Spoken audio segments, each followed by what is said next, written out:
Wake up, Los Angeles. The Dodger offense continues to enjoy the altitude at Coors Field. Plus, Jeannie Buss continues to be on an island by herself, away from the rest of her family. I grabbed the microphone, and we are ready, as it's a Wednesday morning, live right here on D. Fish and Decker on the new 97.1 The Fan, the voice of LA Sports. He is Joe Serralo. I am Ben Stevens, filling in today for Derek and Cody once again. There is so much to break down. A Dodger victory at Coors Field for a second consecutive night in Denver. The Dodger offense scores more than 6 runs for a second consecutive game for the first time in about a month and a half.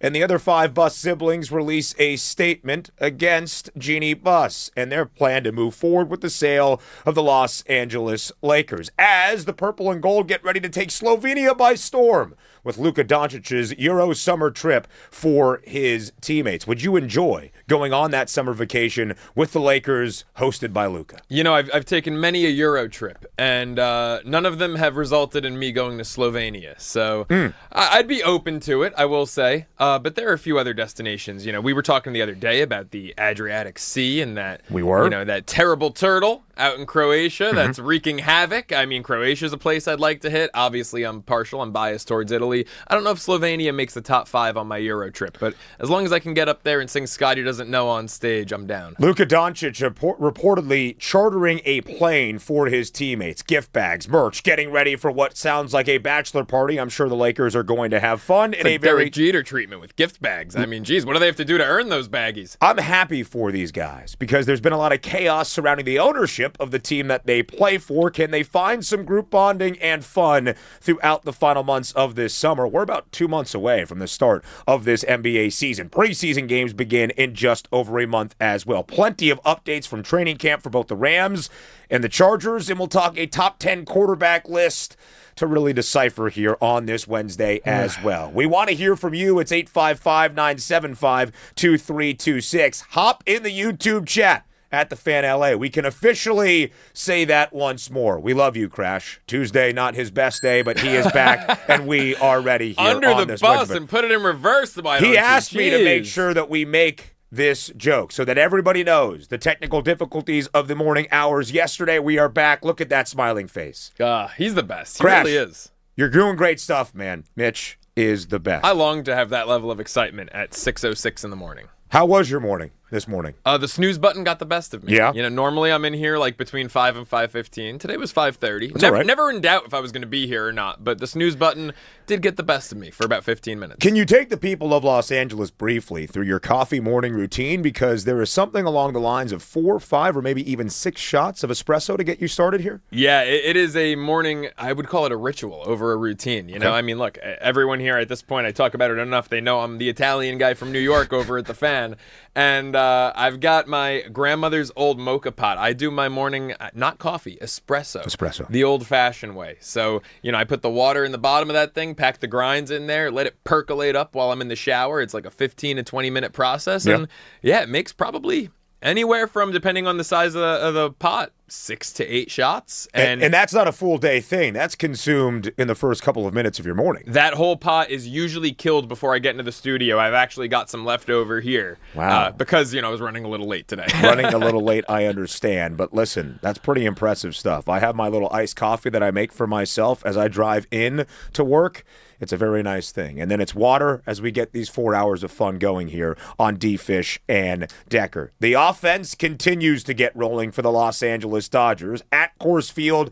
You must take advantage of the atmosphere and the situation that you are in. It's hot in Denver this week. The altitude is skyrocketing, and the Dodgers offense continues to produce. They take Game 2 of the series officially for a series victory against the lowly Colorado Rockies by a score, Joe, of 7-6. It is the second time in as many games the Dodgers have scored more than 6 runs. It is the first time Los Angeles has scored at least 6 runs in back-to-back games since the end of June against the Athletics in Sacramento, another very hitter-friendly environment. How impressed are you by what the offense has produced, albeit given the situation at Coors? I'm loving it. And I'm not even going to minimize this because they're at Coors Field. I'm just going to enjoy it because sometimes you need a slump buster in many areas of life. Of course. And when you need a slump buster on the diamond, you go to Coors Field. And right now, the Dodgers are absolutely making the most out of it. Freddie Freeman, 0 for 11 in that 4-game weekend series against the Milwaukee Brewers.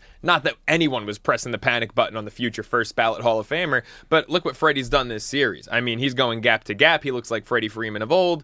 All of a sudden, no one's talking about the 0 for 11 against Milwaukee. So you need to get the bats right. Obviously, Coors Field, heat and altitude, whether you're playing baseball or drinking, hell of a combo. And right now, I think the Dodgers are in a position where, obviously, you go for the sweep tonight, carry it over when you leave Coors Field. Right. Build up the confidence at Coors, and when you get to Dodger Stadium and take on the reeling Pittsburgh Pirates, keep the bats alive. And that will be the case against Pittsburgh because they have the second worst record in the National League post All-Star break. You want to continue that momentum even away from Denver, Colorado. And the Dodgers trying to take advantage of the Rockies for a second sweep in as many weeks against teams that are near the bottom of the standings. Of course, the sweep of Kansas City last week at the Ravine. It was a game for the Dodgers where the bats continued to prove it. Shohei Ohtani, his third home run in 2 games at Coors Field. A 2-run shot in the top of the third that gave Los Angeles the lead. Here's how it sounded last night in Denver. Ohtani launches high in the air toward the Dodger bullpen and into the Dodger bullpen. Sportsnet LA on the call. It will be interesting to continue to see Shohei Ohtani at the dish, given what Pete Crow Armstrong is doing at Wrigley Field in Chicago. His second consecutive game last night for PCA with a leadoff home run. And doubly interesting because Shohei Ohtani throwing a strong bullpen session yesterday in Denver. About 30 to 35 pitches, as Dave Roberts told the media before the game, mixing in every pitch in the arsenal. Shohei gave Doc a thumbs up after he was exiting the bullpen following that throwing session. So maybe, just maybe, Shohei Ohtani trying to make one final surge for the National League MVP votes and get back on the bump in the final month or so of the regular season. Of course, we have not seen Ohtani pitch on the mound for the Dodgers since the beginning of July. And you know the offense is working when Kyle Tucker has an RBI double, as he did in the top of the fourth. Huge for Kyle Tucker. 0 for his last 26 before he took the plate against the Rockies in the top of the fourth yesterday. And after a Tommy Edman leadoff double to begin that frame, Kyle Tucker saw his 6th consecutive changeup. His 6th consecutive changeup from Rockies starter Ryan Feltner last night, and he struck him out on 3 straight changeups in his first AB of the evening. And Kyle Tucker snaps the worst offensive run of his career. 0 for his last 26, his longest hitless streak in his Major League Baseball career. He gets the RBI double, Joe. And it felt good for Kyle Tucker. It felt good for the Dodgers. Dave Roberts was on the top of the dugout steps with his fist in the air celebrating like that was a game-winning RBI or a walk-off hit. Can we call it what it is? Please. If you leave a changeup middle into me, I'm hitting an RBI double too. I mean, come on. We're talking about an 83 mile per hour. What it was a flat changeup. Yes. That was left middle in, which is a lefty's wheelhouse. And if Kyle Tucker didn't demolish that ball, I'd be thinking that forget the IL, forget sending him down, demoting him, cutting him. I'd be thinking death penalty if he didn't demolish that baseball. Okay. Like, what? Come on. That sounds strong, There's no other especially option. here in the state of California. 0 for 24 warrants, I believe, the first usage of the death penalty in 4 decades in the state of California. I mean, come on. It's a middle-in changeup at 6:12 a.m. Coors freaking Field. Like, I hope you demolish that baseball, Kyle Tucker. That doesn't right his 0 for 24 wrong. Okay. I mean, he still stinks, and he's still, 1 for 8 this series at Coors Field? Like, all right, broken clock's right twice a day. Yeah, it is. But listen, it's nice to see the Dodgers at least celebrate it. And thus, you can see in the mentality for Kyle Tucker and his LA teammates, everybody understands how much of a struggle the 2026 season has been for Kyle Tucker. Because when you have a moment like last night that gave the Dodgers the lead 4-3 in the top of the fourth frame, and your team celebrates like you just hit a walk-off in October, everybody knows that this year has not been up to anybody's standards for the $60 million man. Isn't that demeaning, though? I mean, that's kind of pathetic. You're trying to build. This guy needs positivity. You get a fourth inning RBI happiness. double at Coors freaking Field, and everyone's celebrating like you're Reggie Jackson in October. I mean, it's a little pathetic when you're making $60 million. No, if he was a rookie, if he was a great story, a 31-year-old guy who finally cracked AAA and made it, through to the big leagues for the first time after 10 years down at the farm, I get it. But you're Kyle Tucker. You're supposed to be an MVP candidate, not a guy who gets cheered for a fourth-inning double at Coors Field in August. We'll celebrate some of the small moments. 2 pitches later, by the way, Teoscar Hernandez, an RBI double that scored Kyle Tucker. Later in the fourth, a Freddie Freeman sac fly RBI, his first of 2 ribbies on a Tuesday night at Coors Field. It was a 3-run fourth for the Dodgers that basically put them in front for good. 12th appearance last night from Eric Lauer in a Dodger uniform. The 11th Dodger victory when Eric Lauer throws in a game for Los Angeles. Not his best stuff. Did allow a home run. 4 earned on 6 hits. But still, the Dodgers come through with a win when Eric Lauer starts a game. It was the back end of that Dodger relief staff that was one of the conversations entering Tuesday in Denver. It was the news that we thought might happen for the struggling Kyle Tucker that in fact happened for the other big signing in the struggling Edwin Díaz. A 12.91 ERA in the 9 appearances he has made since returning from the injured list at the end of July.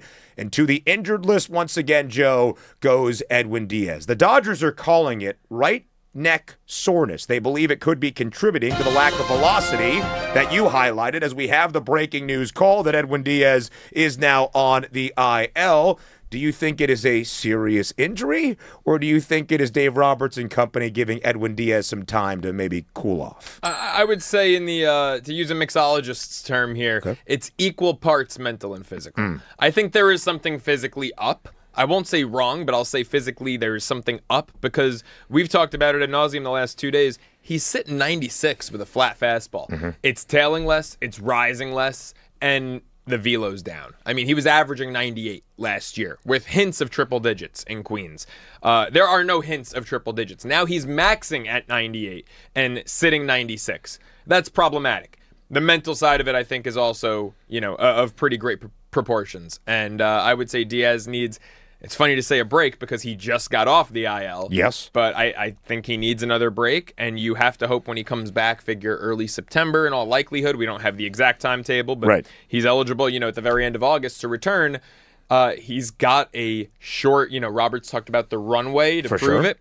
Well, that runway is even shorter now. I would say it's probably about a 2-week runway in early September. This kind of does validate a little bit of what you were saying about the potential that Edwin Díaz, the $23 million per year man, the highest annual average for a relief pitcher in Major League Baseball history, might not be on that postseason roster. Dave Roberts did say this is not an out-for-the-year type of injury. They do expect him back in just a few weeks. What exactly that firm timetable looks like, nobody knows at this moment. But because Edwin Díaz was on the injured list, they turned to Tanner Scott, the guy that was brought over last year to be that high-leverage closer in those big moments. A 4-out save for Scott. Did allow an earned run with a 2-run cushion in the bottom of the 9th, but still comes away with yet another save. His 17th save in 19 tries this year in 2026 for the Dodgers. Let's hear from Doc. Here was Dave Roberts post-game on the use of the back end of that bullpen. After that, I thought the bullpen did a nice job, and, we got burned a little bit, Evan walking that leadoff hitter, but, fortunately we had Tanner rested up and can do a 1+ with them, which is big. So he goes out there for the 4-out save. Evan Phillips, who Dave mentioned there as well, into some trouble in the 8th inning. Tanner Scott comes in, gets a ground out to end the frame. And again, did allow a run in the bottom of the 9th. A big night for Willie Castro of Colorado. A couple of RBIs, had a home run against Eric Lauer as well. But he does seal the deal with a runner on, which would have been the tying run with the go-ahead run at the plate. 17 saves for Tanner Scott, Joe, in 19 tries this year for the Dodgers. He struggled mightily last year. He was the Edwin Díaz of 2025 for those in Dodger blue. He has been a lot more solid this year when he has had to be in the absence of Edwin Díaz, and they will be absent of Edwin Díaz, the Dodgers once again. And in all fairness, we see this a lot, especially in big markets where guys go somewhere new first year, really underperform. And then year 2, they right the ship. And Edwin Díaz, on top of that, his first year in Queens was a disaster in 2019. ERA north of 5, by far his worst year with the Mets. But on top of that, Edwin Díaz, going back to 2018, has a history of kind of being like an every other year guy. Dominant one year, mediocre at best the next. And I would, if I was a wagering man, which I believe you and I both are, Ben, I would wager that Edwin Díaz is going to be pretty good next year. I would leave him the hell off the playoff roster this year. And Tanner Scott has somewhat righted that ship after last year being a liability in the back end of the Dodgers bullpen. I still don't trust him in that closer role, though. I mean, I think Tanner Scott. Yeah. Okay. In the playoffs. Tell me why. Roki Sasaki's your closer in the playoffs. He was last year. If you're asking who I trust more, Yeah. I mean, look, Tanner Scott in the regular season, I'm fine with him sharing closer duties with Diaz when Edwin returns, being the closer while Edwin is out. I don't want Tanner Scott out there in the playoffs, though. I just don't trust him. I don't really trust anyone in this bullpen right now. I mean, I got to say, outside of I think Henriquez has been one of your more reliable guys. Yes. And he, turned in another scoreless frame last night. Evan Phillips has stunk in, limited action, the same amount of innings, 13 2/3 as Edwin Díaz. But you look at some of these other guys who earlier in the year, I mean, didn't the Dodgers bullpen have the third longest scoreless streak in MLB history? They were rivaling the Cleveland team from decades ago that has the record, right? This was back in May. The Dodgers bullpen was unhittable. Kyle Hurt, since then, ERA north of 4. Will Klein's ERA has gotten up near 4. I mean, these guys who, were having a historic opening 2-3 months to the season have really fallen off in a big way. And the Dodgers, it is imperative more than ever that these starting pitchers get healthy so that they can go to the pen come the playoffs. Because the Dodgers run 7-8 starters deep when healthy. They're going to need Wroblewski in that bullpen. They're going to need either Tyler Glasnow or Shohei Ohtani in that bullpen. I would say probably Tyler Glasnow. They're obviously going to Sasaki's their closer. To me, it's not even a question. We could have had the discussion a week or two ago about Sasaki 8th inning, Scott situationally against lefties, Diaz in the 9th. It is not even a question now in the playoffs. You're giving the ball to Roki in the 9th. Interesting. You're making your case right now. Roki Sasaki with more than a month left in the regular season, who gets the start tonight, by the way, in Colorado. You think Dave Roberts is going to tab him as the closer, or you want him as the closer for the Dodgers if you are feeling most comfortable of closing out games? Both. It's a done deal. To me, it's not even a question because he's been there, done that, proven commodity. He has. He showed last year, and he was terrible last year as a starter. Let's call it what it is. Yeah. I mean, the tears on the mound, inconsistent. What's with the Dodgers and crying, by the way? Kyle Tucker. There's no crying in baseball. There's no crying in baseball. Well, it did look like Kyle was maybe just moving something from under his eye, and it was a bad shot that the camera crew caught when he was in the dugout on Monday night. I think he was crying. I think you're being too kind to Kyle Tucker. All right, yeah. Here I am becoming a Kyle Tucker defender. Apologist. What has happened to me? mean, I'm cheering for him because he had an RBI double in the top of the 4th, like he won the World Series for the Dodgers. Here's what I will been say hanging out with Cody too long. And by the way, better chance Cody Decker catches a wave now that the hurricane is gone than Kyle Tucker rights the ship. All right, there you go. And we saw Cody Decker the other day hit some really good T-balls when he was playing one some yesterday. golf. He's got, some really good power. And so when I look at this back end of the Dodger bullpen, Roki Sasaki last year, 9 appearances in October in the postseason, had a .84. That's 0.84 ERA. Very good. Yeah. 3 saves in that span, a couple of holds as well. What's interesting about the Edwin Díaz potentially being left off the postseason roster maybe to begin, given where the injury is, if he can have that runway to ramp back up, that was the story for Tanner Scott. He was on the roster through the first couple of games of the NLDS against Philadelphia last year for the Dodgers, but did not appear in the playoffs. Had a surgery on something that wasn't necessarily baseball or injury related, but did not get picked up for the World Series roster for the Dodgers. So in his first year in Los Angeles, did not appear in a playoff game for LA last year. I think if things were to end today, it would be Tanner Scott as that closer, but they are going to have all of the arms necessary. The Dodgers have often said with what they acquired at the trade deadline, the blockbuster for Tarik Skubal, but also a pretty consistent guy in Chris Bubich, who was an all-star in 2025 for Kansas City. They are going to look for their best 14 arms available. Speaking of Edwin Díaz, as he moves to the injured list, you know who got called up to replace him, maybe in some long relief? Emmett Sheehan, back up from AAA. Can't kill him. There He's you like go, Lazarus out here. He's a guy who should not be on a playoff roster. Yeah, don't know if he's going to be He part is of the 14 a best arms. Firm handshake. Thank you for your service. We appreciate you eating innings when our guys went down, but no, you do not belong on the playoff roster. You know what I will say, because you mentioned Tanner Scott real quick, Raj, sorry. A big counter argument to my point that Edwin Diaz should be left off the playoff roster was you just gave him a big contract and it's year one. This is going to hurt your relationship moving forward.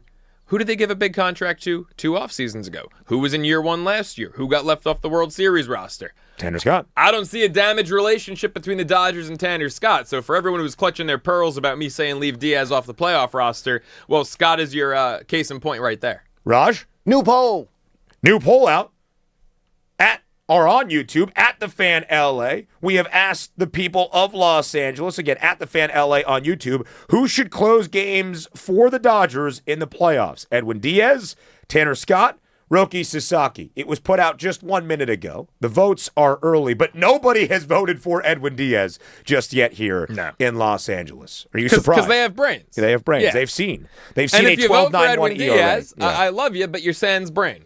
Your sans brain if you vote for Edwin Diaz in the poll. We want to hear from you. It's 855-975-2326, bright and early on this Wednesday morning in the City of Angels. Who do you want to close out games for the Dodgers in the postseason? Who do you have the most confidence in closing out games in October for Los Angeles as they chase that 3rd consecutive World Series? We have so much more to break down around Dodger baseball. Shohei Ohtani, 3 home runs in the last 2 nights at Coors Field. What is it doing to bolster his case for NL MVP, or has Pete Crow Armstrong already locked up the hardware here in 2026? Maybe if Ohtani, who threw a bullpen yesterday and looked pretty crisp by reports, gets back on the bump, that would change the conversation. But next up, it's been the story in Los Angeles this week, and we will continue to break it down. The response from the 5 other Bus siblings to their sister Jeannie saying, "We are not selling our share in the Los Angeles Lakers." The Bus family feud continues. The saga rages on. It's early on a Wednesday. It's D. Fish and Decker on the new 97.1 The Fan, the voice of LA Sports.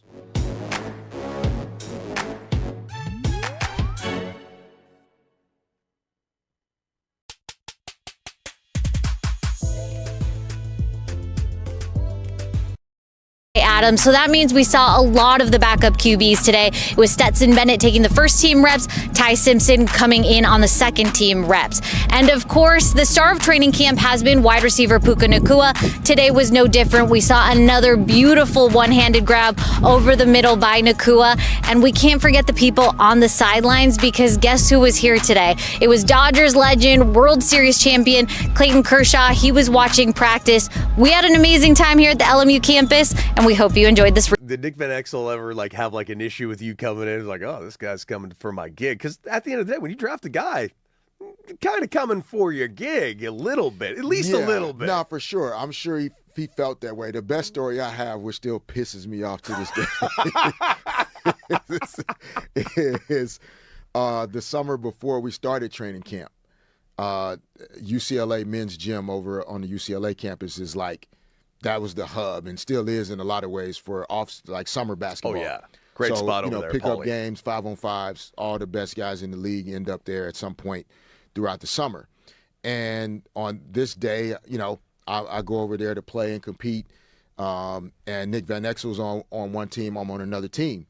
But Magic Johnson is there on the sideline, just kind of there. I think he was on one of the teams.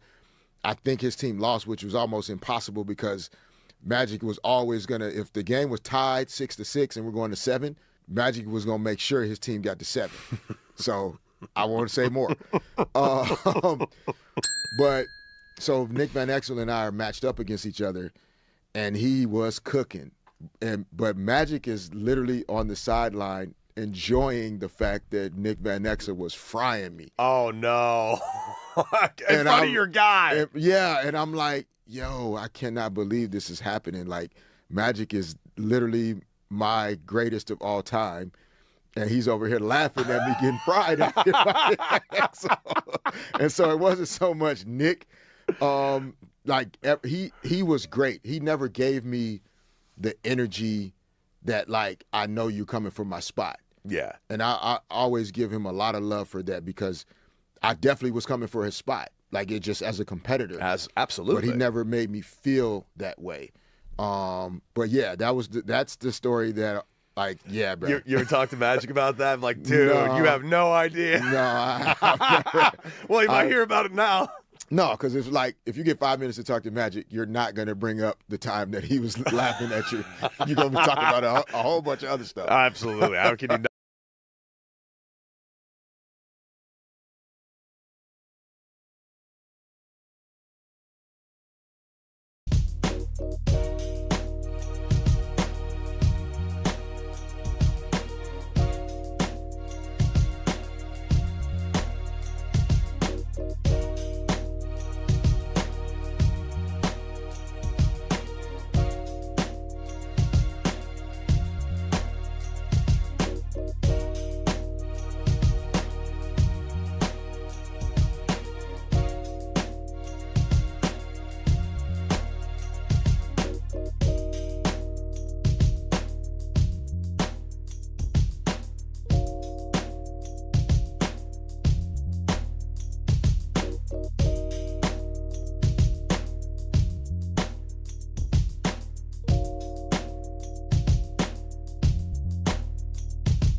Wednesday, and we welcome you back to D. Fish and Decker here on the new 97.1 The Fan, the voice of LA sports. He's Joe, I'm Ben, filling in once again for Fish and Cody Decker. Cody Decker out on the golf courses of Hawaii finally. After a hurricane came through Oahu, he is out there enjoying his first vacation in more than a year. The Lakers, as a team, are about to take a vacation. They are going to head to Slovenia, the home of Luka Doncic, as he hosts them for a group bonding trip over the weekend, it has been reported, and I'm sure there will be many discussions for the guys in purple and gold to have. Like, first and foremost, who owns us now? Bob Iger, the Disney guy, and Josh Kushner? And am I going to see Jeannie Buss walking around the facility any longer? Those are the questions that Luka, Austin, Walker are probably all asking. It's the questions that we still have to answer here, Joe, as well. Yesterday, we heard from the voices of Los Angeles. We are the voice of LA sports here on 97.1 The Fan. And it was pretty split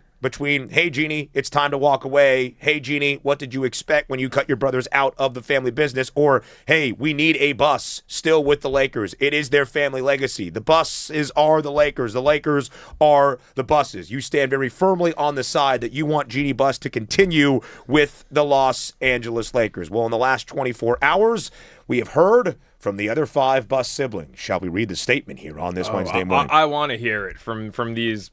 I can't say that word on the air. Good. I want to hear it Good from constraint, Jim. Joe. Come on, Jim, bring it. So What a I'm not jerk. sure if it was Jim, if it was Johnny, if it was Janny, if it was Jesse, or it was Joey, but all 5 of the other Bus siblings, not named Jeannie, are standing on a united front. Quote, the Los Angeles Lakers have never been just a basketball team. They have been one of the greatest privileges of our lives. Our focus has always been on what we believe is best for the Lakers, the fans who have supported this franchise for generations in the greater Los Angeles community.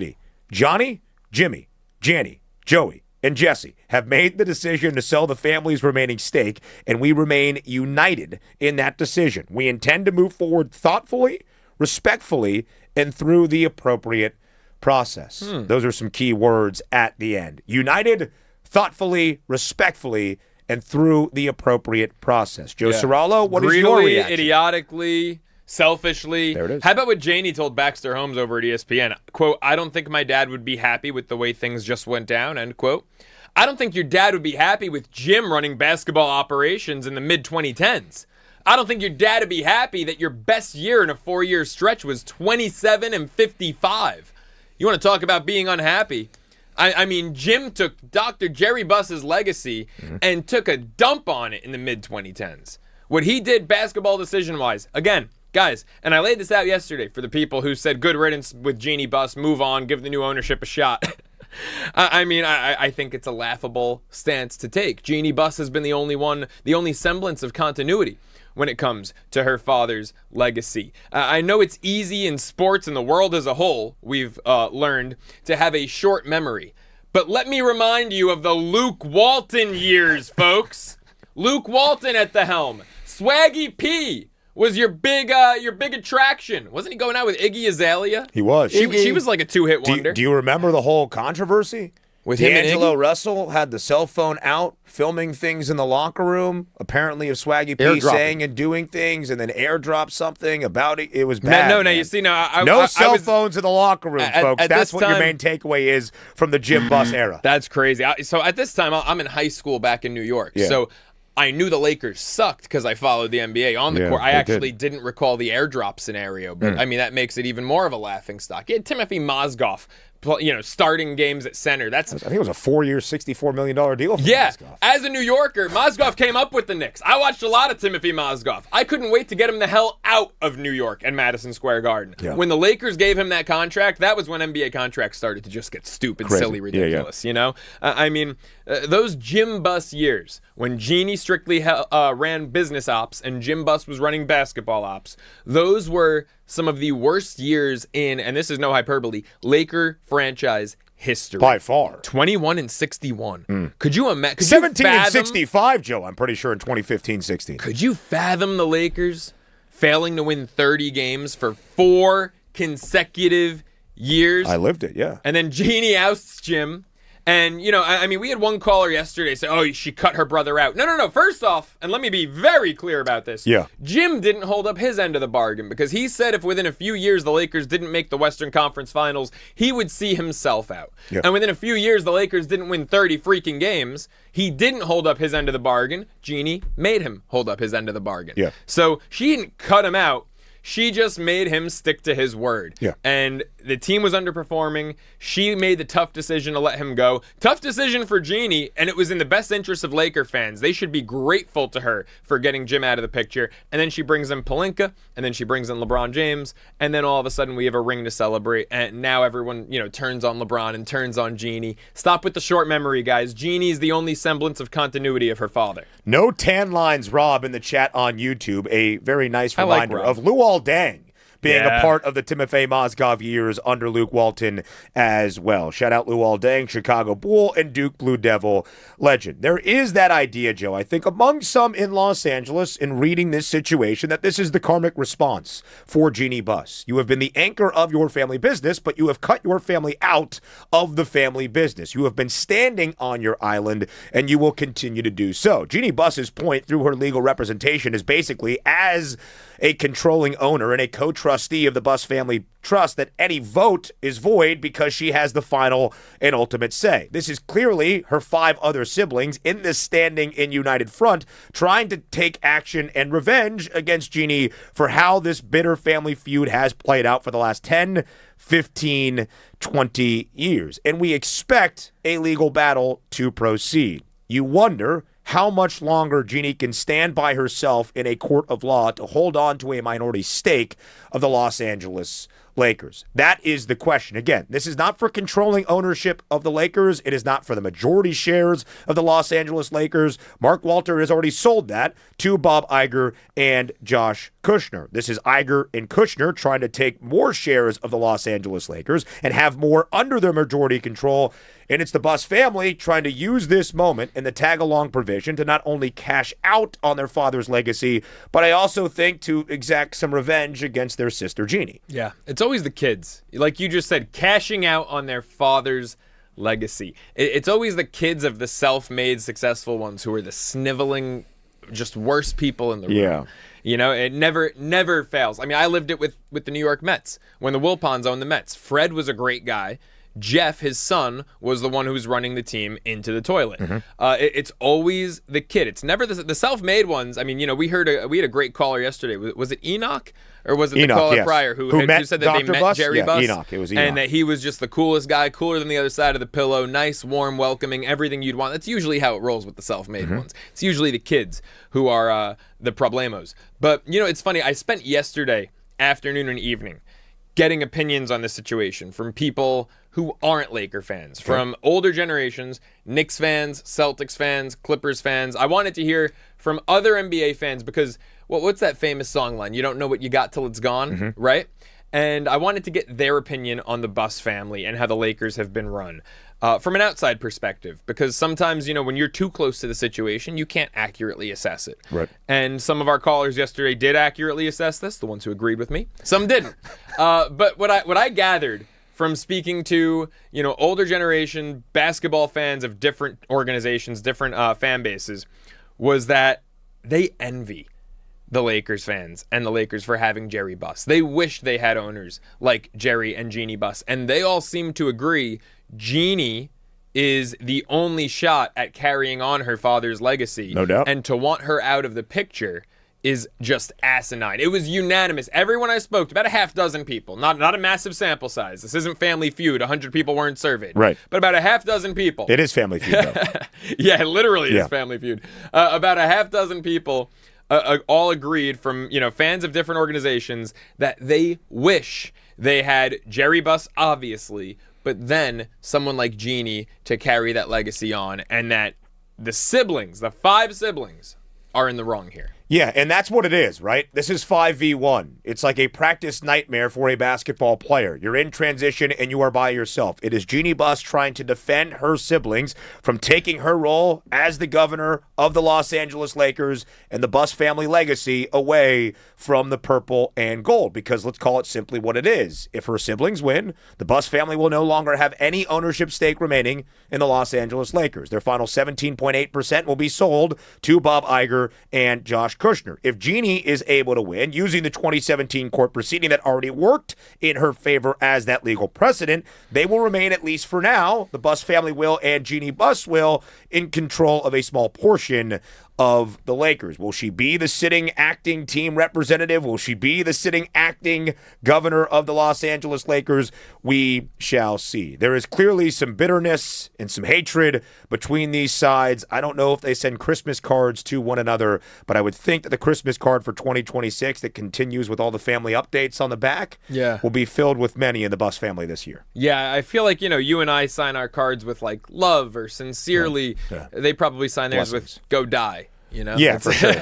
Little animosity there. I don't think Jim is sending Jeannie a Christmas card, and I don't think vice versa. Well, we were laughing yesterday. What do you think that Thanksgiving table is like? They're not at the same Thanksgiving table. They're not sharing turkey. They're not doing anything together. We will continue to have the reaction to the Buss family feud and, of course, what it means for the Los Angeles Lakers. We understand what it means for Mark Walter. We understand what it means for Iger and Kushner. We kind of get what it could mean for the Buss family legacy as well. What does it mean for Luka and the boys who are hanging out in Slovenia over the weekend just trying to enjoy their last bit of summer vacation before training camp and preseason games begin in about a month. Speaking of training camp, the Los Angeles Rams continue as such, and the reigning NFL MVP Matthew Stafford ranks first on this top 10 QB NFL list. But where did they get it wrong, and what do we really care about? We shall discuss on the other side of the break here on D. Fish and Decker.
We will never stop believing here in Los Angeles, especially ahead of what everybody hopes and expects, frankly, will be a Super Bowl season for the Los Angeles Rams. We are 3 weeks away exactly, 21 days from the start of the 2026 NFL regular season, the Super Bowl rematch in the Pacific Northwest between the Seahawks and the New England Patriots, which means we are 22 days away from the Melbourne Australian opener between the Rams and the San Francisco 49ers. I love how committed to that bit you are. We have one lasting impact for what we do here on this week, filling in on D. Fish and Decker. I hope it is that Los Angeles understands we pronounce it Melbourne. One of my wife's cousins, her husband, is from Sydney. I ran this by him. He agrees, Melbourne. That's incredible. I went to the source. You know, my go-to anytime I meet an Aussie, an Australian woman out at a bar, when she says, guess where I'm from, I never say Sydney. They hate that because they think that Americans only know Sydney. It's true. So my guess is always Melbourne or Brisbane. Well, now you can hit her with a Melbourne, and she'll be like, yeah. She'll be like, wow, you're a local. You know One Australia. of us. One of us. Down under, which is where Matthew Stafford will start his 2026 NFL season. His reigning MVP campaign, his 18th of his National Football League career. Normally, if I were to say the words top 10 list ranked by Dave Portnoy, I would immediately hurl. But what we're going to do right now is discuss Dave Portnoy's top 10 quarterback list in the National Football League entering 2026. And I find it very difficult to disagree with Dave, at least at the very top, which is where the reigning MVP, Matthew Stafford, checks in.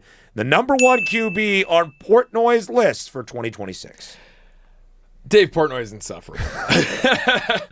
And I mean, you know, if he's releasing a list, the extent of what it should cover is pizza, and he doesn't even know pizza all that well, if we're being honest. See, I trust his vision on pizza. Who the hell takes a bite out of the side of the crust like he does? He has to get every component. First off, he says one bite and then proceeds to take three. Well, I think that's the bit. And the way that he takes his bite of the side of the crust and the top of it just, as a New Yorker, it pisses me off. Yeah, makes you angry. He's insufferable.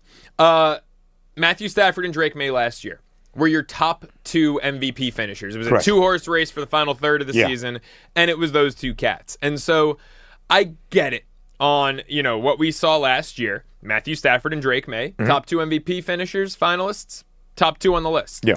But how the hell do you release a quarterback list without Patrick Mahomes at number one? I mean, are we really going to sit here and say Patrick Mahomes is not the best quarterback on the planet, on the face of the earth? Probably top two all-time in NFL history already? I mean, no disrespect to Matthew Stafford. He deserved that MVP. Matthew Stafford could very well win a Super Bowl this year. Patrick Mahomes is the best quarterback in the world. You want to put Matthew Stafford top three, top four, we can talk. But if we're just going based on skill set, there are probably three quarterbacks better than Matthew Stafford, and one of them didn't even crack his top 10, and for that, Dave Portnoy should be exiled out of the United States of America. It's always an interesting component, and we'll get to why Dave Portnoy should be exiled in just a moment. It's always an interesting component when you have a top 10 list of how you are evaluating the quarterback position. Is it a guy you want to build your franchise around for the next 5 to 7 years? Is it the legacy and the history of what they have already accomplished, or is it just for this one upcoming season and where these guys stand right now, which is why I can understand where Matthew Stafford ranks despite being 38, despite entering year number 18. I would have Matthew Stafford, if I was building a top 10 quarterback list just for 2026, in the top 3. I would also have Patrick Mahomes in the top 3. I would also probably have Josh Allen rounding out that top 3. Who would you have at 4, Ben? I would probably have Joe Burrow at 4, but I would tell you who would be in the top 5. Lamar Jackson, who is not on this list here in the top 10 of Dave Portnoy. Yeah, I would have Lamar Jackson at number 2. Okay. On this list. And I find it very difficult to argue against people that try to argue that Lamar Jackson is not a top 2, top 4, top 5 quarterback in the NFL. The guy has won 2 NFL MVP awards in his career. 3. Should have won 3, and frankly has as much playoff success, which is not a lot, as you could say for Josh Allen and Justin Herbert and many others that are often ranked in front of more Lamar than Jackson. Herbert. Way Far more than Herbert. Yeah. Yeah, you know, you said you find it difficult to argue with people who leave Lamar Jackson out of their top 5. That's because it's hard to argue with idiots, Ben, and often it's not worth your time to argue with idiots. And if you have Lamar Jackson out of your, I'll be generous because for me he's number 2, but I'll be generous and say if you have Lamar Jackson out of your top 5, you're an idiot. And Dave Portnoy is an idiot. Yeah. And I think a lot of us already knew that. I mean, this list is egregious. By the way, there are other components of this list that suck. One thing I'll give him credit for, at least, Joe Burrow being in the 7 slot. I'm out on Joe Burrow as a top 4, top 5 quarterback. Like, he was in that tier 1 of the Athletics quarterback list that we spent time a couple weeks ago talking about. Yeah. And Lamar was the number 1 guy on tier 2. Right. I thought that was absolutely bizarre. You know, Joe Burrow has been riding postseason success from 5 years ago on all these lists. Yeah. Joe Burrow has not done anything since 2021, that regular season in which they got to the Super Bowl here, February of 2022. He did have a conference championship run. Next year, yeah. Back-to-back years, right? That was the Arizona Super Bowl. That was the Phoenix Super Bowl that Eagles. Kansas City beat them, I believe, in overtime in the AFC Championship. Since then, he has struggled to stay on the field. Right. Even when he's been on the field, what did they turn in an 8-9 or a 9-8 season when he played all 17 games most recently? Yeah. I mean, he's either been injured Defense or was atrocious. Defense was atrocious, but still, you got to win the games. Amen. I mean, Jalen Hurts Not knocking gets, and to Portnoy's credit, he had Hurts on this list. The Athletic had him 17th. I mean, Hurts gets overlooked. The guy's a bona fide proven winner. A Super Bowl champion. Yeah, and honestly, you could argue should be a 2-time Super Bowl champion. Like, I'm very happy with how that Arizona Super Bowl went down, but Jalen Hurts was the best player on the field in that game. Yeah, no doubt about it. So Made Super Bowl history, 3 rushing touchdowns. Him and Terrell Davis, the only 2 guys to ever do that. Yeah, they put up 35 points in that one. They lost the game with 35 points. Yeah. That should never happen. So Jalen Hurts, he's not the one who allowed 38 to Kansas City in that Super Bowl. So, this list, to leave Lamar Jackson out of your top 10 it's a bit at this point. It's a bit that he committed to because no intelligent football fan would leave him out of their top 5. Completely agree. There is some thought that Lamar last year, who lost a step in the final year under Harbaugh, where things clearly did not work in the Charm City in Baltimore, has lost his unique ability to play the quarterback position. He only ran the football on design runs around 7% of the time in 2025. That was about half of his career average. He has a new offensive coordinator. Frankly, he has a new head coach of the flock. It is Jesse Minter, former Charger defensive coordinator. The new OC is Declan Doyle, who came up under Ben Johnson in Chicago a season ago. There is a thought that Declan Doyle is going to get more innovative with Lamar Jackson once again, and he will be back in any top 10 or top 5 list by the time 2027 rolls around. There is also one notable absence for us here in Los Angeles from this top 10 list, courtesy of Dave Portnoy. It is Justin Herbert. Do you believe any top 10 quarterback list for 2026 that does not include Justin Herbert is flat out wrong? No, I'm okay with that. Okay. I'm actually okay with that. Now, I do think that there's another omission that I have an issue with, and this one we can debate, and maybe you want to take the side of Herbert. Maybe you want to take the side of a Trevor Lawrence. I think Jared Goff belongs in this list. But I'll tell you what, whether it's Jared Goff, Justin Herbert, Trevor Lawrence, they all belong there over Jordan Love. Jordan Love in that 10 slot, I think, is horrendous. I would agree. The Green Bay Packers have a better chance this coming season of being a last-place team than they do of being a first-place team. Green Bay is going to be at the bottom. Now, Minnesota, it depends on how much you're buying into Kyler and that KOC system. Depends how much you're, in my case, more importantly, buying into a Brian Flores-led defense. I love Brian Flores and what he does with the defensive side of the ball. So Jordan Love and the Packers, I have no faith in the LaFleur-Love combo. They have not won squat. Frankly, all LaFleur has done is disappoint at the end of the year and fail to exceed expectations when it comes to the Green Bay Packers. I think they got worse than they were a year ago. I'm looking at Jordan Love to be very, very mediocre this season. I would not have him anywhere near a top 10 list. I might not have him on a top 16 list. If we were going top half. Top half of the NFL. He's much closer to 17 than he is 10. On my list. Okay. I think that would be a fair assessment for Jordan Love. I'd probably put him somewhere around 13, 14 in the NFL at this moment. And when you say Love and LaFleur combo, we must, of course, this year make sure that we have the correct identification because that is also the running back head coach combo now for the Arizona Cardinals. And you Mike can't LaFleur even and say Jeremiah Love. M. LaFleur and J. Love. Yep. Same thing. Same initials. Very difficult to do that in the National Football League. I certainly would not have Drake May second. I probably would have Drake May near the bottom of my top 10 list, and that's because of one really good year under Mike Vrabel. Now, it was a runner-up MVP season, and you would expect that to be the case for Drake May continuing to improve or at least stay at that level, but we thought the same was going to happen with C.J. Stroud. He's now fighting for a second contract in the National Football Football League. We thought the same was going to happen for Jaden Daniels, who checks in at number 6. That's very nice of Dave Portnoy to not put Jaden Daniels at 5 because that number is only for Jaden Daniels to determine what he wants to do with it. Actually, he should have put him at 5. Jaden should be the only one allowed at 5. Caleb Williams is going to have a lawsuit on his hands being number 5 on this list. Yes, he certainly might. Caleb, top 10 for me, yes, but probably more 8, 9, or 10. Again, you got to prove it year over year with a little bit of performance and success year over year in those important games. I still give Joe Burrow the credit because when he has been healthy and the Bengals' defense has been good, they have played at least in an AFC championship game. Now, that was a long time ago. I do think Cincy will be back there this year with the addition of Dexter Lawrence. Yeah, we'll see if Lawrence, how many warts on that defense he can actually cover up, because I think they went from piss poor to average. Yeah. I don't think that they're a good unit. Give me the Ben Stevens. We got about a minute here. Yeah. So we can expand on this, and we will over the course of the next 3 hours. But right now, off the cuff, give me the Ben Stevens top 5. Top 5 is Patrick Mahomes 1. Thank you. Matthew Stafford 2. Josh Allen 3. Joe Burrow 4. Lamar Jackson 5. Mahomes, Stafford, Allen, Burrow, Lamar. Yeah. Okay. I think we have the same cats in our top 5. Yeah. I'm going Mahomes. I'm going Lamar. This is tough for 3, Stafford or Allen. I will go Matthew Stafford on decision-making. Okay. I'll go Allen 4, I'll go Burrow 5. Although head-to-head, Burrow owns Allen. Yeah, he does. But I will go Allen 4, Burrow 5. And that is still the biggest knock against Josh Allen, the fact that he has failed to play in a Super Bowl throughout his NFL career and has been very turnover-prone in those most significant playoff games. Our second hour on Deep Fish and Decker begins on the other side of the break with a full Dodger recap of last night at Coors Field. Next.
Hour number 2, Rise and Shine Los Angeles on this Wednesday morning on D-Fish and Decker. He is Joe Serralo. I am Ben Stevens, filling in once again. It's the new 97.1 The Fan, the voice of L.A. Sports. In this second hour, there is so much to discuss. The Dodgers take the series and game number 2 last night in Denver against the Rockies. The offense continues to produce. That is a very, very welcome sight at this juncture for Los Angeles. But with some good comes a little bit of bad, maybe. Edwin Díaz back on the IL just under a month after he returned for the first time. We'll discuss what the Dodgers have in the back end of the bullpen, and we will also continue to dive deep into the Buss family feud. Will the Buss family sell its shares in the Los Angeles Lakers, and what does it mean for the actual guys on the Lakers on this roster who are celebrating a summer trip in Slovenia this weekend with Luka Doncic?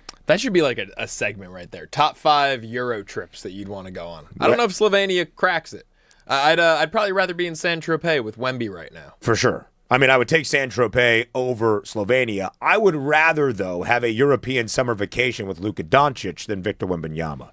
Too much poetry and reading with Wemby. More beers. You don't want to play chess on your... Can I tell you something? Honestly and transparently, I don't know the rules of chess.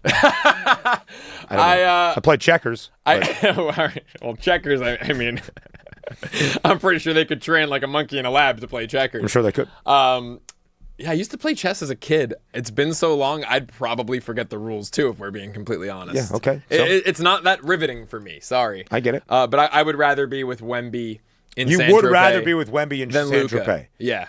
You're taking Saint-Tropez as like the number 1. Right. Oh, yeah. If we're compartmentalizing but like this into, Luka's ahead of Wemby in terms of vacation I buddies. think I'd rather hang with Wemby. No way. I think dude. I would. No way. Then Yeah. Luka Doncic. Yeah. The man that used to get in trouble for having too many beers? Well, that's the thing. I'd be worried if I'm hanging out with Luka. Like, my physical fitness is important to me, and I'd be worried if I'm hanging out with Luka that we're not hitting our workouts on vacation. Vacation. I'm a workout on vacation guy. Did you not see the videos I was posting in Miami? Oh, I saw that. But I am not a workout on vacation I was shirtless guy. in the Maybe some hotel brisk gym. walks. I am a workout on vacation guy. Italy, Miami. I'm not missing a workout no matter where I am. So I'd rather be with Wemby. We'll discuss the reported itinerary for Luka Doncic and his Laker trip in Slovenia, but there is supposed to be some chilling on the lake, on the beaches of Slovenia, and some golf. That sounds like my ideal European summer, along with Luka Doncic. Didn't get the invite, though. So we'll have to wait and maybe Did you until get the December. invite to golf in Maui with Cody Decker? I did not.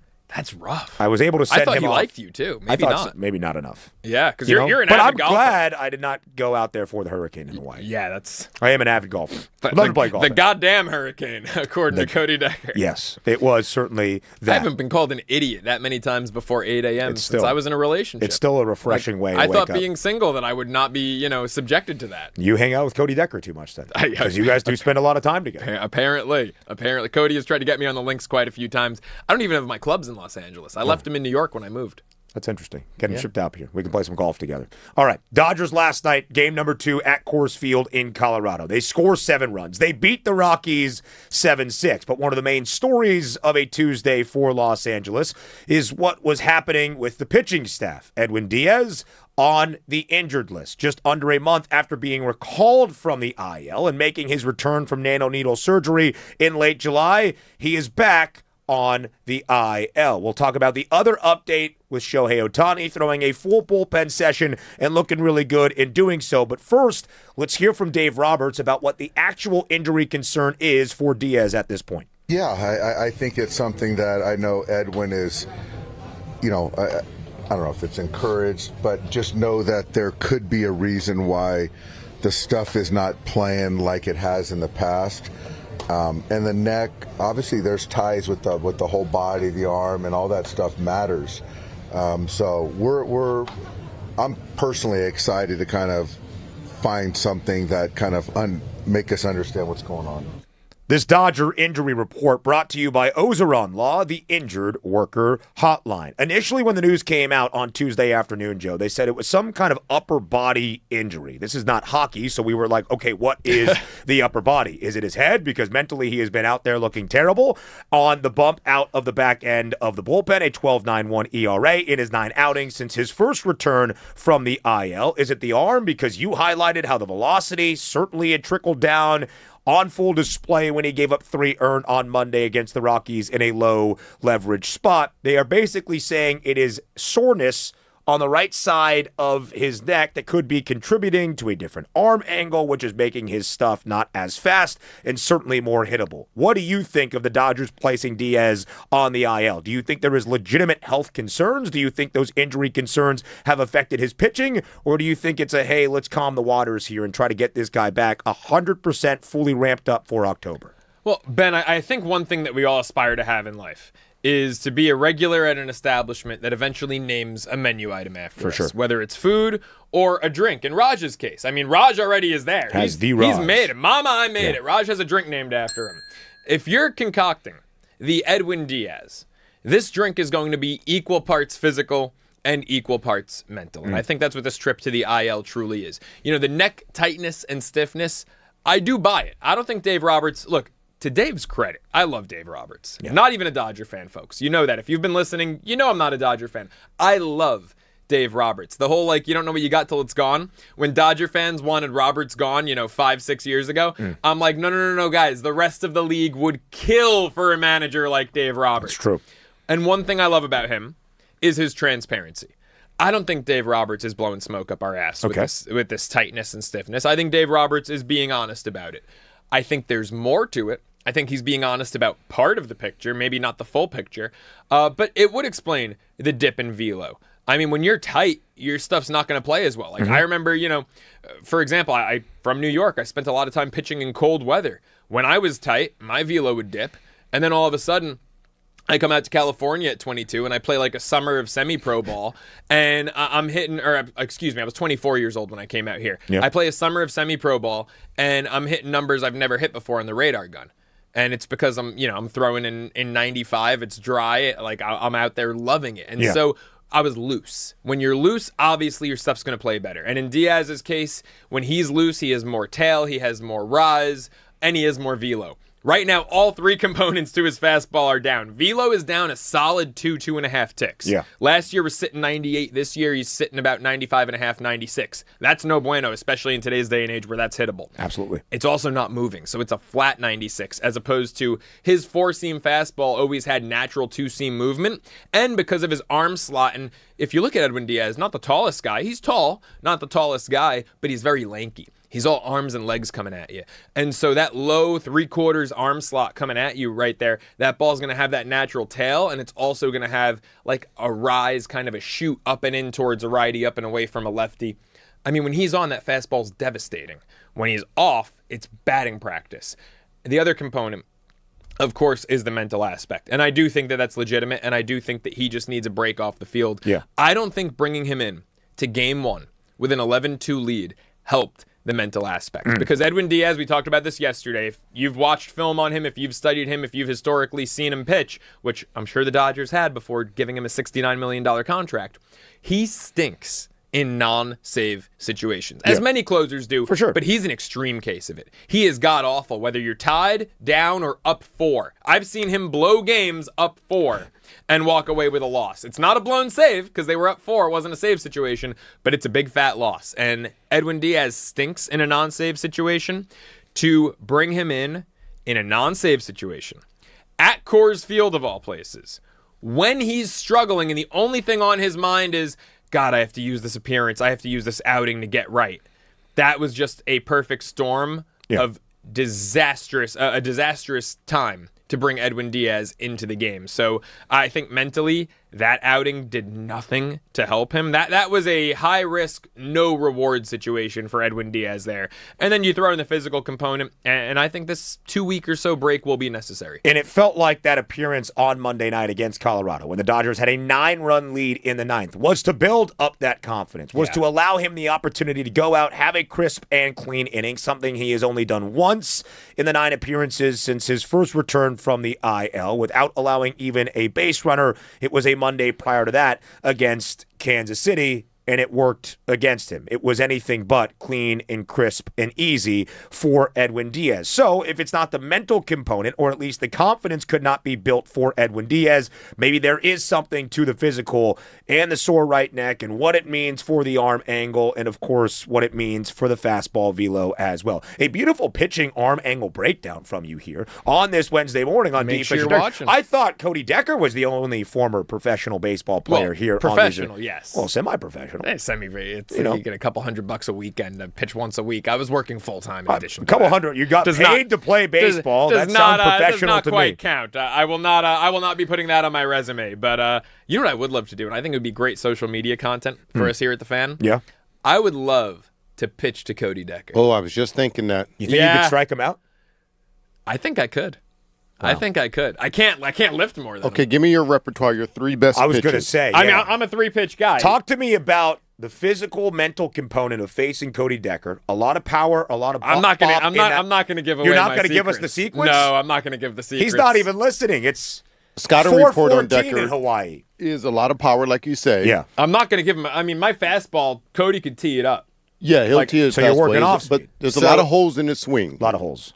Ooh, wow, Raj. I mean, Raj, listen, Raj. his beloved producer just said that live on air. Raj watches all of the Major League Baseball I'll prospects. just say He this: knows. I would approach Cody the same way I think big leaguers can approach Aaron Judge. And Aaron Judge, I mean, this is going to sound crazy, multiple-time MVP. He's gettable. It's a very specific sequence. That's how I would approach Cody Decker. Okay, but you're not going to tell us what that full approach would be. He's Yeah, not. that's gonna be- He's not. that's- He's not hitting my that's slider. saved He's for- not hitting my slider. Okay, there you go. Fastball, Cody could take me 400. You know, I want to do this at Jackie Robinson Stadium. I hear Cody's allowed there. He is. He has a banner out in the outfield. Banner in if left he field. takes you deep, as soon as the ball connects on the bat, he is going to yell out "idiot," as twice. he did many a Now, time. question though, before you guys get back to Dodgers, would you give him a pitch high and in just to set up that slider? Ooh, Would you brush him off the let plate? him know who's the boss. Joe. Yeah, that's risky. Okay. Because I love Cody. We're gonna. I love. If I think this is- didn't like Cody, the answer is yes. I have. brush him off. My critique of Your a lot plate. of modern day pitchers, you got a lot of throwers in Major League Baseball, right? Okay. My critique is that there are not enough pitchers. Guys are afraid to go in, right? I was never afraid to go in. No. Especially like, look, I mean, let's call it what it is here. My fastball was like sitting, 86 to 88. Nice. It was not 95, right? So like, pretty good. I was not afraid to go in to set up my slider. Would I want to do that to a friend in a friendly competition? Who said I anything don't about friendly? No. If you're putting your That's reputation true. He at called, stake me, he here. called me an idiot on the air Yeah. a couple days ago. Yeah, Listen. maybe chin music is coming. We have the idea. At the Fan LA on YouTube, we will post it there. At the Fan LA on all the socials as well. Make sure you are following the great work of this team here at the new 97.1 The Fan. Can Joe Cirello strike out Cody Decker? New poll. That will New be poll. Is that a poll? We I got it love out there. it. Could I love Joe it. strike out Cody? I'm going to vote yes, of course. I always lean with the pitcher first. So Yeah. you have my confidence right now. The last poll was, which plays off what we were just discussing with Edwin Díaz, who should close games for the Dodgers in the postseason? Tanner Scott, Roki Sasaki, Edwin Díaz. Díaz only received 8%. He got The one fewest- He only got one vote. So that's one person, sans Big brain. Check out the big brain on Yeah. Brett. If you voted for Edwin Díaz, call on the show. I want to hear from you. 855-975-2326. And the conversation's still ongoing. We want your voices heard at the Fan LA on YouTube. Edwin Díaz on the IL. Tanner Scott comes in last night to close out the game for the Dodgers. He does so despite allowing an earned run in the 9th inning. He had a 2-run lead for a 4-out save. Evan Phillips not great in the 8th inning. Tanner Scott had to kind of bail him out and then gets the final 3 outs needed in the 9th and final frame for the Dodgers to win 7-6. The other injury update in terms of pitching staff for the Los Angeles Dodgers, Shohei Ohtani. A really strong bullpen session by reports yesterday in Denver, Colorado. How strong, you might ask? Dave Roberts pregame noted that when Shohei Ohtani was exiting the bullpen, he called out to Shohei, "Hey, how'd it go?" And Shohei said, "Thumbs up." A man of many words. And so Shohei Dave Ohtani. said that was that, felt pretty good about it. I mean, you have to feel pretty good about that for a variety of reasons, right? And we talk so much about the MVP race. It's a polarizing topic. Pete Crow Armstrong, Shohei Ohtani, essentially in a dead pick'em. Maybe some, PCA a It's slight murked a favorite little at some bit to books. PCA, minus 160 now for Pete Crow Armstrong. Is he really? He hit another leadoff home run last night So in did the crosstown run. Shohei. He did. Shohei hit a 2-run bomb at Coors Field. They go back. These guys, they go shot for shot. It's actually remarkable that they We saw it literally 1v1 basically at Wrigley a couple of weeks ago. each with a 2-home run performance. It was unbelievable to see. It was great theater. It was not a great result for the Los Angeles Dodgers. I believe that was the only game that Eric Lauer has lost in a Dodger uniform. That was the Dodger comeback, right? Weren't they down big and then they lost 7-6? Was that game? Maybe. Where they were down 7-1 and then they lost 7-6? Yeah. But regardless, both of them with 2 homers in that one, both of them homering back-to-back nights here with didn't they each 3 have home 2 runs homers in the last 2 games? Yeah, they both had 2 nights ago and then one. I mean, it is remarkable. I know yesterday coming into the show, I haven't checked the updated odds. I know at DK, PCA was -120, Shohei was even. Yeah. At FD, they were both -110 yesterday. So you said worked a little bit to it's Crow going towards Armstrong. PCA. I mean, look, PCA is my pick. If Shohei pitches, we can revisit the discussion. Let me ask you that question. Let's say Shohei Ohtani is on track for 2 or 3 starts in September. Does that do enough to change the conversation? 2 or 3 is a little light. What do those starts consist of? That's 6 shutout innings? Also or a great question. I don't one think, time through the lineup. Because if it's a tune-up, no. Yeah. I don't think, as we stand and sit here right now, I do not think we are going to see Shohei Ohtani throw more than 3 innings in a game the remainder of this year, including the playoffs. I tend to agree with you. You think including the playoffs? Including the playoffs. I think, given the fact that we are going to unquestionably have a long off season with the impending lockout, I think that Shohei Ohtani, while I agree with what Ben said about not exceeding 3 pitches in the 3 innings rather in the regular season, I think Shohei is going to air it out in the playoffs. If he gives you 3 starts of 3 innings in September, come the playoffs, that's going to turn to 5 or 6.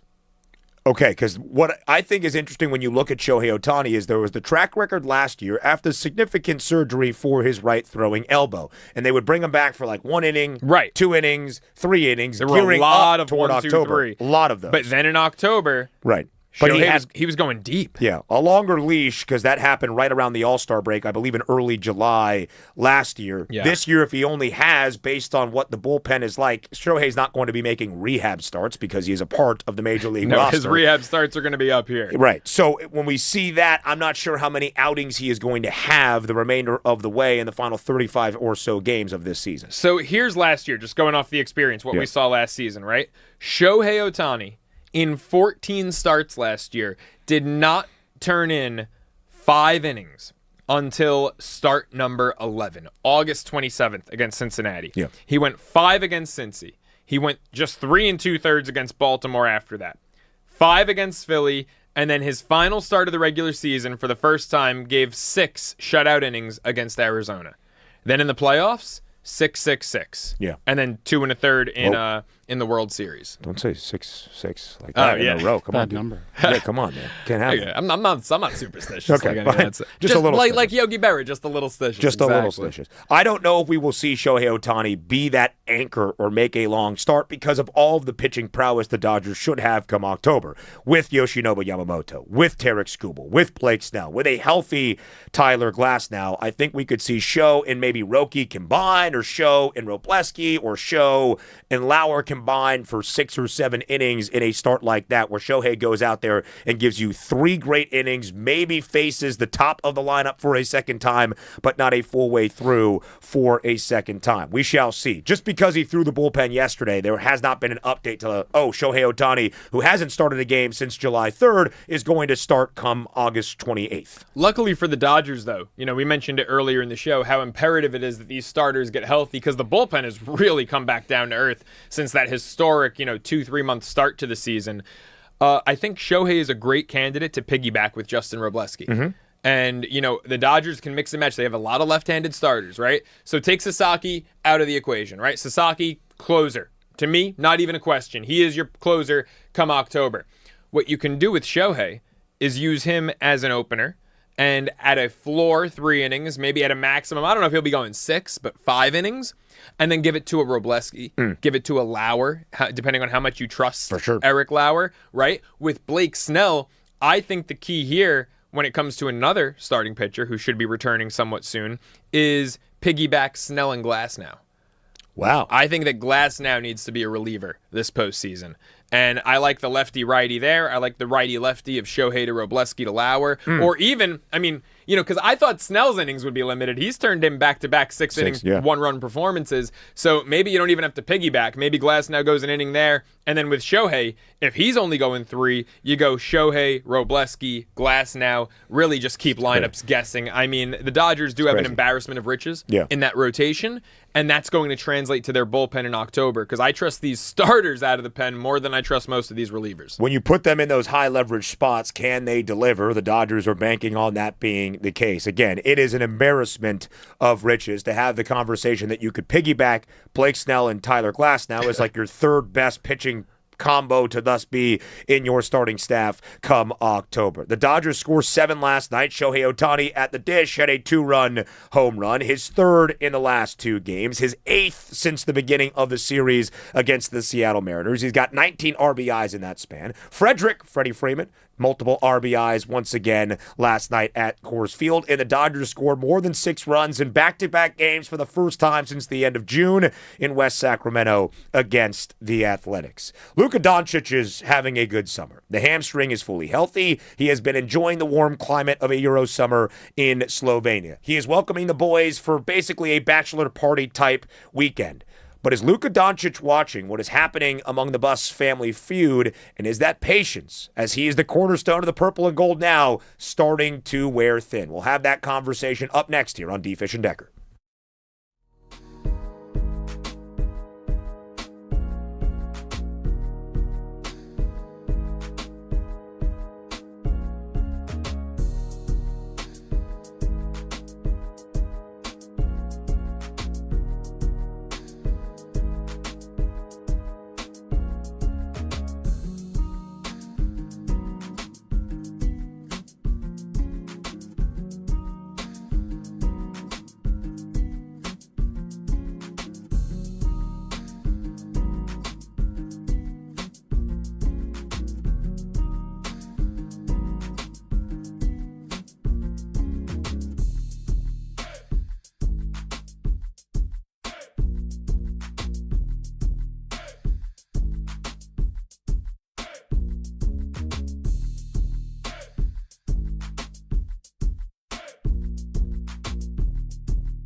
In a world where you can book a trip anywhere, one man booked a trip to Hawaii in the middle of a goddamn hurricane. The one and only Cody Decker.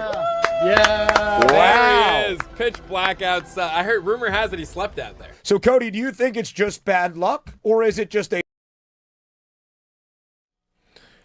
So the Buss family's feud continues on. Yesterday, the 5 other siblings not named Jeannie, that would be Johnny, Jimmy, Janny, Jesse, and Joey, all came out with a united statement that they continue to pursue the sale of the Los Angeles Lakers to Bob Iger and Josh Kushner. The minority stake, still under the Buss family trust, of 17.8%. The majority sale from Mark Walter to Iger and Kushner is awaiting approval from the NBA Board of Governors, probably happening sometime in the next 3 to 4 weeks. I think when you try to spell out all of the components of this, Joe Cirallo, you can, even if you do not agree, understand. Mark Walter is being investigated by the FBI for financial issues in his own personal businesses. He needs cash. He needs liquid up front. And thus, he sells for $2.5 billion of an increase summer over summer. You can understand why Iger and Kushner want to get involved. They have been very actively exploring getting invested into an NBA franchise.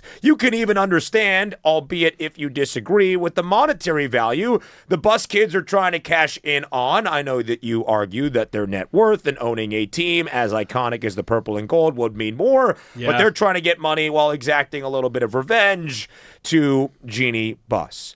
But what I really want to understand is how Laker fans feel, 855-975-2326, and how the actual basketball players that will determine if 2026-27 is successful or not feel about this as well. And when you start with the Lakers now in this new era, at least from a roster perspective, you start with Luka Doncic. Luka, after the sale last week, where Mark Walters sold the majority stake to Bob Iger and Josh Kushner, put out this statement. Being a Laker means everything to me, and I'm excited to get back on the court and bring a championship to LA.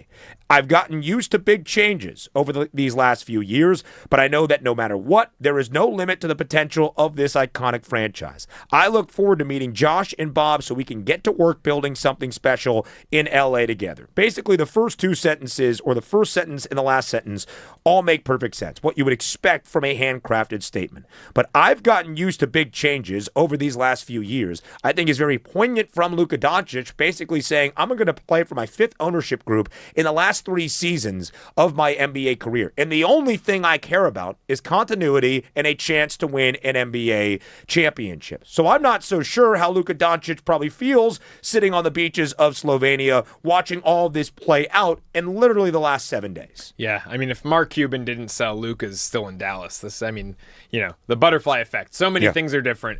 But Luka's lived this before with the Cuban sale to another piece of crap billionaire and Miriam Adelson and her family.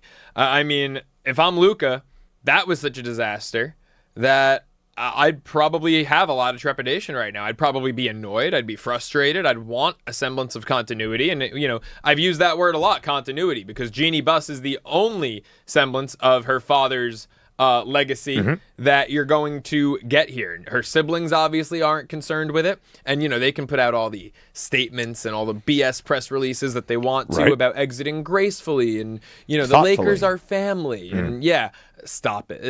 It's greed, it's selfishness, and it's spite. It's spite because the 5 of them are jealous that they're not 1/10 of who Jeannie is when it comes to her brain for this business and her success in running the Los Angeles Lakers. So if you're Luka Doncic, you probably have the same sentiment I believe most Laker fans have, but at a way heightened level, and that is you really want Jeannie to be here. Because Luka's probably not going to be here past 2030. I mean, maybe not. I think it would depend on how the next few years go. Right. It's not a guarantee Luka will be here beyond 2030. Yes. If Jeannie retains her governorship until 2030, Luka at least will feel better knowing that potentially the rest of his time as a Laker, she'll be here. If she's out and you have Iger and Kushner coming in and I'm Luka, Isn't there an opt-out in his contract that There could is. be exercised in the next couple of years? Ahead of 2028-29, which Yeah. makes what is happening right now, as we speak, over the next year, very, very critical. When Mark Walter bought this team from the Buss family initially, that was big enough news right then, right there. 14 months ago in June, approved at the end of October by the NBA Board of Governors. And everybody here in Los Angeles could point to Mark Walter owning a franchise that we love, those in Dodger Blue, and say, hey, his investment, the way he does things, it leads to championships. Right. And the Dodger way was supposed to head over to the Laker way. And there were reports that under Rob Pelinka in the front office, he would hire an analytical-driven assistant GM who would look at all the data. They did that in Rohan Ramadis. They were supposed to hire a scout, developmental talent type of assistant GM. That still hasn't happened. And now that you have new ownership, what exactly is the future of the front office even going to look like? There is Right. no track record to know if Bob Iger and Josh Kushner are great at owning an NBA team. Kushner has a minority stake in the Miami Heat that he must divest before they become majority owners of the Los Angeles Lakers. But we have no idea. We don't know what their process is going to be. I'm not even sure they know what their process is going to be because this sale came together in a 72-hour span, basically from last weekend as the news broke around this time a week ago, early on a Wednesday morning. Which I also don't buy for a second, that it was just the 72-hour. Right. You don't think when Mark Walter was at the White House kissing orange ass a couple of weeks ago, giving a ring to 47, you don't think he was discussing this? I'm sure there was some conversations about what those federal investigations into Mark absolutely Walter's sure. financial properties were looking like. Yeah, And who knew? Because like you mentioned, when Mark Walter bought the majority stake in the Lakers, it was a very different feel. It was like, okay, we've seen the proof of concept. It's there with the Dodgers. We know what this guy can do. He's already owner of a prominent Los Angeles team. Right. There was a not familial like the Buss family, but a familiar feeling with Mark Walter. And his capital and his ownership paired with Jeannie's business instincts, it could have been a beautiful thing. In fact, I would argue this year was a really good season for the Lakers. Were they San Antonio or Oklahoma City? No, they didn't have the roster.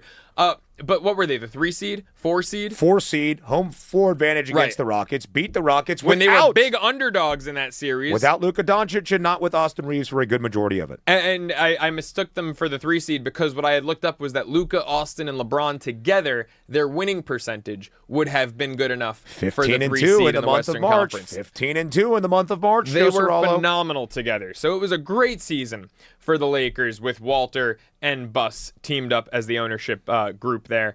I mean, here, again, there's no proof of concept like there was with Walter when it comes to Iger and Kushner. I'd be very uneasy if I'm Luka. I'd be very uneasy if I'm a Laker fan. And but who knew? You know, you thought you had the proof of concept. Who knew Walter was so strapped for cash? I mean, now I don't know if you saw the latest report. I read this morning when I was, doing my morning ritual, not coffee, the other one.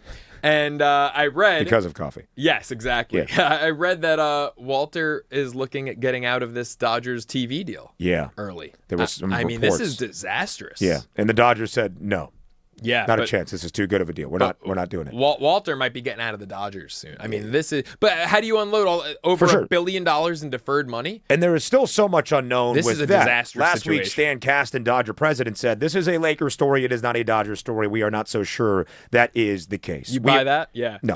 We have talked about the idea that this is a bachelor party-esque weekend for the 2026-27 Los Angeles Lakers in Slovenia. As it has been reported, Luka Doncic is going to host the Kasten crew this weekend in his native land. They'll be chilling on the beach. They'll probably be drinking a couple of things. They'll be playing a little bit of golf. He is chartering them out there. Apparently, there are welcome gift bags of the highest order and finest quality. Do you think when they are sitting around over some beers or something else that they are going to be discussing the Laker ownership drama? That they will be discussing Bob Iger and Josh Kushner and the Buss family selling more than likely its minority stake? How could you not? I'm all for, leaving work at home when you go on vacation, although not that I know what that's like. I always work when I'm on vacation.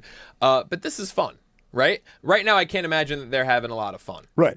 And 100%, the future of the franchise, the organization, but forget all that because, it's 2026 and in sports, there's very little loyalty nowadays. Your future is now in question. Mm-hmm. Oh, are Iger and Kushner going to want to pay me in the future? Are they going to want to retain me? Am I going to get shopped?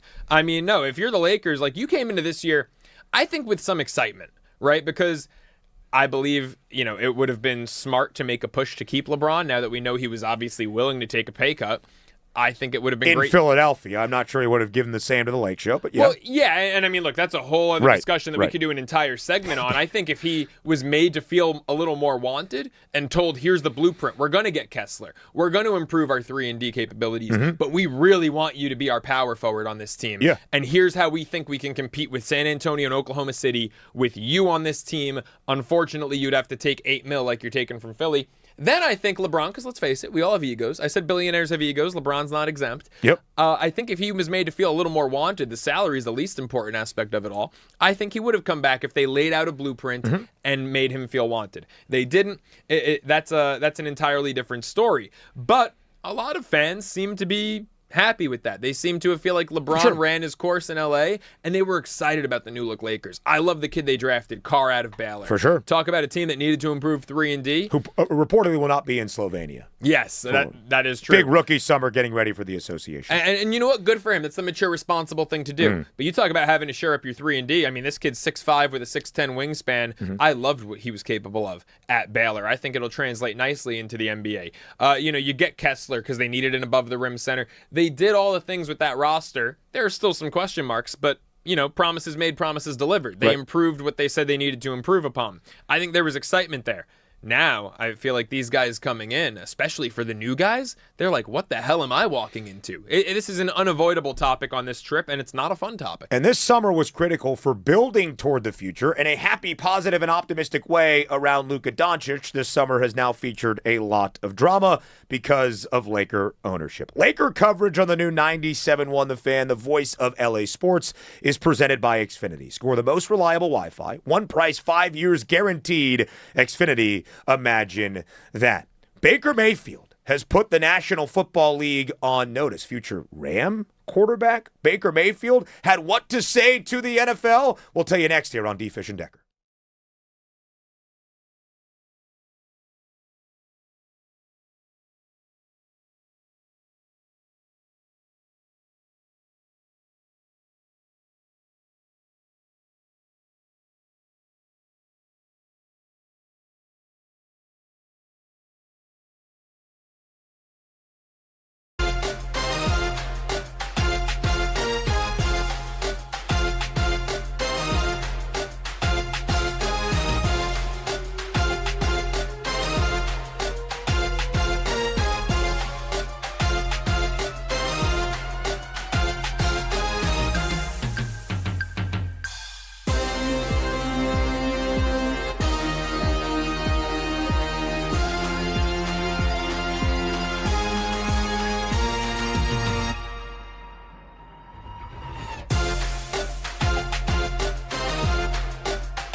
Resort and Casino at San Manuel.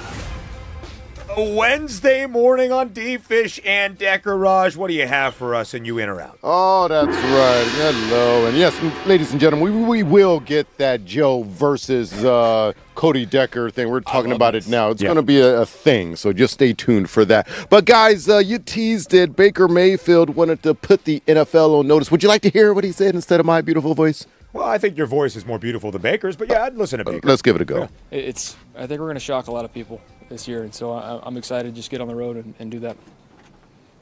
Hang on. Anything else? You're going to surprise people when you say you're going to shock people?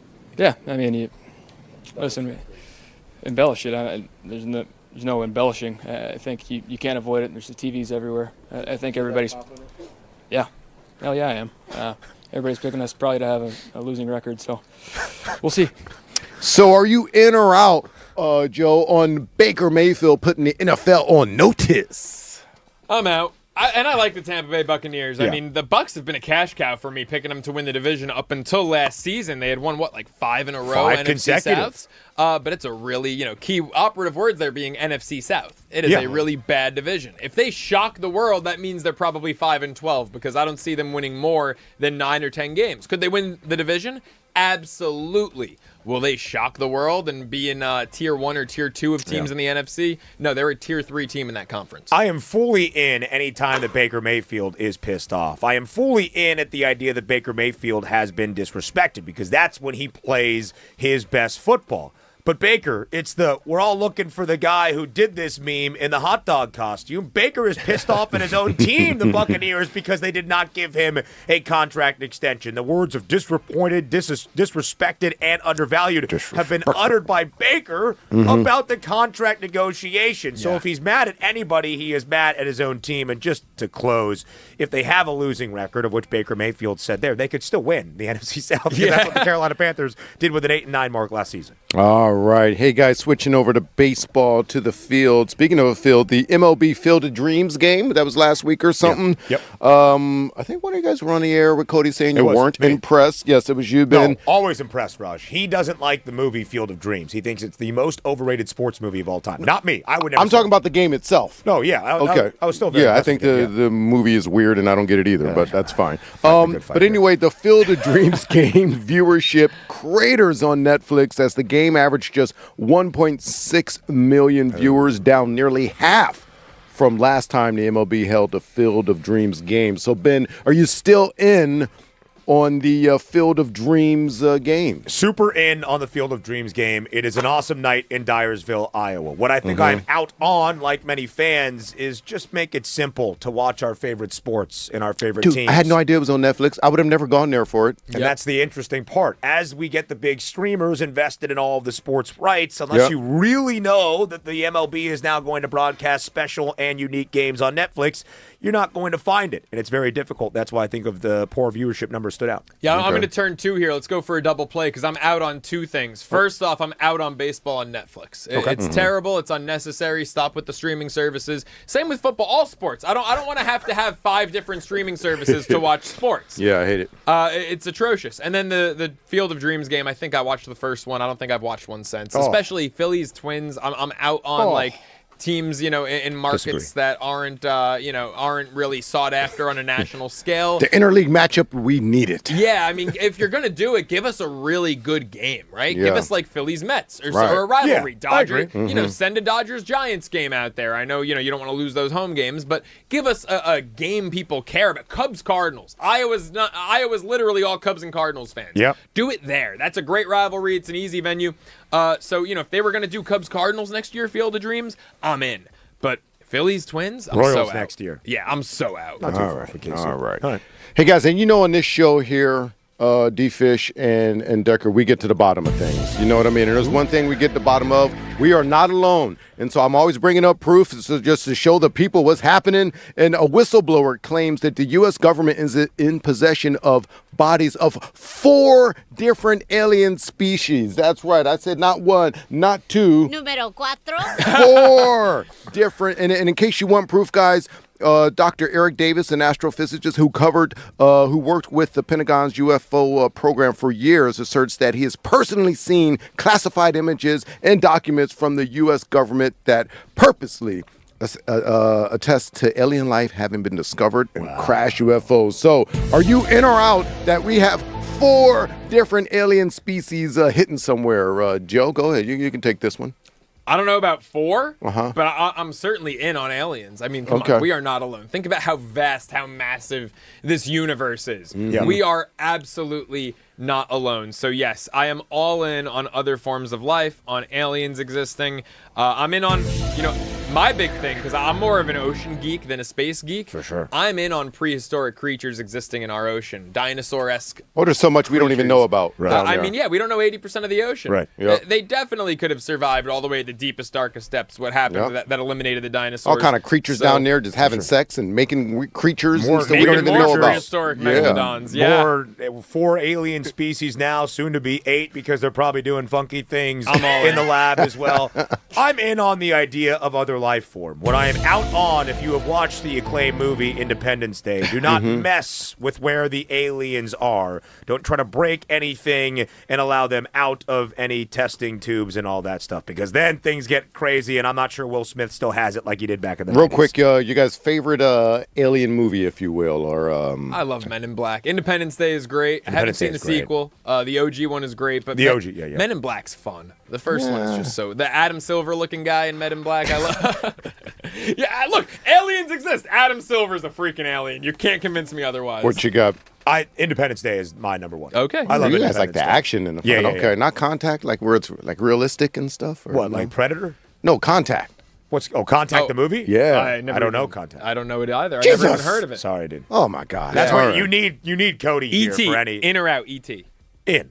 Out. People are out on ET. I'm out. I didn't All know right. that. All right, fair enough. We'll have to do a Through the Hard Way on aliens Yeah. one day. Space Jam. Great And of alien course, movie. this alien talk on In or Out is brought to you by our good friends at Yamava. Check them out at yamava.com. Hey guys, ESPN responded to complaints about. This is real.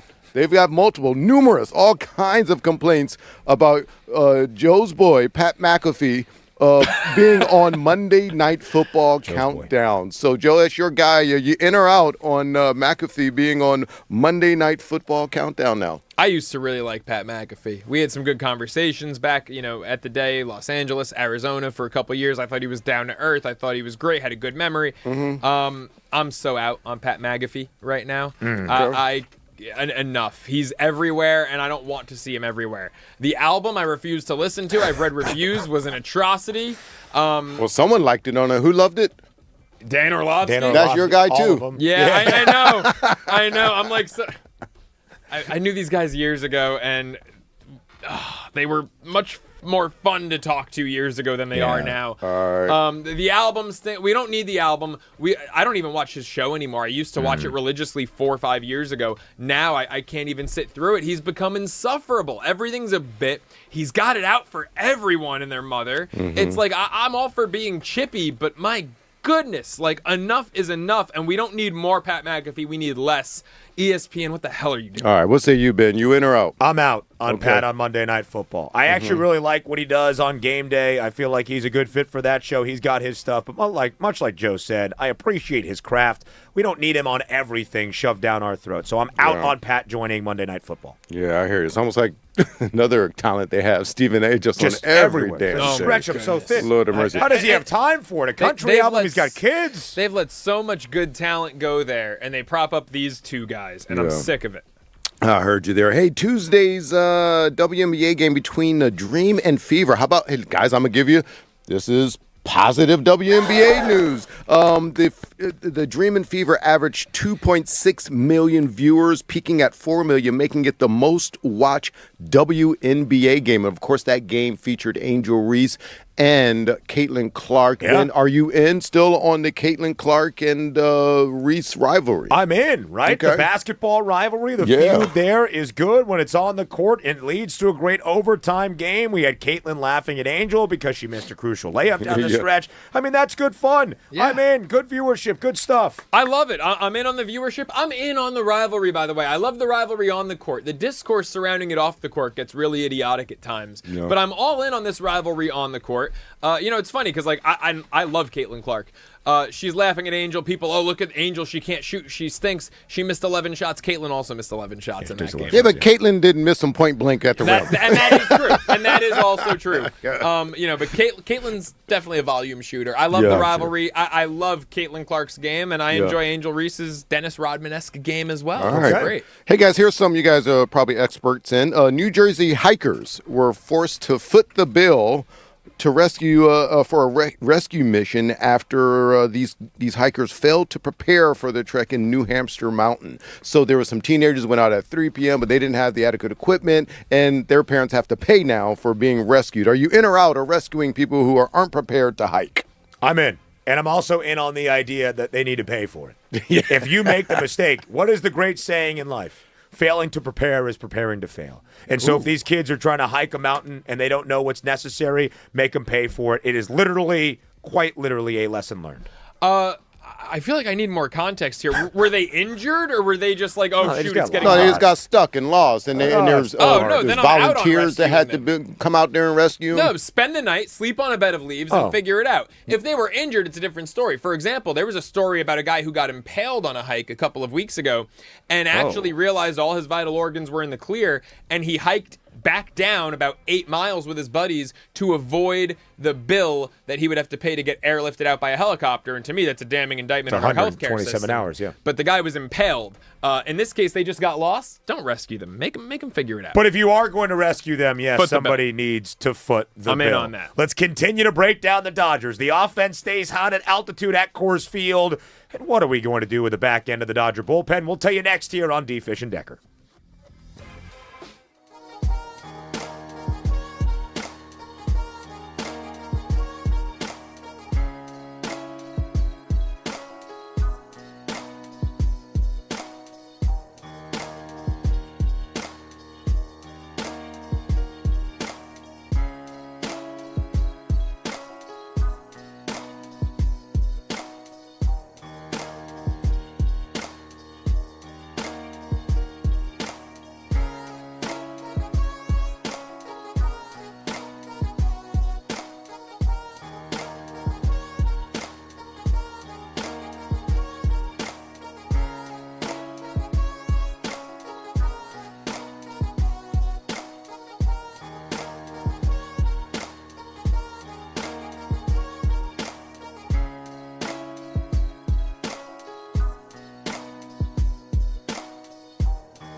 Sign of the times that your first vacation in more than a year comes in the middle of Hurricane Lila? One, I would appreciate this hostile work environment to calm down just a tick. This is my first time I've been not working in a full year, and I walked it right into, as Raj put it very, very eloquently, into a goddamn hurricane. And yes, this has been nuts. Absolutely nuts over here. But listen, the weather has calmed down a little bit. We are better. We are better. We are better. It is humid as hell, though. Who had a better weekend? Cody Decker out in Hawaii or Kyle Tucker Decker inside Dodger Stadium? Well, I got to tell you, I would say it's Kyle Tucker, and I'll tell you why. He didn't have to watch Kyle Tucker the way I had to watch Kyle Tucker this last weekend in a hurricane. It was awful. He was awful at the plate, 0 for 17. He was awful in the field. Now, granted, a tough play towards the right field wall, but, buddy, we're paying $60 million a year. Run into a goddamn wall every once in a while. We were up 24 points at the half, I think, or in the second quarter. That was game 5, right? In LA? So much trash. No, that was game 4. But that was game 4. Okay. When we had a chance to tie the series up 2-2. Right. And, we got up big early. Mm-hmm. And I think they cut it to maybe 18 at the half after being up 24. The reason why it's so hurtful is when I checked out of the game in the third quarter, we were up by 13 points. And by the time I checked back in the game, and I don't coach the team, so by the time I checked back into the game, we're down by 5. Oh, so we were minus 18. Yeah. And I'm sitting here watching us lose this lead. Oh, it must be frustrating. And that was like the one time. I was always a guy that did what the coach asked me to do. But that was the one time I almost went and checked myself back in the game. I heard that. I wish you did, man. I wish you did. Once again, Edwin Díaz doing his Edwin Díaz thing. And here's the thing. I am a fan of Edwin Díaz. I think he's a very solid pitcher. And yes, if you look at his career numbers, he has elite closer metrics. He absolutely does. High leverage innings. A Wednesday morning in Los Angeles. It is 8 a.m. It is hour number 3 here on D. Fish and Decker on the new 97.1. The Fan, the voice of LA sports. He is Joe Serralo. I am Ben Stevens. In once again for D. Fish and Decker. And to start off this third hour of the show, we look back on the Dodgers taking game number 2 at Coors Field last night against the Colorado Rockies. But before we get there, we got to tell everybody, 855-975-2326. We want your voices involved in this conversation at The Fan LA on YouTube. Can Joe Serralo, a former college pitcher who played a little bit of semi-pro baseball, strike out Cody Decker at Jackie Robinson Stadium at UCLA? Can Joe Absolutely get the better of Cody? A lot of pop in that bat. But Joe's got a really good slider, as he shares. We are going to make that happen. We might make it happen in early October because that would be the biggest baseball thing happening in the month of October here in Los Angeles. And it's like, that's my favorite time of year to pitch out here. August, September, October. It's You also warm out here. I'm loose. You know, it's so funny. You and Shohei need to, join up in bullpen sessions together. You said you need, 2 weeks to rev up and get ready to go. Probably closer to 4 weeks. If we're being completely honest, I haven't thrown a baseball in over a year. I need 2 weeks. You've been holding that for the last 3 days. I know. Well, playing with balls and throwing them is very different, Ben. I've been... Don't we all know? I need about 2 weeks of flat groundwork, and then I can get on a mound, and then probably another 2 weeks off a mound. Jesus, you're not going to Dodgers rotation. You're pitching to a guy that's been retired forever. Just get on the freaking mound. How do you get the Shohei treatment? That Dodger bullpen has sucked lately. I might get in there on a contract. What do they have till September 1st? I can qualify for the postseason roster. Listen, there's a couple of spots. Edwin Díaz is now on the IL. They called him Emmett Sheehan. Come on. Evan Phillips continues to work his way back. Maybe there's some hope for Joe Serrano. Airing it out for an inning. I bet I could finally cross 90. Okay. It's funny. You realize it is true. I topped out at 88 on a gun back then. You do realize as you get older and stronger and in more shape, I'll be the first to admit I did not work out much in college. Okay. I was I'm going to take the Jacob deGrom approach and just do the workout bands and be that tall, lanky guy.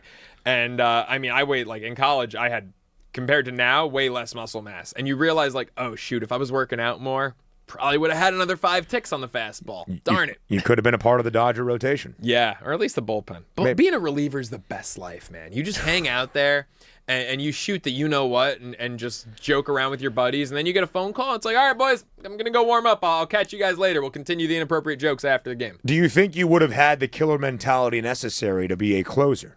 I was. I went from bullpen to rotation. Okay. So, yes, absolutely. So you could have been a closer. Do you think Edwin Díaz still has the killer mentality necessary to be that high-leverage closer for the Los Angeles Dodgers come October? I think he does, but not come October. I think you're going to see Edwin Díaz in 2027 be a killer closer for the Dodgers. And we've seen, Edwin Díaz with his every other year stuff. This goes back really to 2019 when he had that record-setting season for the Seattle Mariners. Or, I'm sorry, that was 18. And in 2019, 2019, he comes to the Mets on a big deal, which, I loved watching Edwin Díaz pitch. Not in 2019, though. ERA north of 5. 2020 was lights out. 2020, we can go on, so on and so forth. He's an every other year guy. And this is a down year for Edwin Díaz in an extreme capacity. I think next year he will be back. He will be fine. Tanner Scott stunk last year, guys. Yeah. And Tanner Scott's been really darn good this year. Still wouldn't make him my closer in October, but he's been really darn good. Raj getting us set up here in studio so we can hear from you. 855-975-2326. Of course, that was the big news ahead of Game 2 at Coors yesterday for the Los Angeles Dodgers. Under a month since returning from the injured list following nanoneedle surgery in his right throwing elbow, Edwin Díaz is back on the IL after 9 appearances and a 12.91 ERA. Somehow that is a real stat. A 12.91 ERA in those 9 outings as a Dodger. Edwin Díaz is reportedly dealing with right neck soreness, which has led to a drop in his velocity. And of course, the stuff has not been nearly as elite as necessary to be the closer the Dodgers have paid him to be. Let's go to the phone lines right here, right now. Our man Mitch from East LA joining us on this Wednesday morning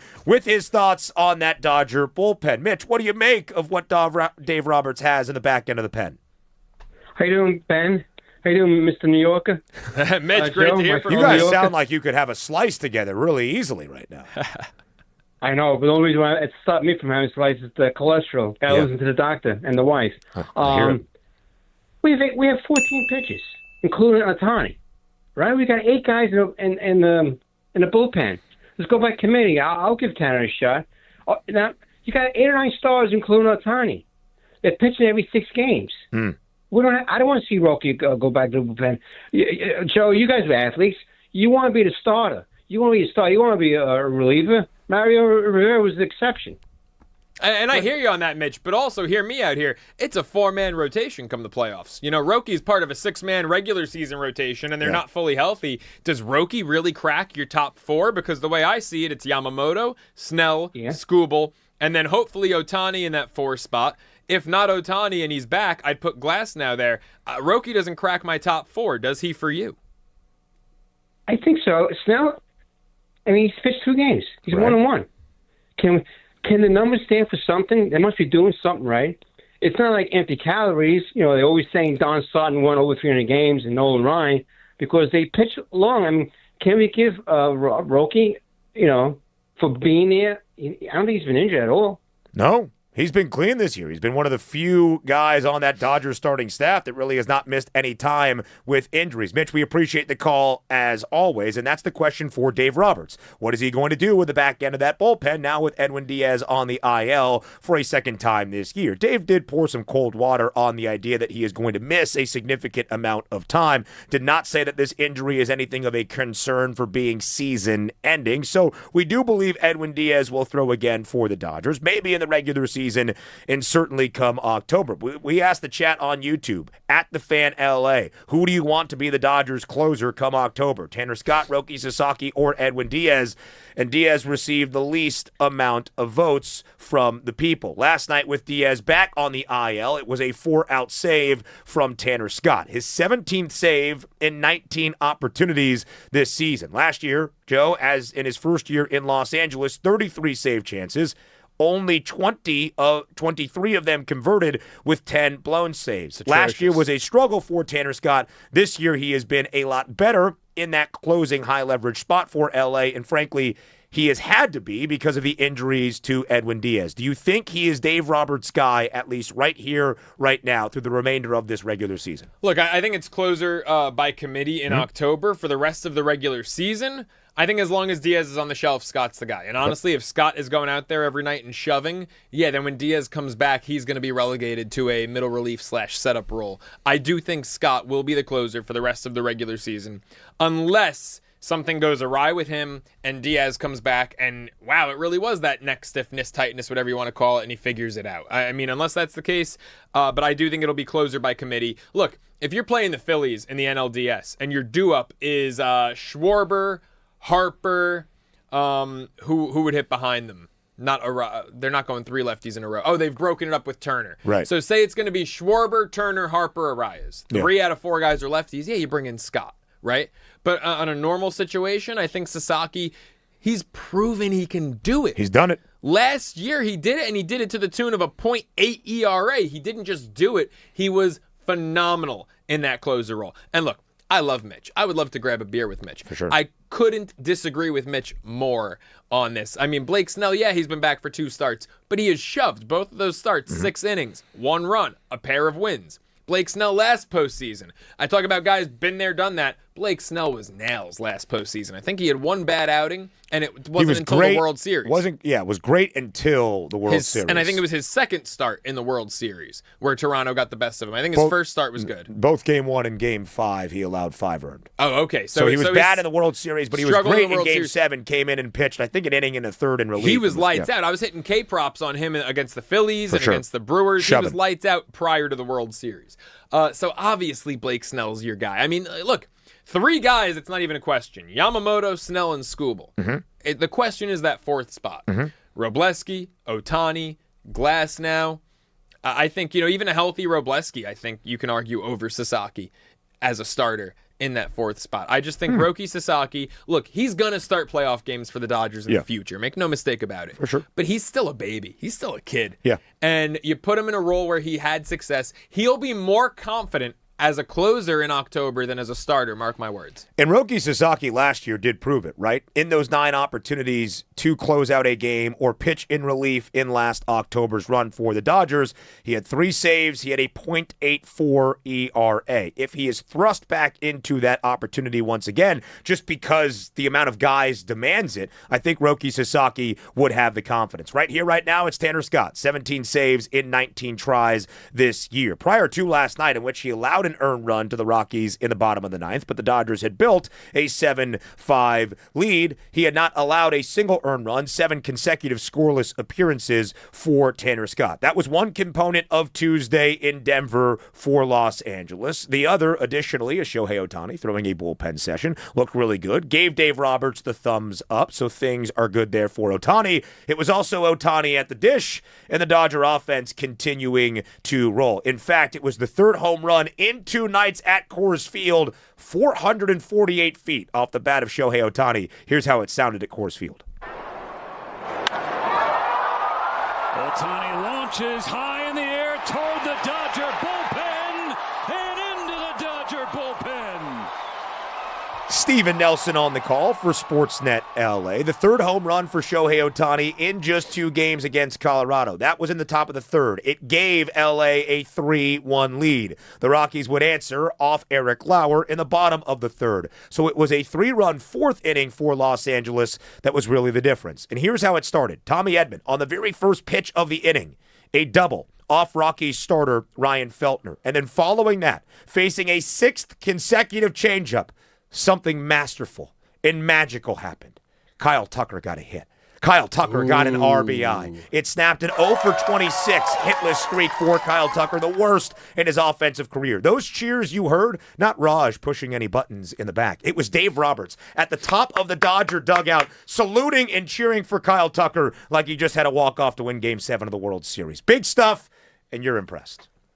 What the hell are we doing? What the hell are we doing treating Kyle Tucker like he's Kirk Gibson hitting a walk-off in the 1988 World Series? Tucky! I mean, unbelievable. Okay. I would hope when you see 6 straight change-ups that you're able to do something with one of them at Coors Field. I mean, my goodness, that pitch was middle into a lefty. That's a lefty's wheelhouse. For those of you who don't know, a lefty's natural swing is different than a righty's. A lefty's natural swing has that uppercut. They call it like a golf swing, right? It's beautiful to look at. And it's pretty to look at, but you put a changeup there middle in. I mean, my goodness, what are we doing? You beat lefties up. You beat lefties away. You beat them maybe, at their back foot with a breaking ball. A middle in changeup is the worst pitch. I mean, any changeup above the knees is batting practice, right? Like if you leave a changeup high, just, kiss it goodbye, see that baseball later. If Kyle Tucker didn't damage that baseball, I'd be concerned. Frankly, I'm concerned he didn't send it 450 feet into the seats. That's fair. I mean, what are we doing? I get wanting to give the guy a pat on the ass for breaking the slump. Yeah. But I felt like it was a little performative and overdone. The amount of cheering going on, guys, The guy he got a double on August 18th. All right. Like, when he gets back to the dugout, hey, welcome back. Way to go. Yeah. You're yourself again, right? Like, keep that swing going, keep that confidence. But the whole performative aspect of it all was nonsense. And to me, if I'm Tucker, I don't know about him, I'd actually be embarrassed. I'd be embarrassed if my team was cheering that much for breaking an 0 for 26 with a double on August 18th, because that's something you do for a rookie. That's something you do for a backup, a reserve. The $60 million man, like, that's when you're in act like you've been there before territory. And so for me, that was more embarrassing than impressive. Oh, okay. Well, that's unfortunate for Kyle Tucker then. But they were just trying to cheer and celebrate in a moment. Listen, it's clearly its mentality for Tucker. There is no doubt about it. And the Dodgers are trying to bring that positivity. $60 million, though, doesn't necessarily always equate to cheers. Often inside Dodger Stadium, it has been boos. So Kyle Tucker gets the RBI double. 2 pitches later, Teoscar Hernandez brings Kyle Tucker in with his own RBI double. Teoscar Hernandez had a triple in the 6th as well, in which Freddie Freeman drove him in. Freddie with a sac fly drove in Teo in the top of the 4th as well. 7 runs finally for the Dodgers. Back-to-back games, scoring more than 6 runs for the first time in a month and a half, since the end of June on the road in Sacramento against the Athletics. I have asked you this a couple of times, but I feel for maybe our new listeners and our viewers here on this Wednesday morning on D. Fish and Decker, do you attribute the Dodger offensive breakthrough the last 2 nights, or at least good Dodger offensive momentum, simply to altitude in Coors Field, or do you think this can be a launching pad, pun intended, for the Dodger offense moving forward? Coors Field is certainly what the doctor ordered, but I'm not going to dismiss getting out of this slump to being at Coors Field. When you're sick and you take medicine, do people say, oh, I'm glad you're better? Or do they say, well, you're only better because you took medicine? Coors Field is the medicine that the Dodgers needed. Now, it doesn't mean that when they leave Coors Field, they're going to get sick again. I think that they stay on this trajectory when they come back home and take on the reeling Pittsburgh Pirates over the weekend. But Coors Field certainly propelled this offense to being back to looking like its normal self. So obviously, I think Coors Field had something to do with it, but I'm not going to diminish or take away from what the Dodgers have done and are doing just by saying, oh, it doesn't count. Mickey Mouse, they're at Coors Field. No, I'm not taking away from it. I think that it's just what the doctor ordered, and they're capitalizing on it. So I commend them for that, and I think this offense is actually going to keep it rolling when they leave Coors Field, when they come home to take on Pittsburgh, when they go to, I believe it's Atlanta, after the weekend series against the Pirates. I think they keep the good times rolling. 11 runs in the opener, 14 hits. Last night, 7 runs in 10 base knocks. 6 of them an extra base hit, including 2 from Tommy Edman. I think capitalize would be a word that Edman would use to sum up what this offense can be, and hoping that the momentum continues moving forward. Let's hear from Tommy Edman following his 2 base hit night last night in the Dodgers 7-6 victory in Colorado. Yeah, it's great. We had a couple of really good nights consecutively, which it feels like we haven't really done in a while. Just really good, consistent approaches up and down the lineup. And yeah, just kind of shows what we're capable of. Hopefully we can keep the momentum going and, just win a lot of ball games down the stretch. I think it's a really fun thing for us and what we're doing here and speaking into this microphone when the storylines that are front and center in our minds that we put on air and display for all of you are the same storylines and conversations happening within the Dodger clubhouse. It was clear that last week in the series against the Royals and the Brewers, it was a moment of, hey, we cannot pass up these opportunities. These are critical sets, albeit in August, we must take advantage. They did against KC. They did not do so against the Brewers. It was also clear the offense being stagnant and stale was a big reason why. So those conversations are currently permeating throughout this Dodger clubhouse. They are recognizing it, but like you just said, they are capitalizing on the moment and enjoying at least the offensive spoils the last 2 nights of Coors. Yeah, and you mentioned the preceding series with the Royals and the Brewers, right? Like that Kansas City series, people were calling me a downer for it, and I'm usually of the belief that a win is a win is a win, right? I don't care if you win pretty or you win ugly, just win the game. There was something about that Royals series, and I said it right here on these airwaves, where I wasn't sold on the Dodgers. The 3 straight wins, the sweep, that's all good and well, but 2 of them were 1-run wins. The other was a 2-run win. The only really bright side that I took away from that series was Blake Snell, coming off the IL, 6 innings, 1-run ball, and shoving. Skubal, very human. 5 innings, 3 earned against Kansas City. I expect more than that. That series was not pretty to me. And it translated, Then Milwaukee, a real opponent, comes into town and they take 3 out of 4, stealing that game 1 that the Dodgers had. Should have been up 2-0 in the series, kind of playing with house money going into Saturday. And it just all was a debacle and a failure against the Brewers over the weekend. And I think that's because the Kansas City series, the Royals are just so bad that the Dodgers, they got the 3 straight wins, but they weren't back from beating Kansas City. I feel like they're back. I feel like there's a confidence, a swagger to them, and I feel like this series in Coors Field, again, it's a lowly opponent in the Rockies, but they're doing what I needed to see out of them. They're putting up runs. You mentioned it. First time all month they've had back-to-back nights of 6+ runs. 18 in 2 games, not too shabby. And I think that confidence is going to propel them and continue when they leave Coors Field. And I think it's very natural from the fandom perspective to say, all right, they swept the Royals. Big whoop. They're beating the Rockies. They already won this series, and they're doing so at Coors Field. What does it matter? We saw what happened against a team that they played in the NLCS last year. That is the number 1 seed currently in the National League in Milwaukee. They lost 3 of 4 and looked pretty bad in doing so. I get all of those criticisms, but you are trying to build momentum here in August where, frankly, you have played your worst baseball of this season. And they'll have an opportunity to do so over the weekend back at the Ravine against the struggling Pittsburgh Pirates, who are 4 games above 500 after their first win post-All-Star break, and they are 12-19 since the All-Star break. And they have were really buyers at the deadline. Yep, and they've really fallen out of consideration for a wild card spot. Before they get home to take on the Buccos, they will have a 3rd game against the Rockies tonight in Colorado, looking for a sweep. Joe's October closer for the Dodgers, Roki Sasaki, gets the start tonight. He has been really strong in his 5 outings in the second half of this season. Kyle Freeland, the guy that has been a career Rocky, gets the start for Colorado. He is 4-10 this year with an ERA north of 6, Joe, but he has allowed only a single earned run in all 3 of the starts he has made in August, including his most recent at Coors Field, a complete game, 1-run effort against the Kansas City Royals. So the Dodgers, if they are going to continue that offensive momentum, will do so against a pitcher in Freeland they have seen many a time, but they will do so against a pitcher in Freeland that is throwing the best ball he has all season. Yeah, I think I had the over in that game where Freeland threw the complete game. So that wasn't my favorite outing. The Rocks gave you 8, but that was it. Sasaki, 2 outings against the Rockies this year. He's allowed 3 earned in each, 1 at Coors, 1 at Dodger Stadium. But what's funny, were all those runs created by guys that are not currently on the Rockies? Because if you go to Roki Sasaki's numbers versus current Colorado Rockies, they're just 5 for 26 off of him.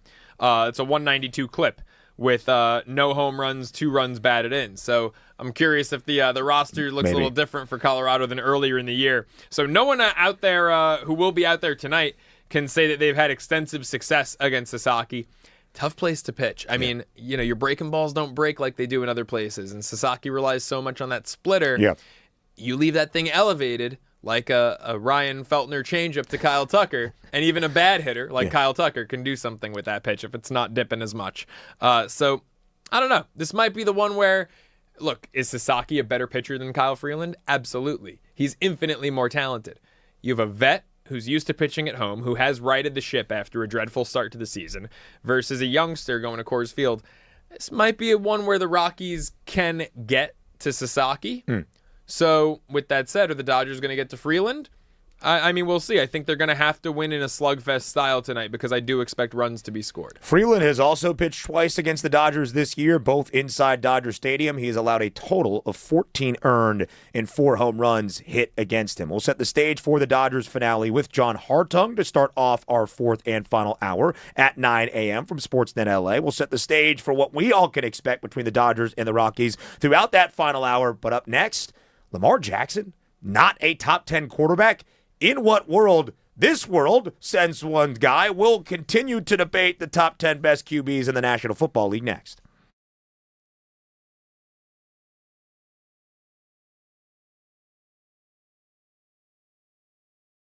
Shutout innings, he holds the record that will Tides hold the record for most saves in a single season. In fact, when he did it in 2018 with the Mariners. But I've also seen full year collapses on this guy. And I'm talking multi-year. We saw it with the Mets twice, by the way. We also saw the injured year that he had with the Mets. Now he's over here with the Dodgers, and he's been very shaky from Jump Street, before even the microneedling surgery even had. I have not been quiet that I didn't like this deal. In fact, the Dodgers made two very big deals this last offseason in Edwin Díaz and Kyle Tucker. I didn't like either deal. It comes to fruition that both of these guys happen to be the biggest struggle bust players on the Dodgers, both on the pitching side and the offensive side. So it's a little frustrating to see. I do hear the people kind of pointing the finger at Dave Roberts, saying, why are you throwing him back out there? However, we saw him have a very, very efficient 12-pitch inning earlier this week. However, you can't be blowing saves to the Brewers this late in the season. You just can't. So the way I see it, I think an adjustment does need to be made. It's just hard to justify considering how much you're paying. ESPN is posting this incorrectly. They are putting a fractured leg. Oh, it's a microfracture. Micro is a key word there. Can you play on a microfracture? Yeah, I've played on a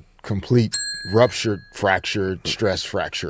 I played with a completely torn UCL and shoulder and a broken toe in two places. Cody, you had multiples in games? Multiple. Yeah, no. And I no, they never took me out of a game because I am a badass. Do we owe Christian and all the former Team USA members nationally, do they owe Christian an apology? Does Landon Donovan, Tim Howard, and all of those people who have called out his lack of performance? Oh, yeah. Did she owe him an apology too? No. No one owes him an apology. And here's the thing, I don't dislike Christian Pulisic. It's just I have been spending the last 5 years being told that this guy is the one that's going to take American soccer to the next level. Based on what I've seen now in 2 World Cups from the guy and him no-showing the Gold Cup with his first opportunity to play with Poch, and now all the reports around, and as much as I want to say they're sources and unverified, Landon Donovan's the one out talking about Christian Pulisic's camp and how he's been handling the press and how it's been a problem for Team US. After I've just finished my 14th season, I've been very lucky and fortunate to win 4 championships. However, that means 10 times I didn't. Exactly. So I've experienced not winning a championship much more than I have. And in saying that, though, I think I'm lucky from the standpoint of I was blessed to win a championship in year 3. Yeah. And so the stress that guys carry throughout the playoffs or the emotions that they may have in not being in it, I don't necessarily have that as much because I'm not, I'm not chasing the idea of being a champion. And I get it, and I actually feel for guys, but I'm just blessed and lucky. So I can watch it and appreciate it and appreciate the guys who's like, yo, they're doing it for the first time. Like, that's amazing. Okay, so you say that too, and I think the craziest thing about this championship run was all the doubt that the Knicks had. Like, up until Game 5, people were still doubting them. But you've been there, and you know what it takes to win a championship and being part of a championship team. There's kind of like this feel amongst the guys where you're like, oh, we got this. We know we're going to do this. At what point did you see that and notice that and kind of get that feeling like, okay, the Knicks have the it factor? So they had the Atlanta series where they struggled for a couple games, and then they figured it out. Yeah. And then they started rolling, like completely rolling from that point on. And after a while, I would say their second round series versus Philly. Yeah. You knew Philly couldn't do anything, right? Yeah. Then you saw them play the Cavs, and it was like, man, they've struck like this lightning in a bottle. Like, you know when it happens, and you can just see it like, oh, no, something's brewing with them that's different. And, yeah, they found it. But, you know, I find this thing interesting because, to your point, you said you've been in it where people doubted you. Oh, yeah. And the reality is we all get mad when people doubt us. Yeah. And then we win it and we're like, yeah, you shouldn't have doubted me. But the reality is you never won before. They should doubt us. As an athlete, the competitive fire burning inside of you, you use the doubt as fuel. But the reality is if you're the crazy one if you think you shouldn't be doubted. You haven't done it. And I was the crazy one before as well. Like, no, don't doubt me. What's wrong with you? Yeah. But I love it. It's nothing like proving them wrong. Be sure to check out The top 10 quarterbacks in the National Football League through the eyes of one Dave Portnoy. We reacted to this list earlier in the show to end out our opening hour. And one of the names that was missing from that top 10 quarterback list is a guy that plays here in Los Angeles. His name is Justin Herbert. He is entering year number 7 of his National Football League career, but they are hoping, Joe Cirello, that this year for the Bolts, under new offensive management and the new OC in Mike McDaniel, that this is the year, not that Herbert puts up numbers, but that Herbert finally can win a playoff game. What say you? Is this the year that Justin Herbert leads the Chargers to a postseason victory? I don't think so. So he will remain out of your top 10 for quite some time. Justin Herbert, look, there's a lot wrong with this top 10 ranking that Dave Portnoy, I want to spit on the ground just saying his name. There's a lot wrong with this ranking that he released. Justin Herbert being excluded, not one of the wrongs. Interesting. I'm right there with him. Now, I would argue, actually, that Justin Herbert is better than one person who did make the list, but that's because that person does not belong in a top 10, maybe not even a top 15. Whereas Justin Herbert, I would have in that 10 to 15 range. I have Justin Herbert bottom of my top 10. I think he would be 10th in a quarterback list that I am compiling on the fly. Number 10 for Dave Portnoy is the Packers starting quarterback in Jordan Love. Is that the guy that you would have Herbert in front of, respect to this list that we see here? By the way, just to run through, Matthew Stafford 1, Drake May 2, Josh Allen 3, Patrick Mahomes 4, Caleb Williams 5, Jaden Daniels 6, Joe Burrow 7, Jalen Hurts 8, Sammy D, Sam Darnold, the Super Bowl champion 9, and Jordan Love at 10. You would have Herbert in front of Love in your own personal list. I absolutely would. But not in the top 10 for either of them. Neither top 10. Yeah. I have Love out of there. I mean, I would have Trevor Lawrence probably ahead of Justin Herbert. Oh, I would not. This is a discussion. This is a debate to be had. Yeah. I could potentially be swayed. Lawrence has won a playoff game against Justin Herbert. In very dramatic fashion. Yeah, incredibly dramatic. First half of that game, you would have said Herbert's better than Lawrence all day long. Yep. But games aren't won in the first half. So that's a discussion. I also wouldn't have Lawrence top 10, though. I would have probably Jared Goff in the discussion. Okay. Don't forget, the guy who he left off that's most glaring, that's egregious. Is Lamar Jackson. Right.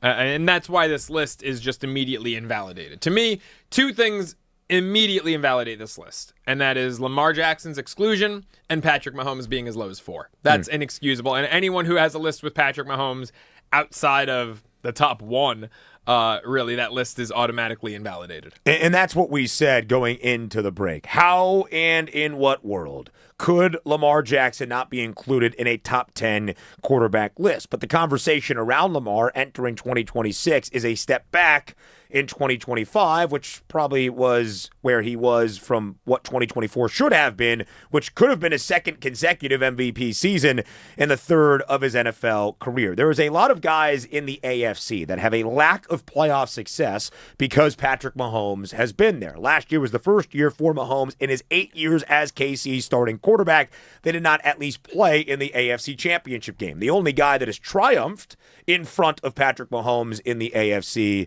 is Joe Burrow, who I have at 4, slightly ahead of Lamar Jackson in my own top 5 QB list at 5. Yeah, Burrow's riding a lot of success from 2021, 2022. Mm-hmm. And, I've got Burrow currently, you said you have him at 4? I have him at 4.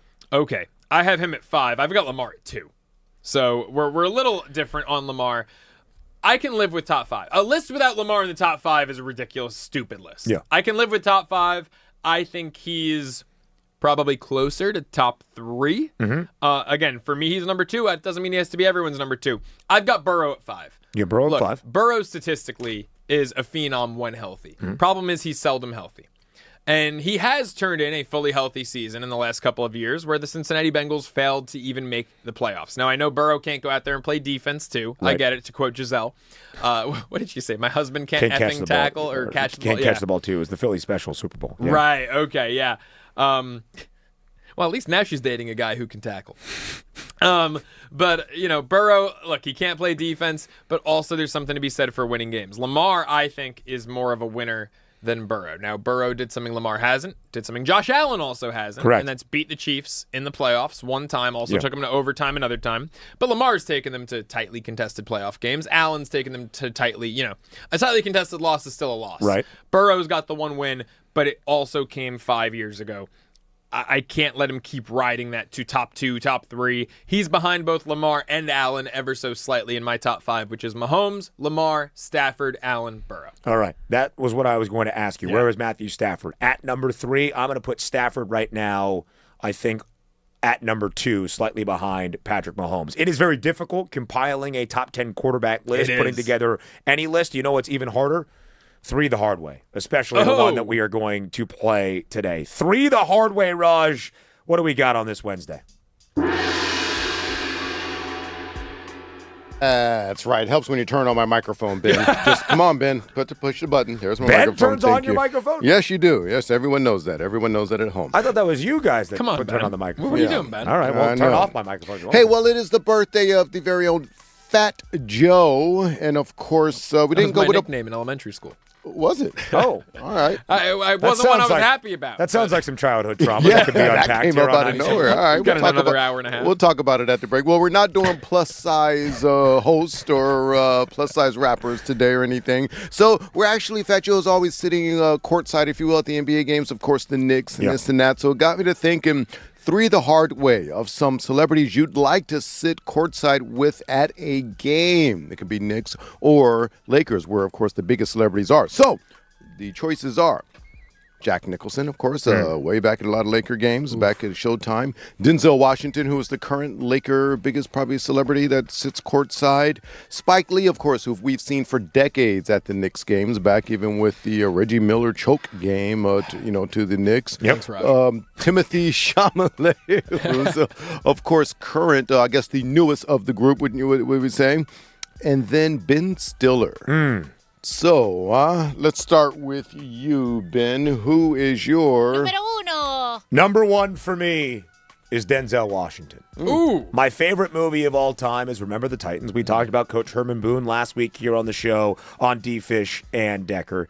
Denzel Washington is number 1. I think he is the coolest, suavest, best guy that I could sit next to and talk about watching basketball as a pure sports fan while also enjoying just the conversations of what that man has done in life. Denzel Washington is my number 1. The number 1 person I would want to sit next to courtside at an NBA game is not even a question. And it shouldn't be for anyone. Whether you're a fan of this team, my beloved New York Knicks or not, it's obviously Spike Lee, Ben. Someone has to teach you how to do the right thing and get this list right. Spike Lee was with the Knicks during the Isaiah Thomas years. No, not Isaiah Thomas the player, Isaiah Thomas the coach and executive, which was an unmitigated disaster. Spike Lee, and look, I've said if the Knicks decide to give all these celebrities, Ben Stiller, Timothy Chalamet, if they decide to give them rings, I'm fine with it. The one who needs a ring, who deserves it, head and shoulders above the rest, Spike Lee. He was with him through the lean years. He's with him now. He doesn't take handouts from Madison Square Garden because he doesn't want to feel like he can't criticize the team. He pays out of pocket every single season for those seats. That is dedication. That is true fandom. That is loyalty. I love Spike Lee. He's number 1 on this list. All right, Ben.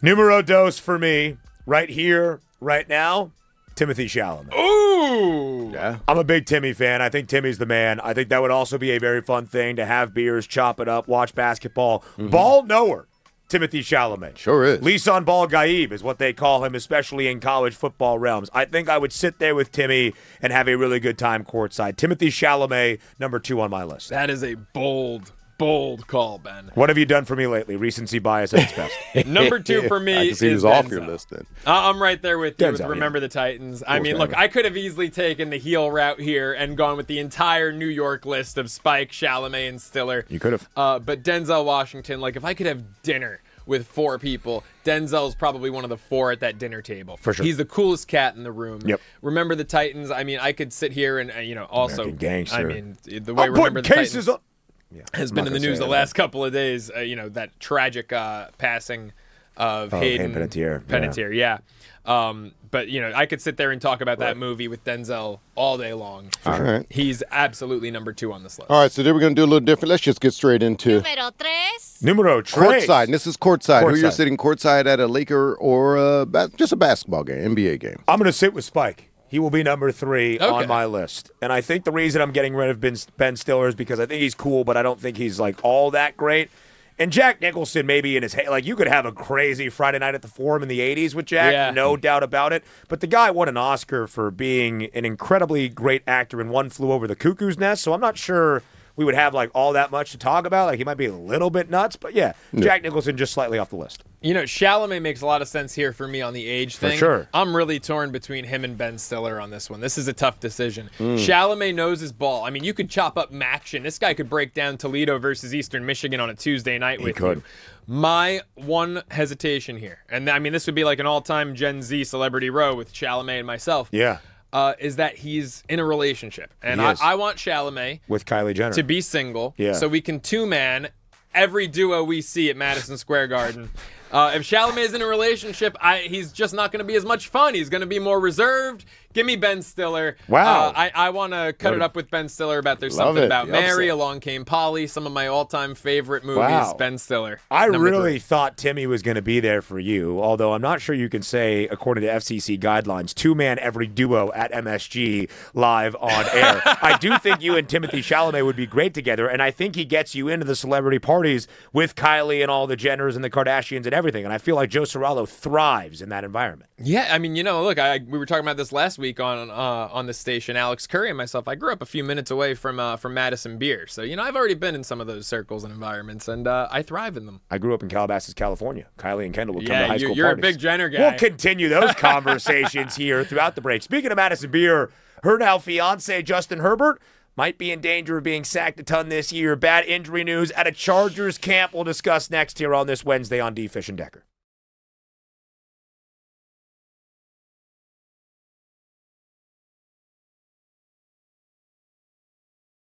Any honorable mentions?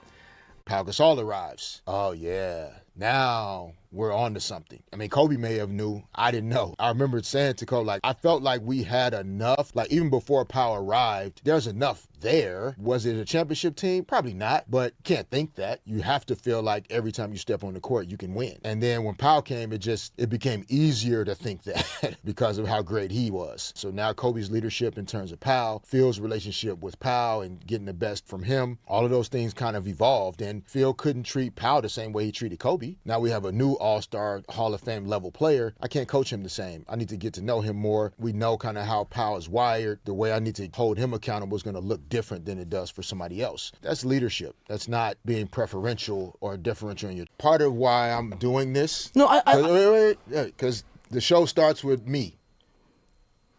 Part of why I'm doing this is to try to help us get out of this idea that we have to label athletes anything.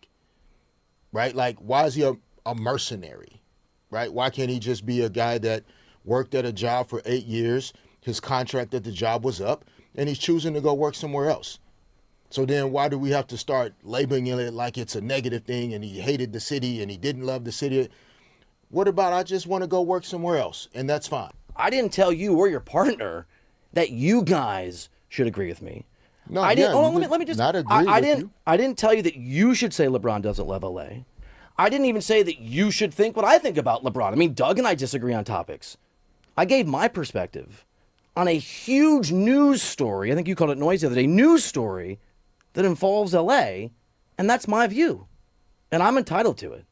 And the people in LA are entitled for all of us. And if you're doing that, great, to give your honest, unvarnished perspective. Once again, Edwin Díaz doing his Edwin Díaz thing. And here's the thing. I am a fan of Edwin Díaz. I think he's a very solid pitcher. And yes, if you look at his career numbers, he has elite closer metrics. He absolutely does. High leverage innings, shutdown innings. He holds the record that will Tides hold the record for most saves in a single season. In fact, when he did it in 2018 with the Mariners. But I've also seen full year collapses on this guy. And I'm talking multi-year. We saw it with the Mets twice, by the way. We also saw the injured year that he had with the Mets. Now he's over here with the Dodgers, and he's been very shaky from Jump Street, before even the microneedling surgery even had. I have not been quiet that I didn't like this deal. In fact, the Dodgers made two very big deals this last offseason in Edwin Díaz and Kyle Tucker. I didn't like either deal. It comes to fruition that both of these guys happen to be the biggest struggle bus players on the Dodgers, both on the pitching side and the offensive side. So it's a little frustrating to see. I do hear the people kind of pointing the finger at Dave Roberts, saying, why are you throwing him back out there? However, we saw him have a very, very efficient 12-pitch inning earlier this week. However, you can't be blowing saves to the Brewers this late in the season. You just can't. So the way I see it, I think an adjustment does need to be made. It's just hard to justify considering how much you're paying. ESPN is posting this incorrectly. They are putting a fractured leg. Oh, it's a microfracture. Micro is a key word there. Can you play on a microfracture? Yeah, I've played on a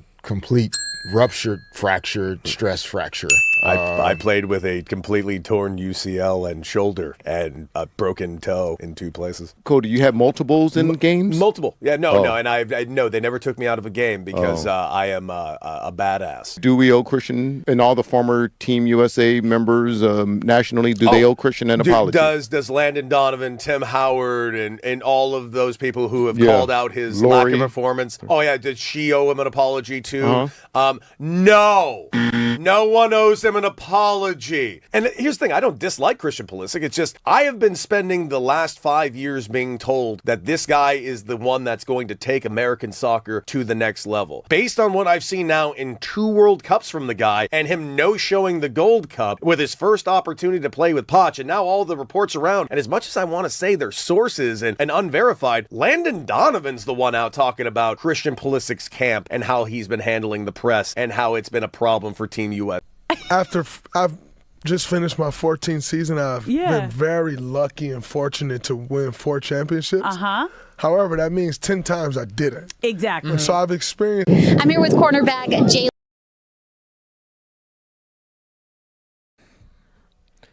Yesterday in El Segundo, California, the Los Angeles Chargers hosted the San Francisco 49ers in a joint practice.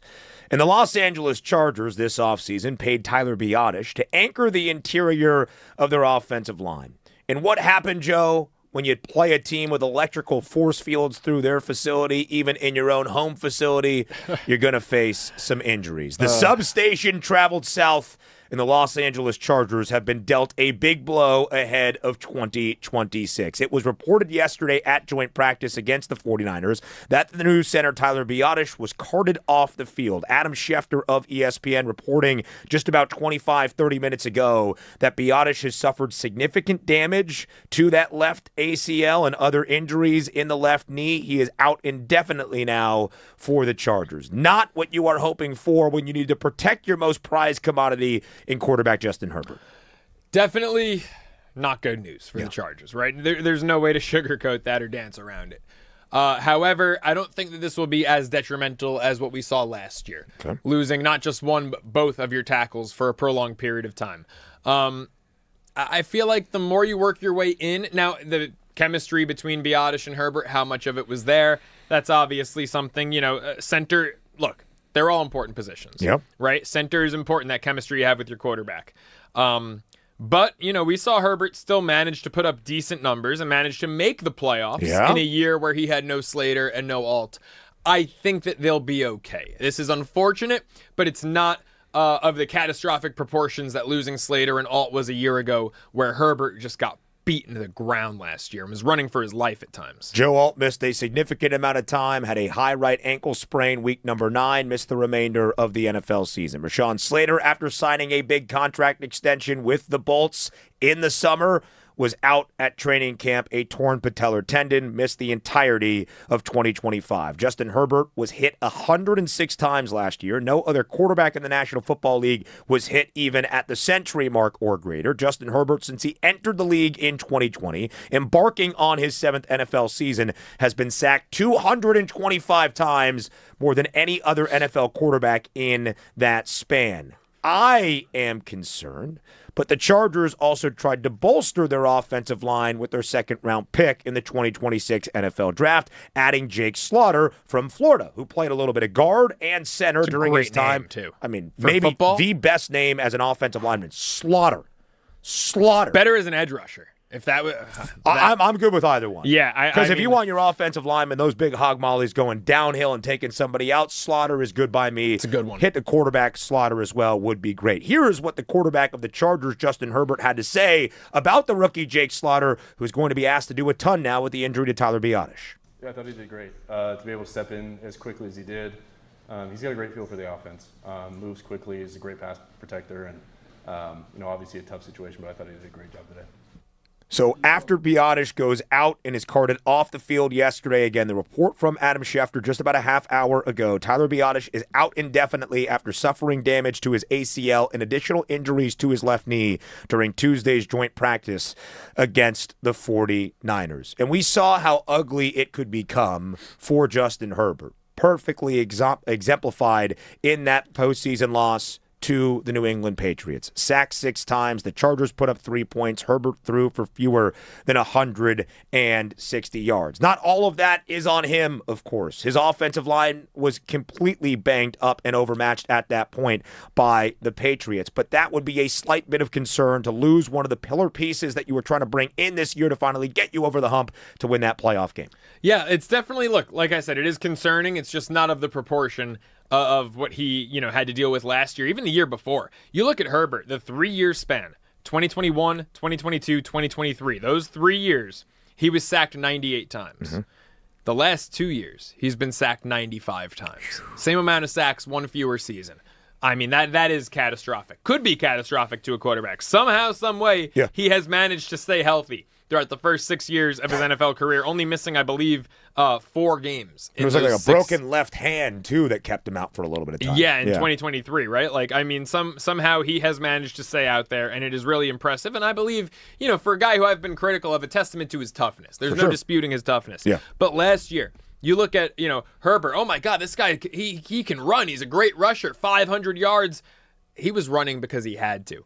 In a prolific Chargers offense where everyone's healthy, Justin Herbert's not running for 500 yards. Justin Herbert's finding McConkey and Johnson down the field, and he's airing it out because the guy does have a cannon of an arm. For sure. He was running for 500 yards out of necessity. He was running for his life. That is not a part of this Mike McDaniel offense here, having Herbert be a Lamar Jackson type, a Jaden Daniels type. He's got the capabilities, which is a great thing to have in your back pocket, but if Herbert's running for 500 yards, your season's got some question marks. Yeah, it is not a good thing by any means. When Raj tells me he has a source that he catches up with on Taco Tuesday, I believe anything that Raj is going to tell me. And he's got a source around the Chargers that basically said, albeit with the injury to Biadasz, if that's what ends up happening, we feel confident in Jake Slaughter, the second-round rookie out of Florida. They feel very good about how Justin Herbert and the entirety of this offensive line and offensive scheme has taken to Mike McDaniel so far in the early reports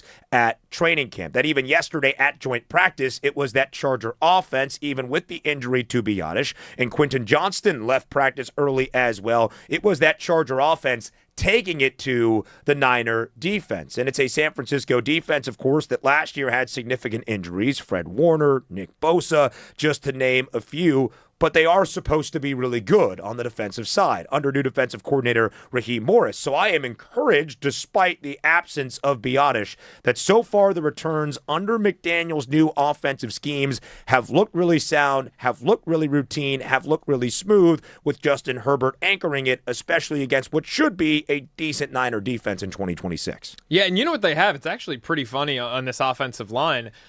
They've got a couple of guys who are failed first-round picks out of smaller schools that they've added to this roster. Trevor Penning, kind of a swing guy. Northern Iowa, first-round pick. Talk about a nut butt. Right? Trevor Penning will try to take you out.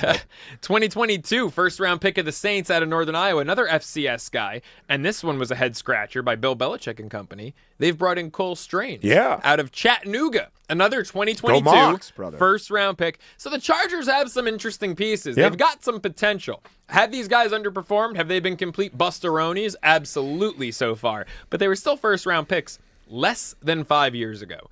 And, Penning was drafted to be an offensive tackle. He is going to be a guard on the Chargers, maybe even a center. Who knows? A lot of guards and centers interchangeably swap. Like maybe Strange slides inside if it's not working with Slaughter. So, the rookie, I think, is going to be their top option to step in at center. I believe so. But they've got other options. And we've seen failed tackles a la Penning go inside and have more success inside. There's less footwork, less nuance. I mean, it's still tough. I'm not going to diminish the the skill that goes into playing offensive guard, but it's nothing like playing offensive tackle and having these freak athlete edge rushers come at you. So the Chargers really made it a priority this year to not just improve their talent on the offensive line, but improve their depth. And it's kind of like one man's trash is another man's treasure. They figured, hey, you know what? Strange didn't work out with the Patriots. Let's give it a go. Penning didn't work out with the Saints. Let's give it a go. And if the tackles are healthy, that is what's most important. You can kind of plug and play inside if the tackles are healthy. If you have Joe Alt and Rashawn Slater healthy to bookend your offensive line, you are going to have one of the, if not the ultimate best pair of tackles that you can have in the National Football League. And that is first and foremost. But when I was confident and optimistic that they added Biotish to pair with Jake Slater, who would be on the interior, and add one of those other pieces, that's a really stout offensive line if it remains healthy. And that is the main cause for concern in keeping Justin Herbert upright this offseason. So that is where my concern is. Do I think it keeps the Chargers from 10 or 11 wins and missing out on the postseason? Not necessarily, but that's what causes just a little bit of concern. It's the one training camp or joint practice update you just never want to see. No, absolutely. You know what else, though? When you have an offensive line that's got question marks to it, what helps? Mike McDaniel is offensive coordinator now. Yeah. What we saw in Miami, look, McDaniel squeezed everything he could out of Tua. I'm out on Tua. I was pretty out on Tua. You know, it's funny, when Tua was drafted, that was the tank for Tua's season. Yeah. And then he's, the third quarterback off the board? Who was taken first, Tua or Herbert? Tua, in front of Justin he was Herbert. one pick ahead. So Yeah. he was the second quarterback off the board. He should have been the third quarterback off the board. If I'm drafting, I'm taking Herbert over Tua, and I said it even 5 years ago on different networks back ahead of that draft. Yeah. So McDaniel really got everything he could out of Tua, and a big part of a Mike McDaniel offense is quick releases. Yes. Last year, that wasn't really prevalent in this Chargers offense. Herbert was holding on to the ball too long and thus running for his life to the tune of 498 yards on the ground. Yeah. I expect Herbert to get rid of the ball much more quickly. I mean, we know he can air it out 50 yards downfield. Yep. You don't have to every time. If it's there, take it. If not, hit McConkey on a slant. Hit Johnston on an out route. And I think with McDaniel, if the offensive line especially is a question mark, you're going to see a very different type of Chargers offense where Herbert's not looking to make things happen 20, 30 yards downfield, where you get way more quick releases and some after-the-catch production. And just to update Quentin Johnston's injury concern, there was not much of it for the Chargers, even though he exited the joint practice against the Niners early yesterday. That is the beauty of Mike McDaniel, the offensive genius. That is the beauty of an efficient Mike McDaniel offense. It relies first and foremost on a really good zone run game that uses the offensive line seamlessly to get the football down the field. It is why Omarion Hampton should be a guy that people look to in fantasy football this year. It is also what has been basically the main priority for Justin Herbert. Don't just trust your cannon of a right arm to thread the needle late.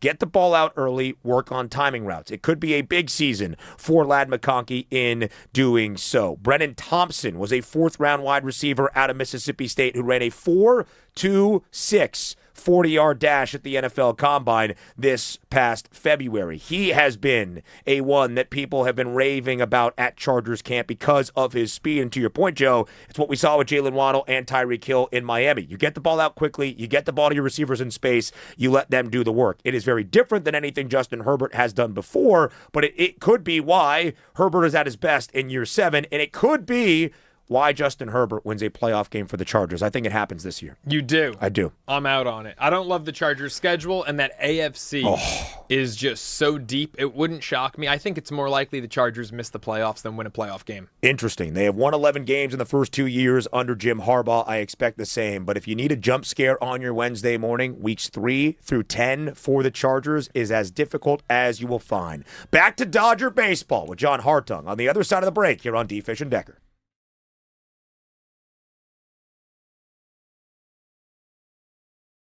Shohei Ohtani is the type of player that you have to begrudgingly applaud if you are a Phillies fan. What he's doing is absolutely amazing. I don't remember the stat. Was it like one of the fastest to 300 or was the number 350 homers this week or last 300 week? home runs, 9 seasons to get there. Unreal. Correct. So crazy low number right there. Not even Barry Bonds, if I'm not mistaken. So in that regard, you have to respect that. But then he's also striking everybody out. So I mean, who else can cuss out their catcher in another language in the middle of the game and not get no blowback? Told his You're catcher, right. get it together. And then Right. the catcher after the game was like, "You right. That was my fault. That was on me. That was my fault." Yeah, Dalton Rushing's been a topic of discussion in Los Angeles quite a bit as of late, Roy. We can't get away from the cat. It's not like he's trash.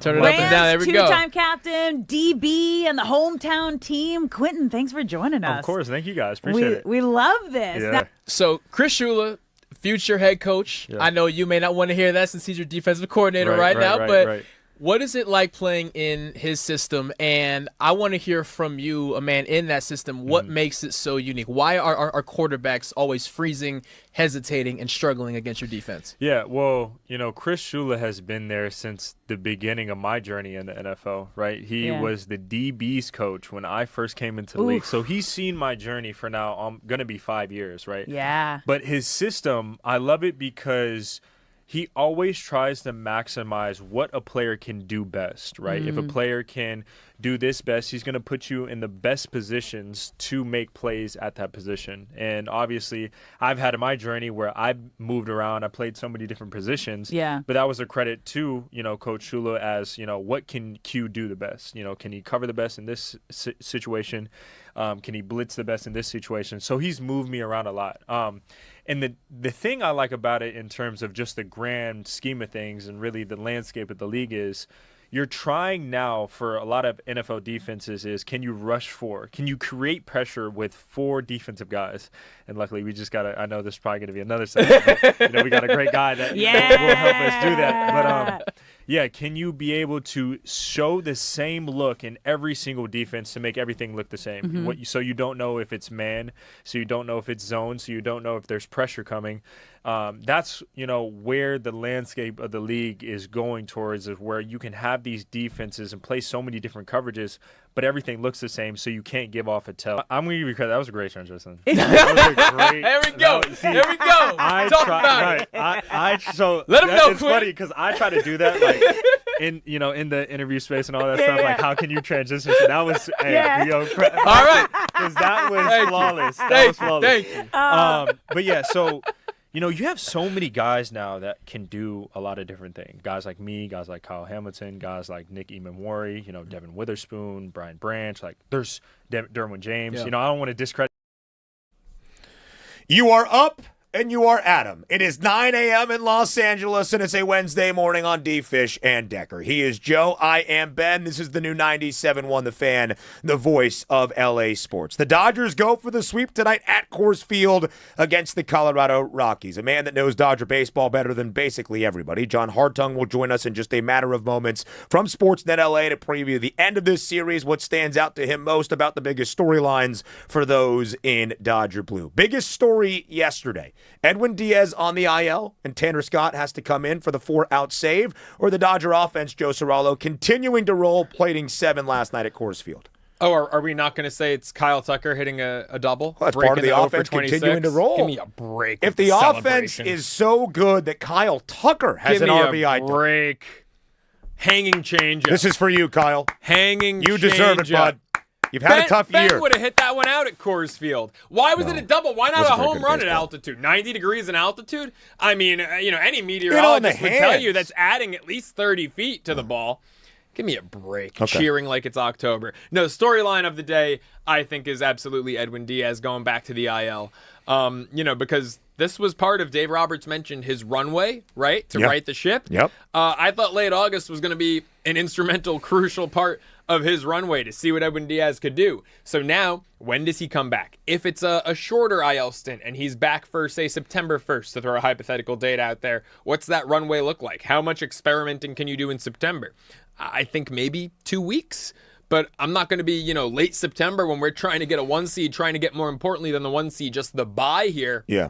We can't be toying around with Edwin Díaz September 23rd, right? So that runway is getting shorter and shorter and shorter. That, to me, is the biggest takeaway from yesterday in Dodgerland. Right next, soreness is why Edwin Díaz is back on the injured list under a month after returning from the IL and the critical nanoneedle surgery. They have said that whatever issue he is dealing with right now in the upper body, around the right neck, is not in any part to the surgery to repair his right elbow. But in 9 outings since his return in late July, a 12.91 ERA. It was not stellar by any means for Edwin Díaz, and if there are detractors of the Dodgers, the two big money guys in Kyle Tucker and Edwin Díaz continuing to be main storylines basically day in, day out, not a good thing. You know what should be the main story in Dodgerland?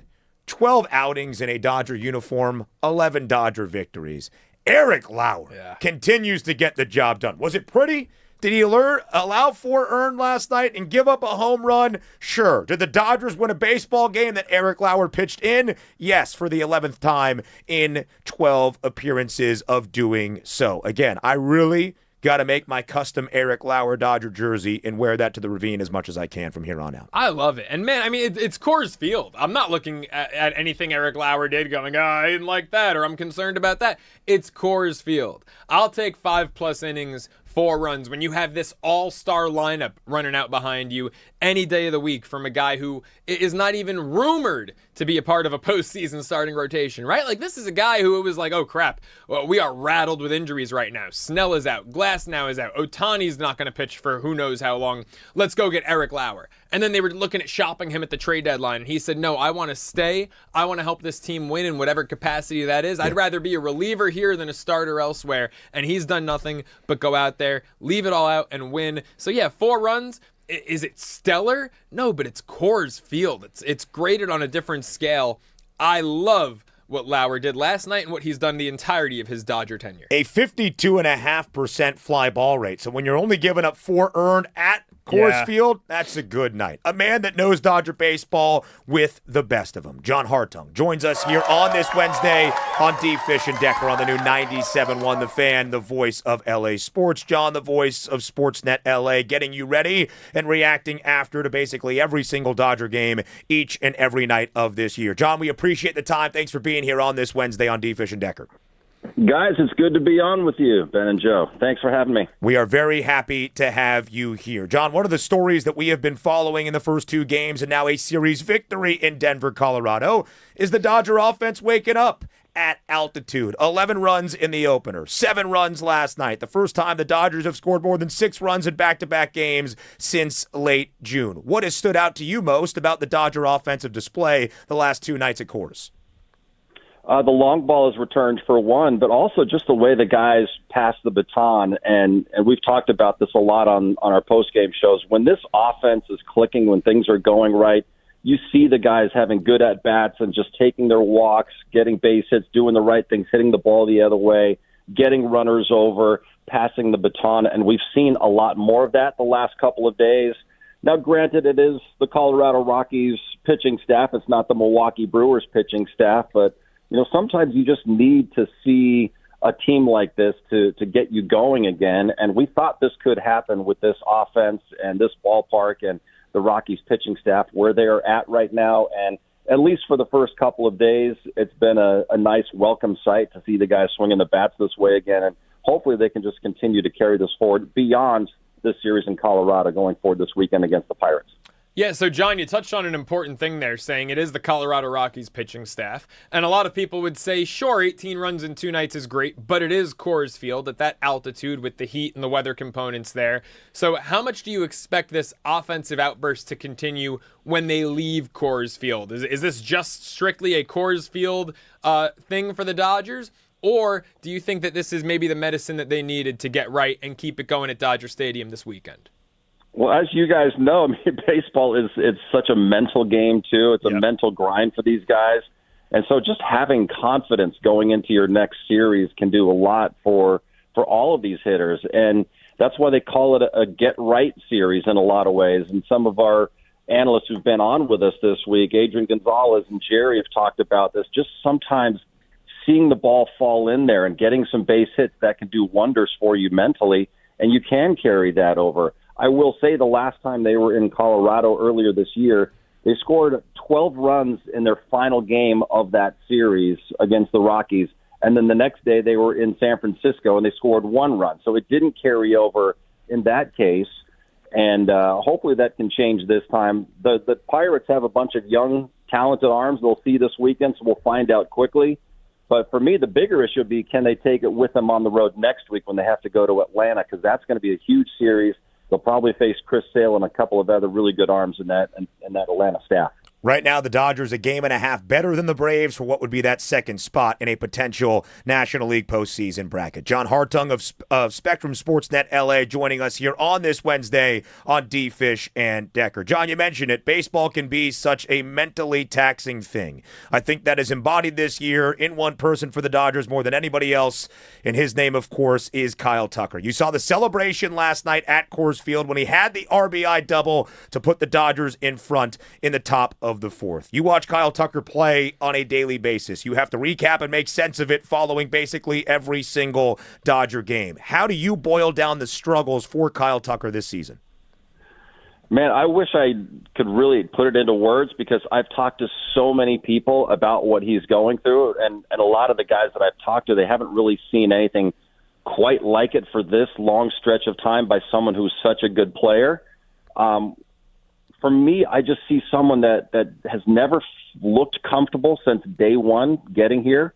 And I think that he's still searching for that level of comfort. Maybe his comfort with the contract, maybe his comfort with the new surroundings, his new teammates and everything else that goes with that. But what we've seen the last week from him, I think, has been the most concerning for me, just the dropped fly balls and the look on his face in the dugout.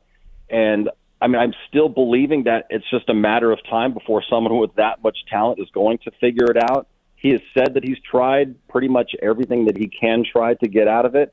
It's just a head scratcher, to be honest with you. I don't really know what to say in terms of what I'm seeing on a day-to-day basis because, I mean, we've seen the guy in the past put up big numbers and have big games, and we keep waiting for that moment where things will click for him, and hopefully it does happen. There are 35 games left. Obviously, there's going to be October baseball as well, and hopefully he's going to figure it out at some point.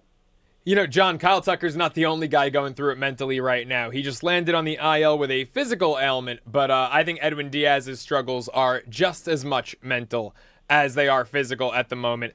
I received some blowback last week on these airwaves for saying that Edwin Díaz, unless he really rights the ship and gives us reason to believe in him, should be left off the postseason roster. People said at his salary with that contract, it was crazy. They did it a year ago in the World Series with Tanner Scott. What are your thoughts if Edwin Díaz comes back in September and continues to look shaky? Should he be held off an October roster? Yeah, well, fortunately, I don't have to make those decisions in terms of whether he's on the roster or not, but I do know this. Like you mentioned last year, it would be about production once you get to the month of October. And if he's not producing, he's throwing the ball the way that he has. Even before the injury, before the elbow surgery, he wasn't throwing the ball all that great. Now, granted, his elbow was hurting at the time, but he's got some mechanical issues as well. I mean, his arm slot's been way lower than it has been in the past, and some of the guys on our show say that's because he's flying open, and so the arm is dropping, and he's been completely out of whack, I think, mechanically. And like we've talked about, it's very much a mental game. When you're out there and you're pitching and you don't have any confidence that you can get guys out or you can throw the ball where you want to throw it, it's going to make your job even that much more difficult. People were talking about the drop in velocity a couple of nights ago. His velocity was actually up a little bit, so it wasn't really about velocity 2 nights ago. This has just been about mechanics. It's been about execution.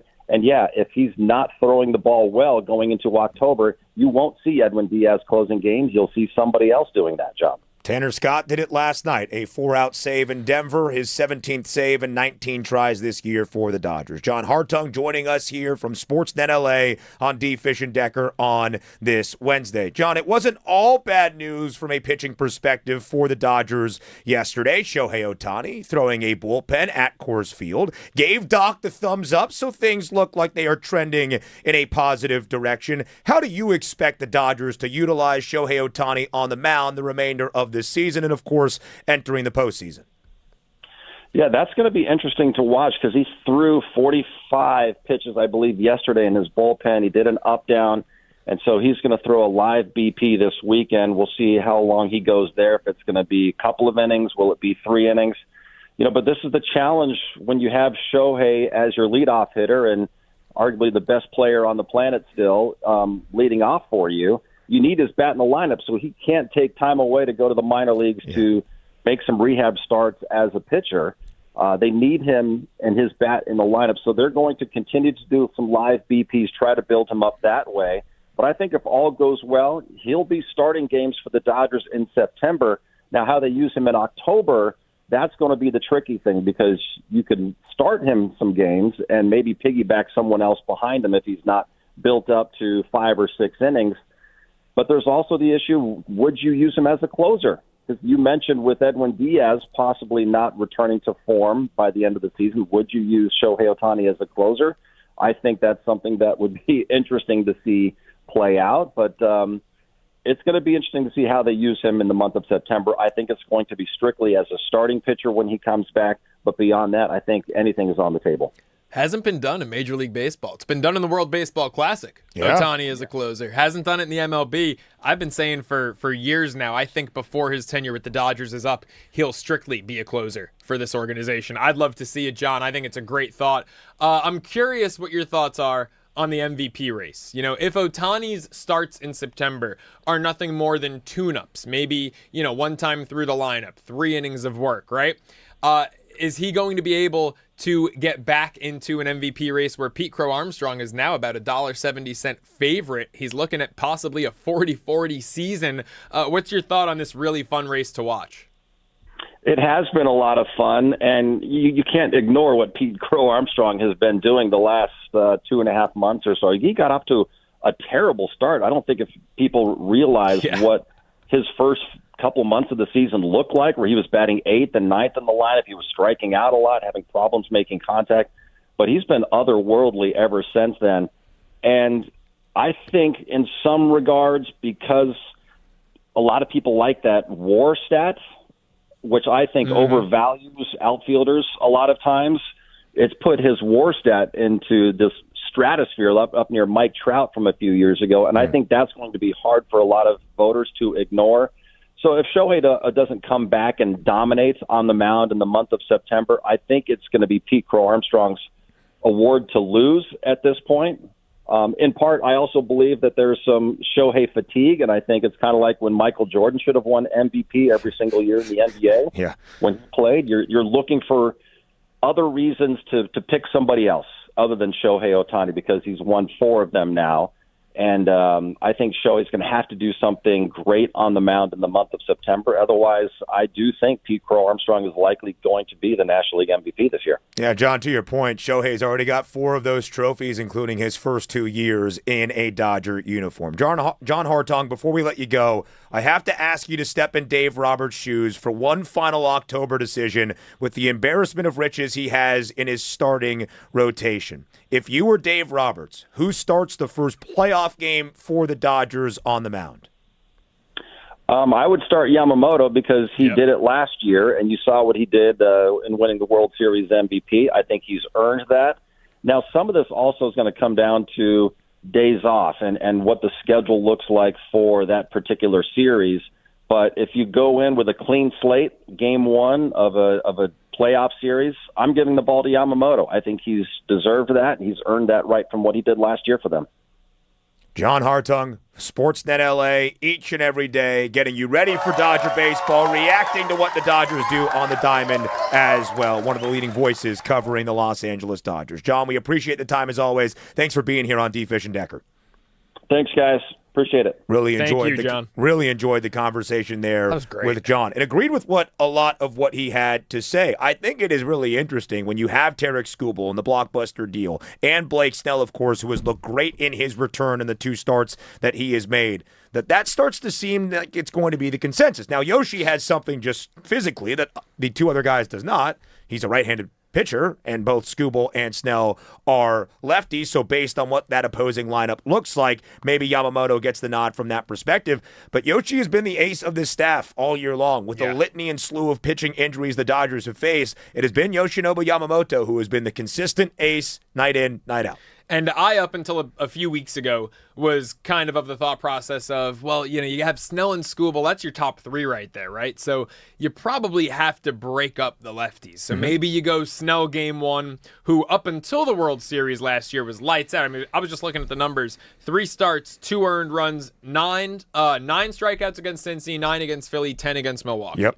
I mean, he was lights out. So I was thinking maybe you go Snell, Yamamoto, Skubal to break up the lefties. At this point, no. Yamamoto, I mean, last year's World Series MVP. For sure. He's been your model of consistency this year. When they needed him at Yankee Stadium in a doubleheader to eat innings, what did he do? He threw a complete game. Yeah. I mean, he is, when you need someone, he is Mr. Reliable for the Dodgers. So I agree. I think John was spot on. Yamamoto, and I've come around to this probably like the past 2 or 3 weeks. Yamamoto's your game 1 guy. Skubal, back-to-back Cy Young winner. That's great. He might be your game 3 guy.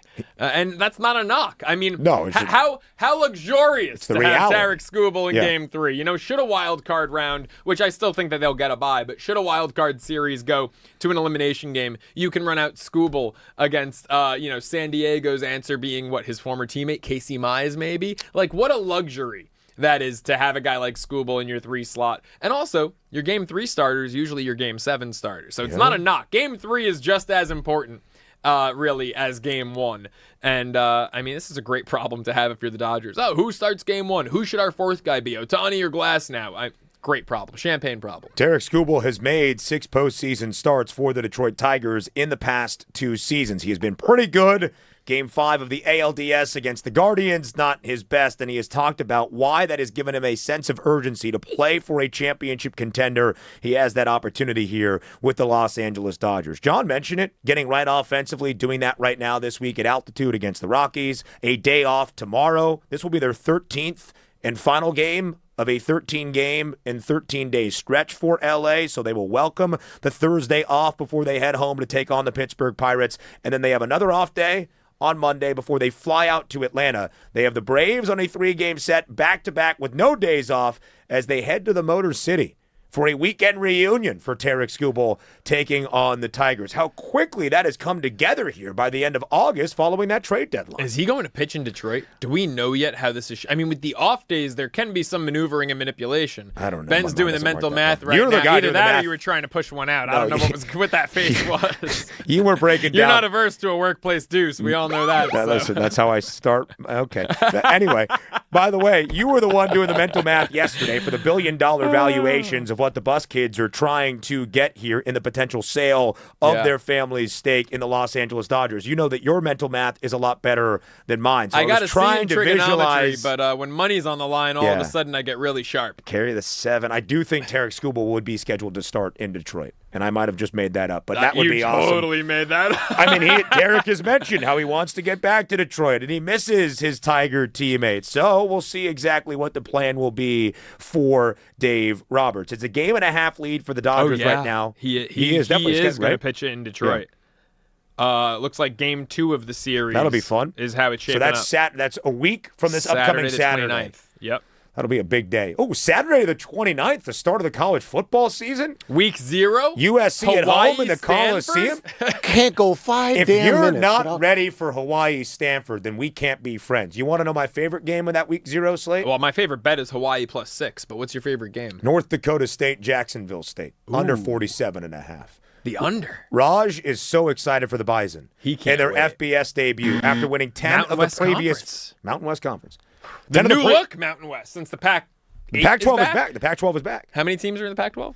9 if you include Gonzaga in basketball. 8 for football. 8 in football. Pac-12 has 8 teams. Big Ten has 18. Yeah. It's great. That's how numbers work. Numbers, That's yeah. what you see why math is so hard? You see why it's very difficult for me to figure out where Tarik Skubal is going to pitch? Guys, Big Ten Ben is going to have so much USC and UCLA football for you this college football season. Yeah, we will, because I think USC is going to win 10 games and make the college football playoff, and we are printing the shirts, by the way. I actually could use this from you. If you go to Jackie Robinson Stadium and you out-duel Cody Decker, I want you to be wearing the shirt that I am trying to pitch called Bob Lever. Bob Chesney Believer, but it's just one. Instead of Believer and Bob, Bob Lever. Well, What do you UCLA think? is my adopted LA team, so I'm all in. All right. I hate USC, so I'm all in on the Bob Lever. Here is my charge in life. If I can get Raj to wear a Bob Lever shirt to support UCLA football, I've done it all. Who the hell is Bob Lever? It's not, Raj it's not his wasn't last listening name. to the- Raj Bob ain't listening to Chesney, the the show. new head coach of UCLA football. Raj thinks Bob Chesney's a country singer. Raj, there's so much I could teach you. A .717 winning percentage Real over talk. 16 years. Yeah. We did when I was back at Sirius XM on radio. The host was George Reister, who played for Oregon Yeah. and stuff. Yeah. He did a quiz for me. Like he named us. I had to try and guess the what do you call it? The mascot. Okay. I failed. I failed miserably on this. Ooh, on that'd this. be a great top. Raj, That'd be a Raj. great trivia for the final segment of the show. Longest tenured head coach in college football for the Iowa Hawkeyes. His name is what? Oh, I have no idea. Oh, I know they have a good defense. Raj. Kirk Ferentz. Okay, Raj. there goes. All right. There we go. Well, actually, that would be a good time. Can you name all mascots? 18 Big Ten schools and their mascot? Oh, the Big Ten's easy. I want to get into like We got to get to the break. It would take too the long. Jacksonville State Gamecocks, right? Let's go in the Ball nitty knower. gritty of it all. Ball knower. We will continue to discuss all of that here because maybe we'll do that in Final Out. That sounds like some good trivia, but would be too easy for us here on this desk. Maybe we reverse it on Raj, but we will talk about the Bus family feud, the saga that is playing out, and as Luka Doncic is hosting his Laker teammates this weekend for a summertime soiree in Slovenia, are they going to be talking about all of these things? We'll discuss how the Bus family feud is impacting Luka Doncic next here on D. Fish and Decker.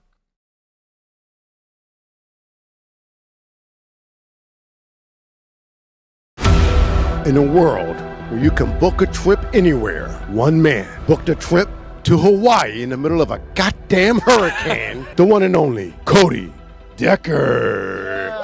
Yeah. Wow. There he is. Pitch black outside. I heard rumor has it he slept out there. So, Cody, do you think it's just bad luck, or is it just a sign of the times that your first vacation in more than a year comes in the middle of Hurricane Lila? One, I would appreciate this hostile work environment to calm down just a tick. This is my first time I've been not working in a full year, and I walked it right into, as Raj put it very, very eloquently, into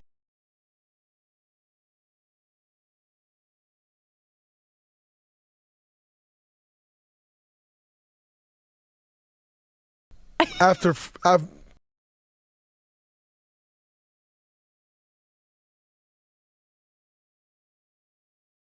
I'm able to say that it is amazing to be coaching a basketball team with Juju Watkins back on the court. Really blessed to just be here, feeling back like myself and being able to practice with the team. I mean, it's just been a long time coming. I mean, I've just been working out, grinding every day so that I could be in this position. So to see all of that hard work kind of pay off right now, it's really fulfilling. Just being around everybody, shooting the ball, like, I don't even know, like the smallest stuff just gets me excited. But I definitely being able to scrimmage again, it's all I could ask for, honestly. Derek, are you excited or a little bit upset that the Lakers are quickly becoming the whitest team in the league? Because quietly, I not even quietly. I think it's pretty outright. We are, holy God! Like, I don't know if we're playing basketball. I don't know if we're storming the Capitol. Like, I don't know what the Lakers are doing right now. But there's a lot of white. There's a lot of white. There's gonna be. But those two white guys can really shoot it. I mean, I know, but I just don't know if the locker room vibes are gonna be good when it's Yacht Rock being played after a win. What's wrong? Yeah, I can tell you the answer to that. No. Yeah, it's like you just beat the defending champion Knicks in Madison Square Garden. Let's go back to the locker room. Sailing, take me away. Christopher Cross. It's always Christopher Cross for victories, baby. That's my team. That's my Lakers. Does that fire us up? I don't know. I like Rob Pelinka, please get for lack of a better terms, give some people that will celebrate at Roscoe's Chicken and Waffles afterward. Okay, like get some people all celebrate there though.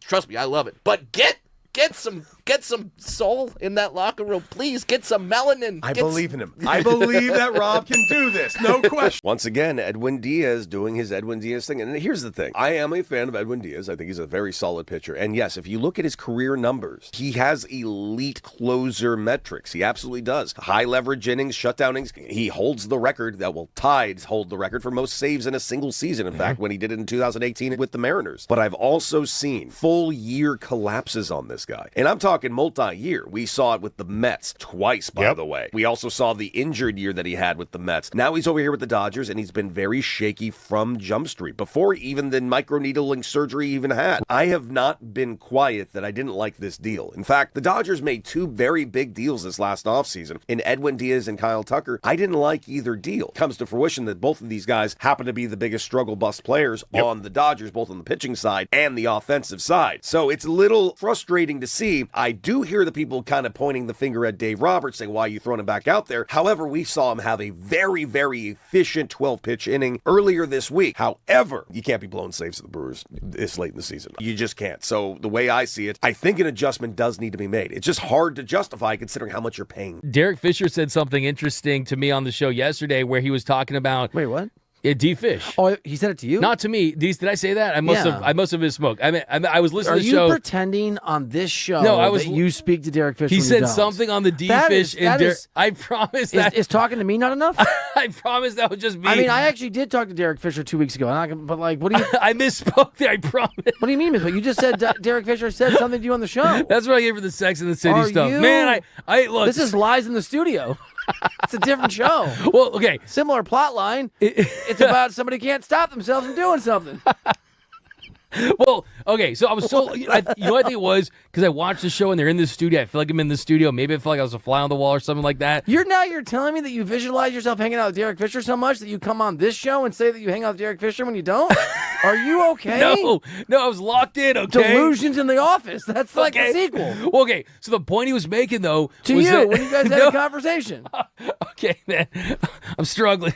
Okay, We're so all struggling. What D Fish was saying was that what Draymond Green was saying on his podcast was about LeBron James and about maybe the motivation for LeBron. Because I want to come at you so bad. Maybe the motivation for LeBron and wanting to go to Golden State. I was talking about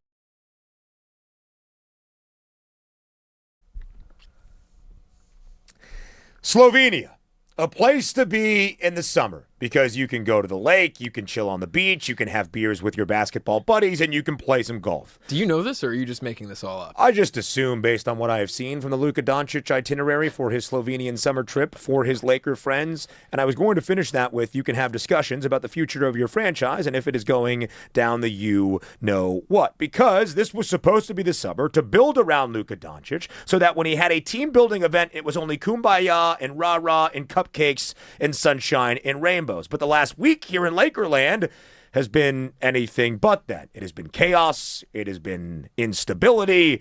It has been a lot of drama. How do you think Luka Doncic is feeling right now, looking at the Buss family saga and the sale of the Los Angeles Lakers, potentially almost in full to Bob Iger and Josh Kushner?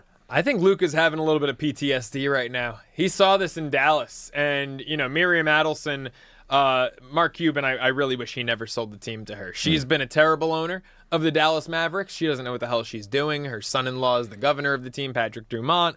They like Iger and Kushner, likely are just in it for the dollars and cents of it all. Mm-hmm. And, you had someone like Cuban, who's a great owner, who, yes, another billionaire, but brilliant basketball mind, and was a great ambassador for the sport and representative of the team and great majority owner and governor. And you had the same thing here with the Busses. Now, I say maybe that's premature, because Jeannie Buss, while she's not the majority owner anymore, is still the governor of the Lakers, and that's obviously what this whole dispute is. And if you're Luka, I think, yesterday spent the whole show saying how Laker fans really should want Jeannie Buss to remain governor through at least 2030, but 2030 is what's written in the contract. If you're Luka, that sentiment probably exceeds that of even the fans. Luka Doncic, I believe, needs Jeannie Buss to remain in charge here if he wants any semblance of stability, because this guy has not known stability for quite some time.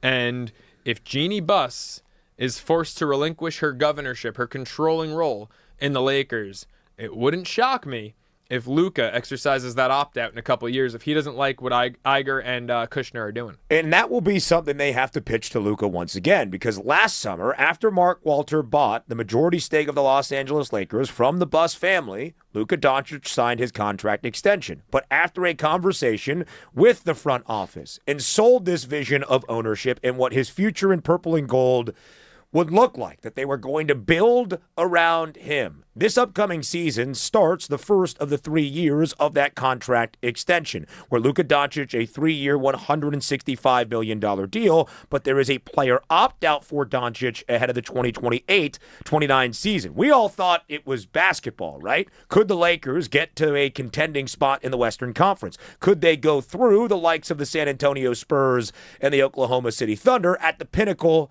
atop the West? That will be difficult enough from a basketball sense. If everybody was pulling the same way on the same rope, it becomes even more difficult, at least it would presume, if you're not entirely sure what your ownership plan is for your team, what that investment is going to be put toward, and you're not entirely sure if one of those faces you probably met with last summer to sell you the vision on the Lakers because it has been her life's work and her family's legacy, Jeannie Buss, is no longer there. And again, it is Jeannie versus her other 5 siblings. Somebody is going to win, and either the Buss family is going to sell its 17.8% minority stake to Bob Iger and Josh Kushner, or Jeannie, based on legal precedent back from 2017, is going to win, and she will remain, and we'll see how happy Iger and Kushner are with that, if they are happy with it at all, and if she is still going to be the governor and sit as the team rep. There is so much to figure out still, but I'm sure Luka and Austin and Walker and Quentin and everybody getting together to know each other for the first time on this newly assembled Laker roster, these are the conversations that in between hitting a couple of putts and drinking some beers, they're having this weekend in Slovenia. Yeah, and to piggyback off the Mark Walter of it all, right? Because you had mentioned, his purchase a little over a year ago, and fans might see this and say, well, hey, Luka was there when there was already a transition from the Buss majority ownership to Walter, and so this is just another one. Like, Luka didn't seem to get spooked by that. That Mark Walter acquisition was so different than this Iger Kushner acquisition. With Mark Walter, you had a couple of things. First off, I believe an overwhelming willingness to work with Jeannie Buss, not to try to pry the team from her, which it seems like Iger and Kushner want to do. And you might say, well, where's your proof of that? What was the quote from Bob Iger the other day? Things will remain the same until they don't. I'm paraphrasing. If something changes, it will change, or something. Right. It'll change when it changes. Yeah. That's a very open-ended way of saying we want control. And, as these egotistical billionaires often do, Iger and Kushner probably don't want Jeannie Buss's say and don't care about her say. They're putting up a hell of a lot of money, and they want the say. And that is somewhat understandable. But also, the great thing about being an intelligent person, like I have this great saying from a friend, to know I don't know is to know. And a lot of billionaires struggle to admit or acknowledge when they don't know something. And Jeannie Buss has forgotten more about running a basketball organization than Bob Iger and Josh Jim Kushner Buss probably will has ever forgotten know. more about. Jim Buss doesn't know squat about running a basketball organization. You want Luke Walton back, Laker fans? You want Swaggy P and Luke Walton and airdropping locker room videos back? Yeah. This is why to me it's like so clear as day. Anyone who loves this organization, who cares about this organization, should be Team Jeannie. And I was shocked. It made for great radio. But I was shocked that we had detractors. We had people who wanted Jeannie out. Who said you reap what you sow. I mean, guys, she didn't cut her brother. Someone said she cut her brother out. No. Jim said if they didn't make a Western Conference Finals, he would step down. Forget the Western Conference Finals. Forget the playoffs. They didn't win 30 games in the 4 years Jim's was running basketball ops. So she didn't cut him out. He said he would do something, didn't make good on his own word, and then he got canned. And guess what? 4 years is a heck of a lot of a longer leash than a lot of us. If I was as bad at this job as Jim Buss was at his, I wouldn't get 4 shows, let alone 4 years. For what it's worth, you're much better at this job than Jim Buss was at his. Thank you very much, man. I might be biased. I appreciate that. As a man that lived through those Laker years and has sat next to you the last few days. I appreciate that. But Mark Walter owning this team, very different than the Iger Kushner acquisition. They seem like they would like to push Jeannie Buss out. Her 5 siblings are trying to push Jeannie Buss out. And, it's like the world's conspiring against Jeannie Buss. I am Team Jeannie through and through on this. And there was the track record for Mark Walter. There was the track record for Mark Walter as well of investing in the Dodgers and that resulting in multiple championships. And that's why some that were a fan and often are a fan of both the Dodgers and the Lakers felt like that could happen for the purple and gold. There is the common man perception in all of this, right? Mark Walter is making $2.5 billion for owning something for about 14 months. He might need all that liquid cash he can get. Bob Iger and Josh Kushner are investing $12.5 billion in buying the Los Angeles Lakers. If the Buss family does sell, they are going to make a crap ton of money, and even Jeannie will make something back, even if she loses her share in the Los Angeles Lakers, although that would be debilitating toward her. But the Laker fan still feels very uneasy about this. Those that actually work in the Laker organization, people that work for the front office, people that are in that building, have no idea what is going to come. They have already lived through multiple rounds of layoffs since Mark Walter bought the team last summer, and there is the common, not man necessarily, but there is the actual Laker that plays basketball. Do you think this change in ownership is going to cost the Lakers wins in 2026?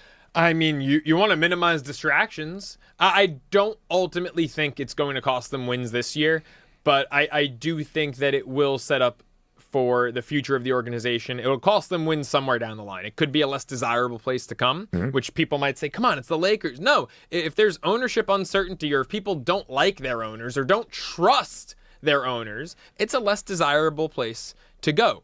So I don't know about this year. The roster's already assembled. The team is in place. They're doing their best to bond. They may be able to separate church and state here with on the court from off the court. Fair. But I do think in future years, like I said, it could impact whether or not Luka exercises that option or not. By the way, real quick, back to the Mark Walter of it all. Really interesting there because, I mean, we haven't even touched on it much today. It's come up a couple of times. He was looking to get out of the Dodger TV deal. Yeah. Like, we thought when Walter purchased the Lakers that you had the proof of concept there. The guy, look what he's done with the Dodgers.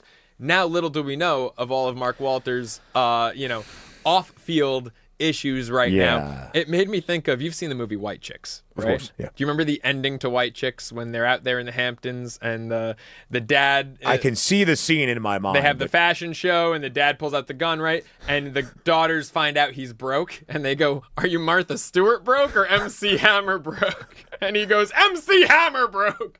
That's right now what I want to ask Mark Walter. Like, Mark, are you Martha Stewart broke or are we MC Hammer broke? Because now this is trickling over into not just being a Laker issue, but a Dodger issue as well. Yeah, and that could be the very scary thing here in Los Angeles. The Dodgers wrap up their series with a finale tonight at Coors Field. We will set the slate for that, and we will find out the answer from Los Angeles. Can Joe Cirallo strike out Cody Decker? We do it next here on D. Fish and Decker. The show. Okay. Part of why I'm doing this. No, because the show starts with me. Part of why I'm doing this is to try to help us get out of this idea that we have to label athletes anything. Right? Like, why is he a mercenary? Right? Why can't he just be a guy that worked at a job for 8 years, his contract at the job was up, and he's choosing to go work somewhere else? So then why do we have to start labeling it like it's a negative thing and he hated the city and he didn't love the city?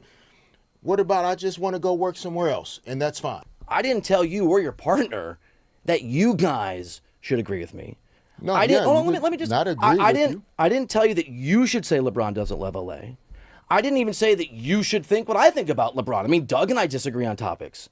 I gave my perspective on a huge news story. I think you called it noise the other day. News story that involves LA, and that's my view, and I'm entitled to it. And the people in LA are entitled for all of us, and if you're doing that, great, to give your honest, unvarnished perspective.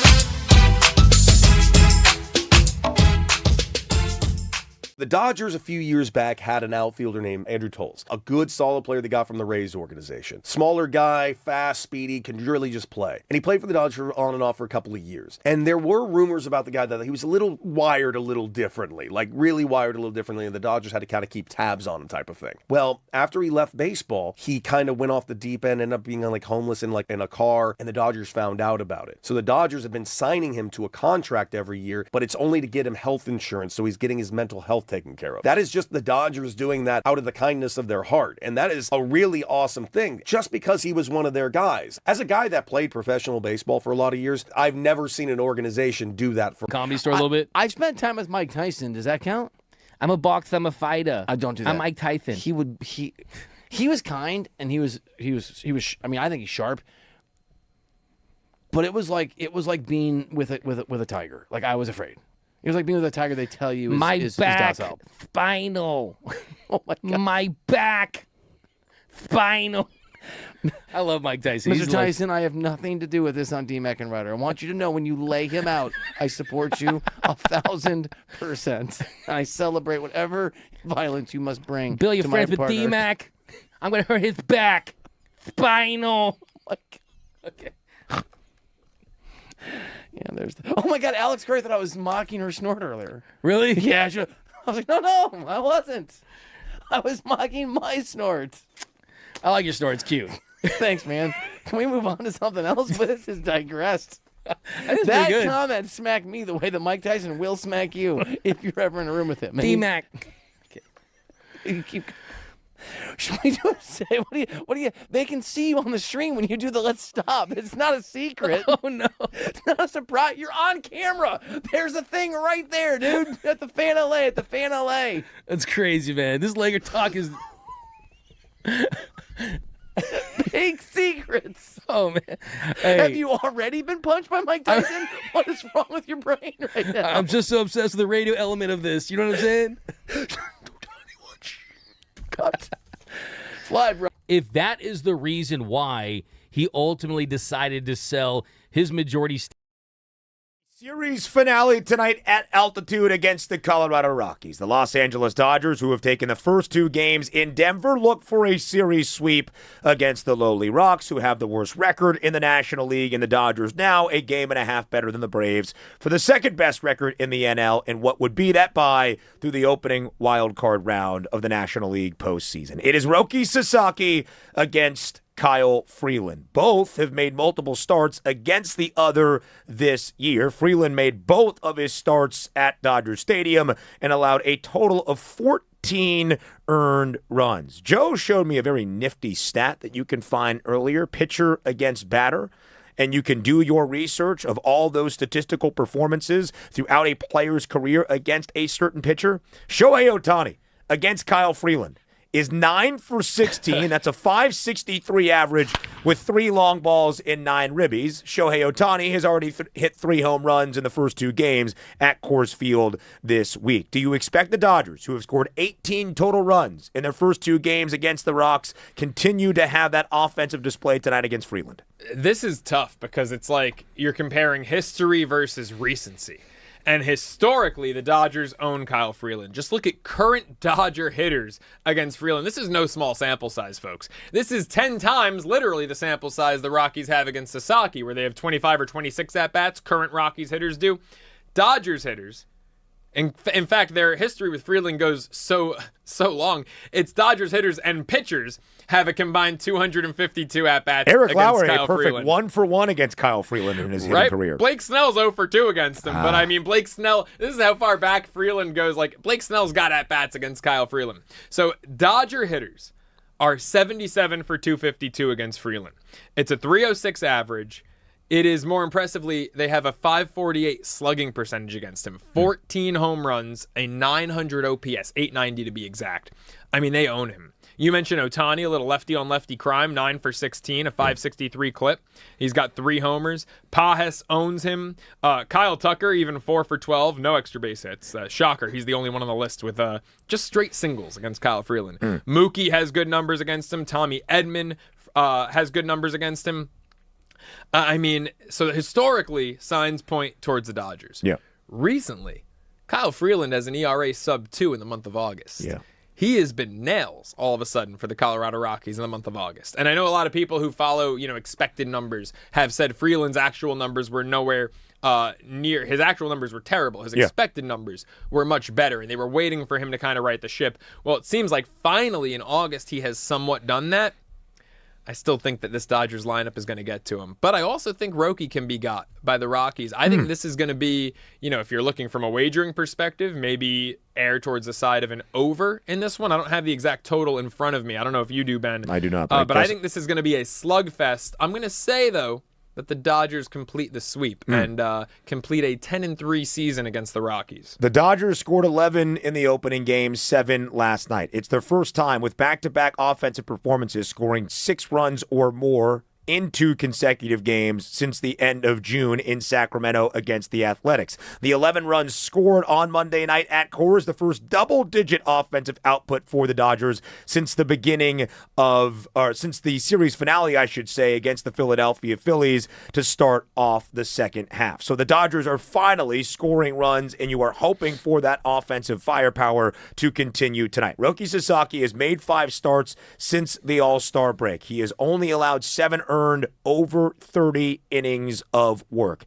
That is an ERA for Sasaki post All-Star break of a 2.10. This version of Roki Sasaki is what we all expected to see. Big glove Roki. But we have talked about what Roki Sasaki will have the remainder of the way, Joe, in the context of what the Dodgers are going to compile in that pitching staff, both starters and relievers, come October. And as we had the conversation with Edwin Díaz on the injured list, you have made your case for Roki Sasaki, as he did last year, to be that closer for the Dodgers come October and in those high leverage positions. What do you expect out of Sasaki tonight against the Rockies, knowing that his days as a starting pitcher might be numbered? I don't expect the moon out of him because it's at Coors Field. Sasaki, look, I'm not down on him. I'm not low on Sasaki. Me saying he should be the closer doesn't mean he's not worthy of being a starter. It just means that he's not one of the best 4 in when everyone's healthy. It is a pretty stellar 8-man rotation. Yeah. So, come the playoffs, not even a question to me. Sasaki's your closer. He proved that last year with what he did in October 2025. But I expect Sasaki to continue to be a really good starter in the regular season. You have to be really special for me to expect you to shove at Coors Field. I can't, in all fairness, it would be unfair for me to say I expect Sasaki to give you 6 innings of 1-run ball like Blake Snell did. No, I expect 5 to 6 innings, maybe 3 runs. I think if you're going to get the sweep, it's going to have to come on the heel of your bats here. And total, I looked it up, by the way, is 11. I like the over. I think the Dodgers are going to score for him. I'm not saying he's going to get lit up, but I think both teams are going to score in this one. 10-plus runs scored by the Dodgers for the first time in the opener since July 2nd. It was the first time they had scored more than 6 since that series finale against the Phillies. I mentioned this on air a couple of days ago. My father's office in Woodland Hills overlooks the Rams practice facility. He has sent me this photo here, a grainy father-like photo of the Rams on the practice field. So breaking news, the Rams are practicing in preparation 22 days away from their season opener in Australia. Melbourne, Australia. Not Melbourne, as everybody not Melbourne. Knows. Melbourne, Australia. So thank you to 97.1 The Fan, Rams reporter Rick Stevens for the work here today. Big ups, Rick. The biggest baseball question that we have is, can Joe Cirallo strike out Cody Decker? So Crash, Mitch, what a beautiful job today with the video, by the way. We have looked and sounded great because of you. What did the poll results find at The Fan LA on YouTube? Can Joe strike out UCLA baseball legend Cody Decker? I thought that the people that were tuned into our stream were a little bit more loyal to our host, Cody Decker, because it seems like they have favorited Joe to strike out Cody Decker at 70%. Yes, of course. Only 30% of people think no chance. No chance is pretty harsh for someone that is a pro baseball player. Right. Joe, I mean, you've already pleaded your case, but what else do you have to say about the people voting in your favor? I just say that they're right, and it's nice that we have an intelligent, informed audience here at 97.1 The Fan Los Angeles. Cody, I'm coming for you, man. I might even do it on 3 pitches. I might not even waste my time beating around the zone. I might just go right after you. Joe says he needs a little bit of time to warm up and get back into pitching shape. So coming October 1st, the biggest October baseball you will find in Los Angeles, Joe Cirallo looking for a punch-out against Cody Decker. Quickly here before we get to the final out, Cody Decker replied to you about your chances of K-ing him. What was Cody Decker's response? He did not actually. He was typing. He was is so typing, mad. And the bubbles disappeared. Oh, man. That's when you know they hot. Usually the only time that happens is after I send a you up text where it starts typing and then the bubbles disappear. But no, in Cody's case, no you up text, just no text at all. I wonder if you're ever going to send a you up text to Cody Decker. And on that, Raj, what do we have today for Final Out? First of all, we got the open that I'm waiting for Aaron to hit. Hit it, Eric. D-Fish and Deck know their stuff when it comes to trivia. Well, kinda. Let's see who'll make the final out. That's right, gentlemen. To do the final out, and I have 2 gambling men up in front of me. So this time, no cheating, Allegedly. Ben. If you cheat again, like you did last time, you will be disqualified for any future final out. So on this one, we talked about a quarterback list earlier, but this time, according to Vegas, the MVP of this season, upcoming NFL season, who are the 10 most favorite players, and you know what position it is, so I won't do it, to win the MVP. What you got, champ? All right, we're going to start with Josh Allen. That would be bonus points for number 1. There you go. All right, I will go Patrick Mahomes. Patrick Mahomes, coming off an injury. Number 4, he's 4th on the list. Are these new graphics of the scorer tracker? Oh, yeah. That looks great. Fantastic. Yeah. All right, I'm going to go with Joe Burrow.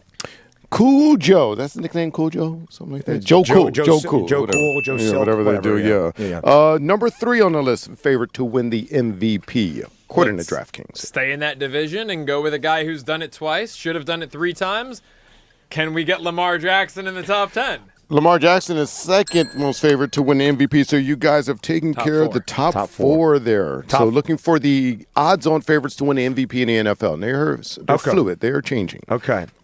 This is where it gets a little dicey. I'm not going to lie to you. I'm going to go runner-up from last year in Drake May. Drake May is number 6 on the list. He's got a new weapon, but he's number 6. A.J. Brown. That's where I was going to go. I was going to go. A.J. Brown, is that your answer? Did you lose again? No. Oh, I thought Joe lost again. You said he's got a new Joe weapon. said A.J. Brown. Ben That's what said I heard. A.J. Brown. I was just saying who that new weapon is for our listening and viewing audience. I didn't even say it. Man, that guy's got Your a very Honor. quick.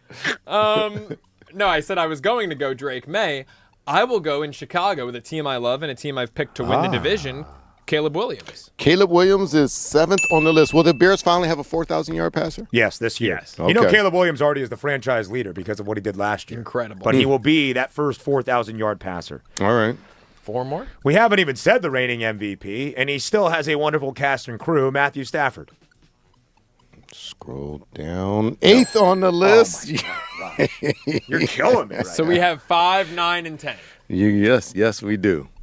Well, we've talked about him throughout this show. Mm-hmm. His talent cannot be questioned, although his postseason success is limited. In fact, I would say non-existent. Got to be there. Los Angeles, can we get Justin Herbert in the top 10? Got to be there.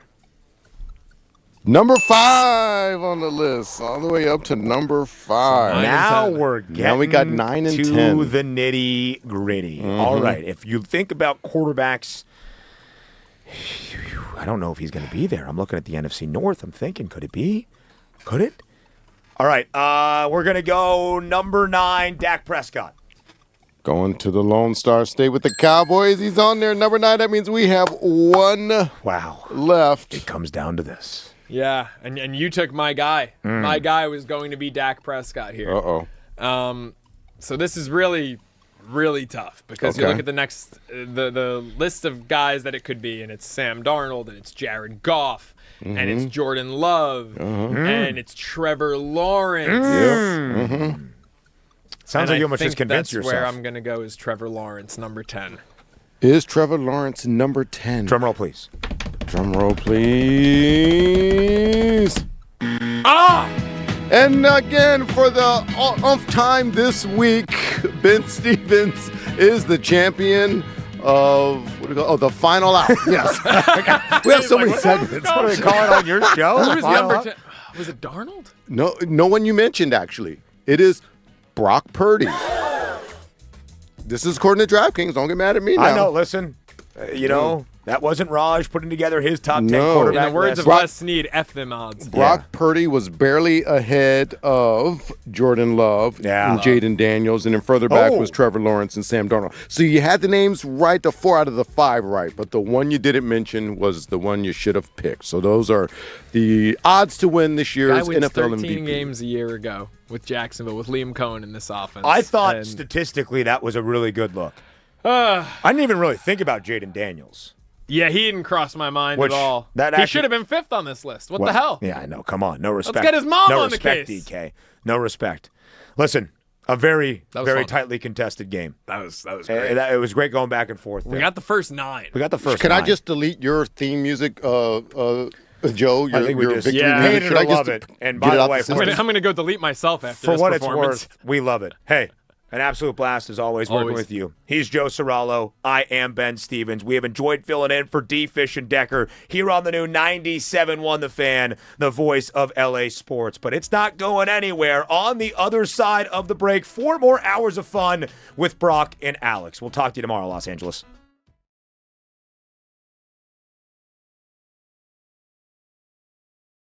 In the Lakers because he had to get some liquid, right? To get some money to get out of that. That's one thing, right? And sometimes, look, you got to sell the house to pay the mortgage. I get it. But if you're taking that face value and it's not about that, and it's just about the fact that he wanted to sell the Lakers for a profit, that to me doesn't make a lot of sense. Because as you just pointed out, this is a guy that already owns the Dodgers. This is a guy that's worth over $7 billion. This is a guy that bought into the Lakers in 2021 to own 27% of it, and not into $2.5 billion in profit.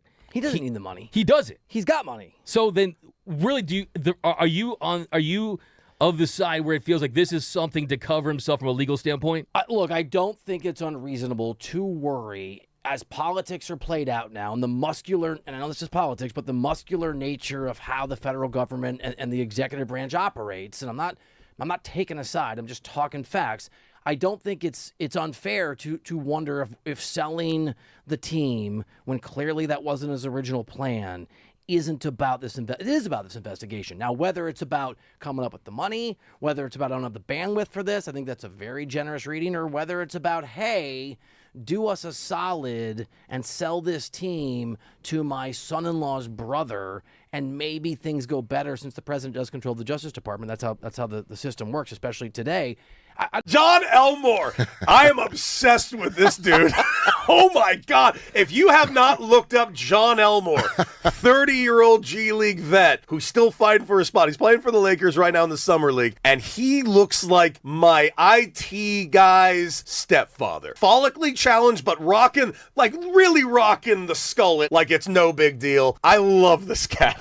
Watching a veteran guy play in the summer or like in the preseason, it's so remarkably refreshing. You can see how much they understand about the game compared to, even in a lot of ways, the more talented or more dynamic players that are younger than them or just coming into the NBA. It's fun to watch guys that just understand how to play basketball, especially below the rim guys that are just out there straight old school in it. You probably learn a lot from a cat like that. Definitely do. Yeah. It's good that he's getting an opportunity to just go out and show, guys at every level, age or whatever can play basketball. If they're playing in the summer or they're on a G League team, they can play. Yeah, I'm sure there's some guys in the minor leagues that may not ever get a call to the big club. It's tough. But they can play baseball. What would it take for What's a guy up, like LA? John Welcome to ever get Brock like and his Alex real on the new NBA 97.1 The Fan, the voice of LA Sports. I'm Alex Curry here at Brock Vereen. Thank you for spending your midday in LA with us, whether you're tuning in on the radio, the Odyssey app, or watching us live on YouTube. We appreciate you being here and being a part of the conversation. If you're watching the live stream, get in the chat at The Fan LA. You can also call us at any time at 855-975-2326. Brock, we are so back, baby. The band is back together. I hope your, I guess extended weekend. Yeah. We can call it an extended weekend. Was a lovely one. You had a lovely wedding to go to. So much fun. Crazy, wild. I think that was like the last of our friend group to get married. So it was like a full like high school, college reunion, dancing the night away. first time, okay, I got to say, like, I thought about pitchers during the wedding because I got my first like blister in a really long time. And I'm like, how do these guys play through this? Blisters. I am in so much pain right now because it just like it broke. It's Blisters, paper cuts, and stub toes. Like- you always forget how much those can hinder your day until they happen. But like to be a professional pitcher and to get a blister is absolutely wild. I'm like, no, hats off to you. There's little moments in life where like us normies are like, wow, this is hard for me to function. You have to do this at like the highest possible level. Like insane. But yeah, I'm right there with you. So much fun. So great to be back. We were all together last night. Brock and I were on a sports panel at the Holly Shorts Film Festival. So that was fun. We had them on last week when we were both here. So yeah, we were outside. We were outside last night, and you guys, as a they gave us these little caffeinated chocolates. Has anybody had a caffeinated chocolate before? Because I am wired. Absolutely wired. I'm staying away. Half of like a tiny little chocolate. I'm staying away. They look too dangerous. We'll wait till 1:00. Oh, or maybe your drive home. That's a good idea. Like they definitely are in the category of your coffee, bro. Okay, yeah, Good to know. That was so wild. Anyway, a lot went down while I was gone. A whole lot went down. Whether it was the Lakers Bus family drama that continues. We are watching a real life episode of Succession that we'll get into a little later in the show. Dodgers kind of had a roller coaster couple of weeks, but it feels like we're on the up and up. So we'll dive into that in just a moment. And joint practices as we are getting closer and closer to the start of the season, in the midst of preseason right now. We've talked a lot about the energy and the things that go down at joint practice. The positives, you get real first team reps for the first time, that real sense of competition. But then you get spicy interactions. We just saw Saints and Cowboys fight yesterday.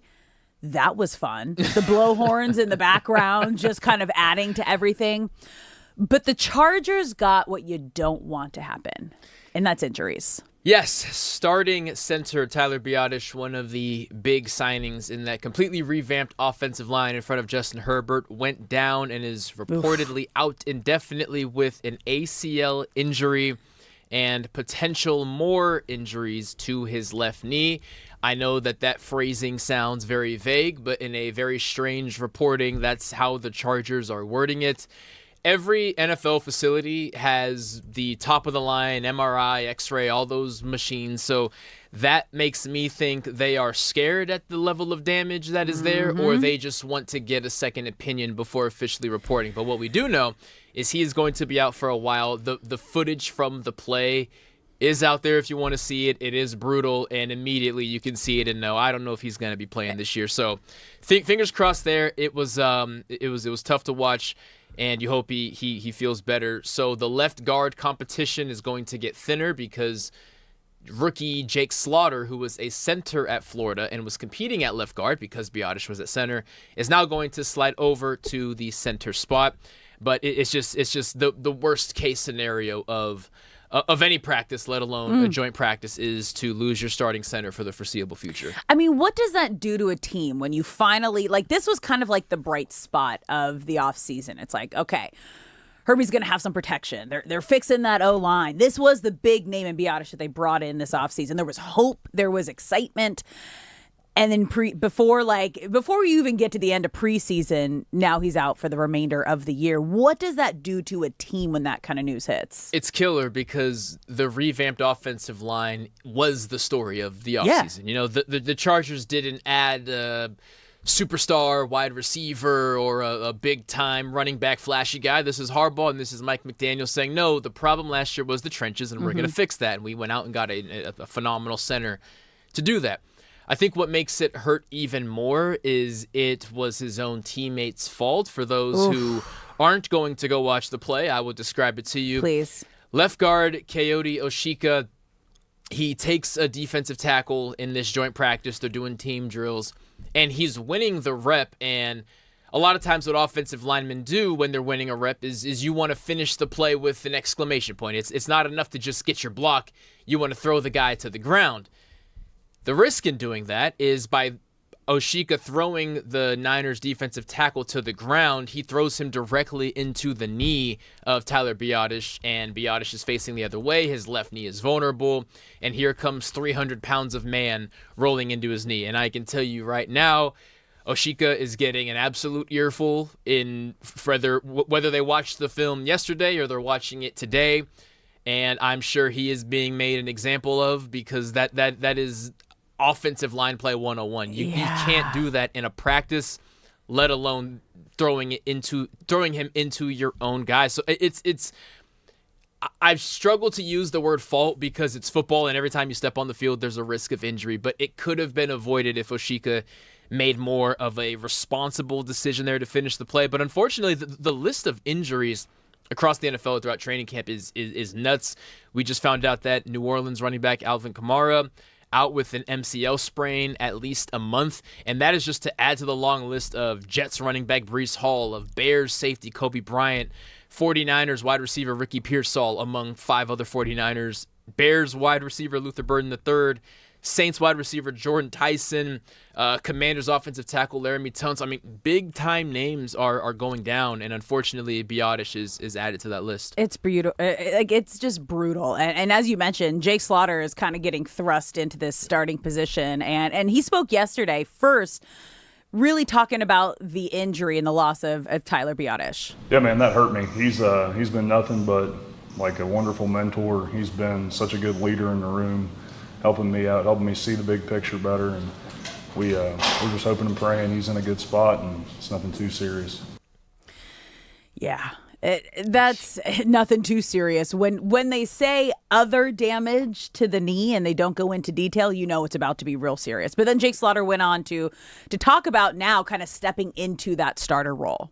Man, I just take it as a blessing that I can help the team in any way that I can. Yeah, it's day to day, keep getting better. It's non-linear, just keep attacking it every day. I'm really thankful to have the coaches around me, my vets in the room, really helping me out one thing at a time, one day at a time, one play at a time. So, I mean, I'll say listening to Jake Slaughter, like, he sounds composed. He's saying all the right things. Like, he feels calm and confident, which is what you want in that position. So is there still hope? Yes. So you look at the Chargers depth chart, and the issue that they had last year was first the 2 offensive tackles in Rashawn Slater and Joe Alt go down early, and then more injuries pile on. And what the Chargers did not have is the depth that was experienced or good enough to continue running the offense as normal. That's why Justin Herbert got hit more times than he's ever been hit, more times than any other quarterback in the NFL.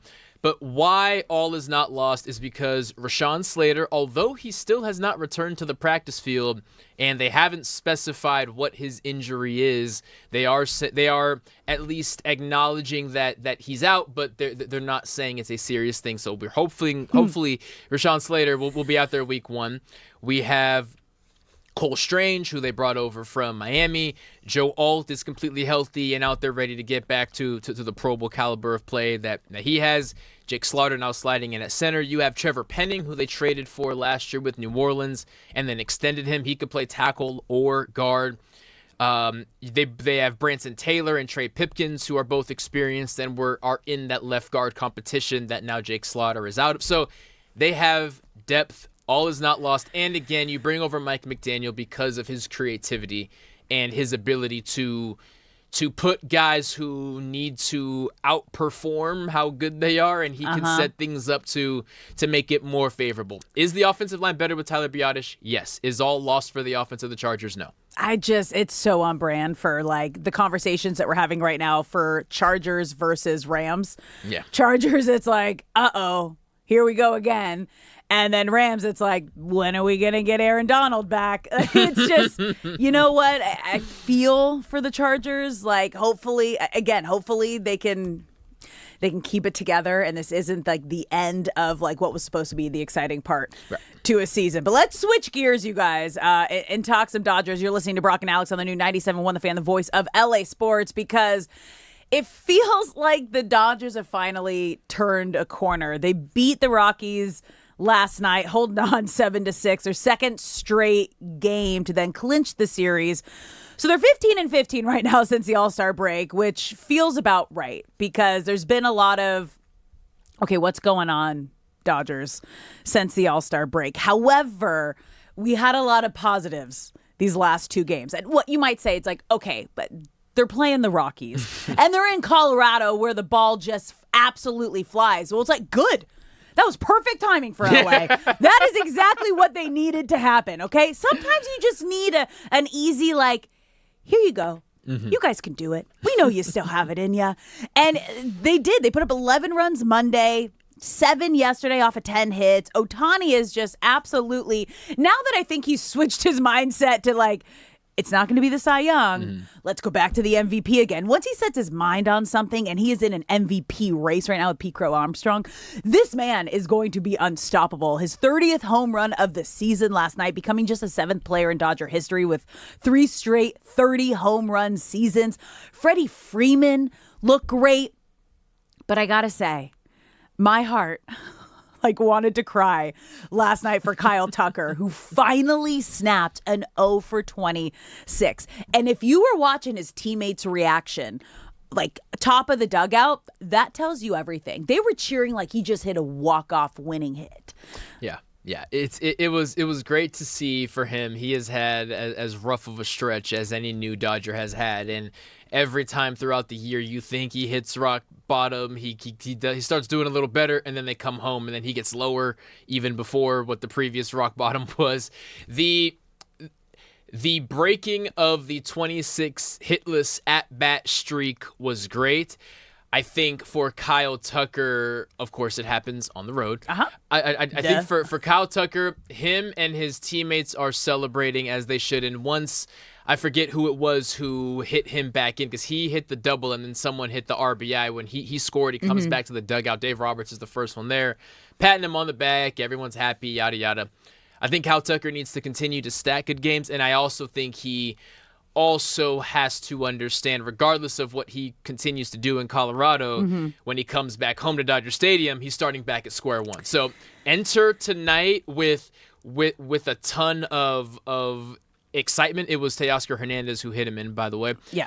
But take all this momentum, all of this good juju, because the last time you were in Dodger Stadium, you were getting booed by tens of thousands of people. I mean, you can't drop a fly ball. We were waiting for that to happen. Like, Tucker was kind of flirting with the line of support, effort, everything. Well, so, okay, and we talked about this last night when we were at the panel. I was like, was Kyle Tucker a part of that Astros team that, cheated and beat the Dodgers in the World Series? Because for some reason, anybody who has like a long stint or a good chunk of their career with the Astros, doesn't matter if you were part of that team or not, like that organization and the Dodgers, there is going to be that deep-seated, like, you cheated hate. Like, karma's going to come for you some way or another. Now, I don't think he was a part of that. His rookie season was the season after, but it's also something where the Astros definitely cheated, but I don't know if the Dodgers are in a place to talk about cheating right now. We will break all that down in a little bit, but we're kind of going through it right now. Okay, fine.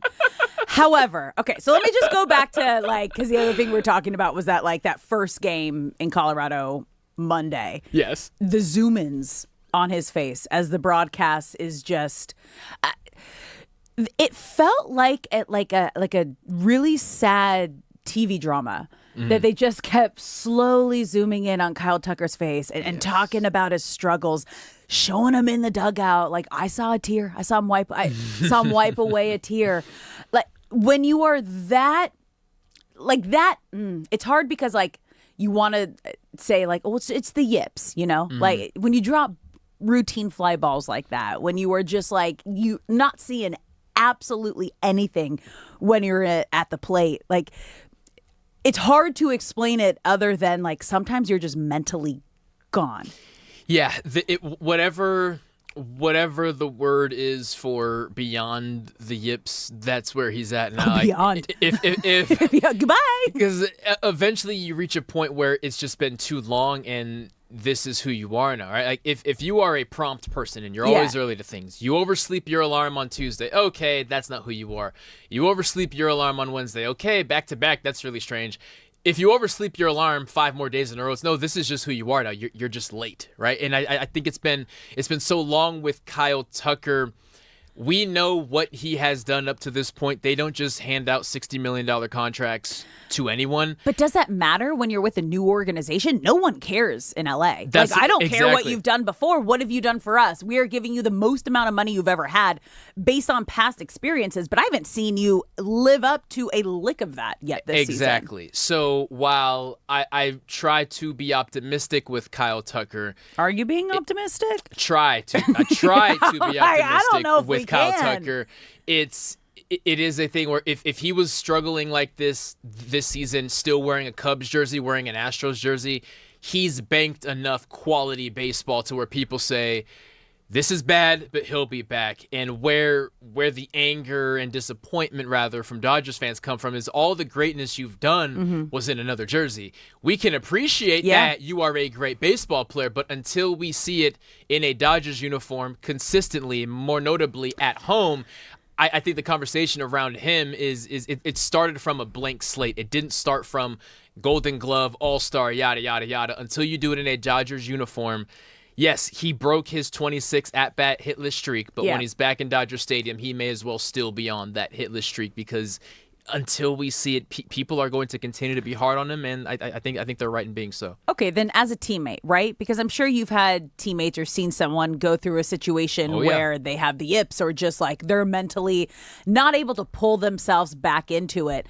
Is last night like, okay, he's finally snapped out of it? Or like as a teammate, are you still like kind of on edge, like, okay, you can still do this. How do we continue this going? What's the teammate reaction to that? The conversation as a teammate is in the moment, which they did a great job of, bigging him up and acting like he just hit a walk-off Freddie Freeman grand slam to win a World Series game.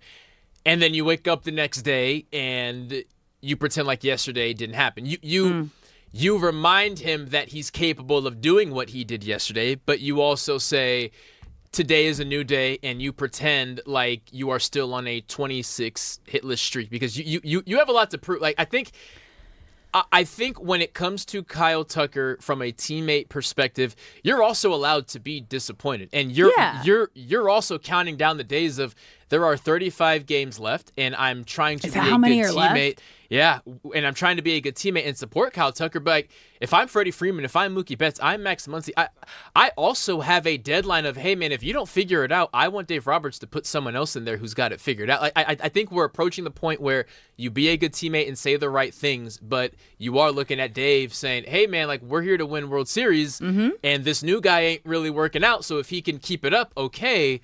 But eventually you're going to have to make a tough call because I want to win a World Series. And if he's not good enough to get it done, find someone who is. Like Dave just did with Edwin Diaz? Yeah. Putting him on the mental DL, neck stiffness. Yeah, it's a little stiff all the way up to the top of his head up there. I'm surprised that they haven't done that yet with Kyle Tucker, with just everything he had been through. They were talking about it on the broadcast as well. Send him to Arizona. Give him a couple weeks. Give him a couple days. Like, you got to get it right. And it's hard because you're figuring it out in front of like millions of people. And that's where they have their last game in Colorado today, a day off, and then 3 at home against Pittsburgh. Okay.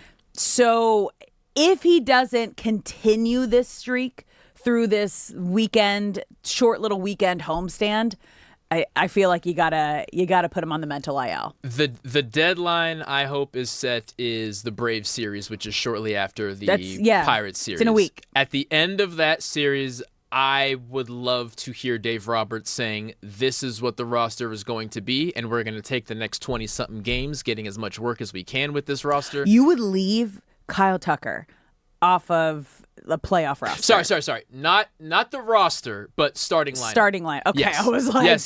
damn. No, starting lineup. He's damn. I guess the beauty of making $60 million is you're gonna be on that playoff Yeah, roster. no, you have to be. You're gonna be on you that gotta roster. figure it out. But no, you might just be bottom of the Yes. lineup. But no, starting lineup. I hope after that Braves series, the lineup is set, and if Kyle Tucker is there, good luck to him. If he is still struggling like he is, I think with that little amount of time between then and the playoffs, Yeah. it's go time. Yeah. He has all the opportunity ahead of him to get it to work, but there has to be a deadline. Oof. All right, Dodgers have Game 3 wrapping up the series in Colorado with Roki Sasaki on the mound tonight.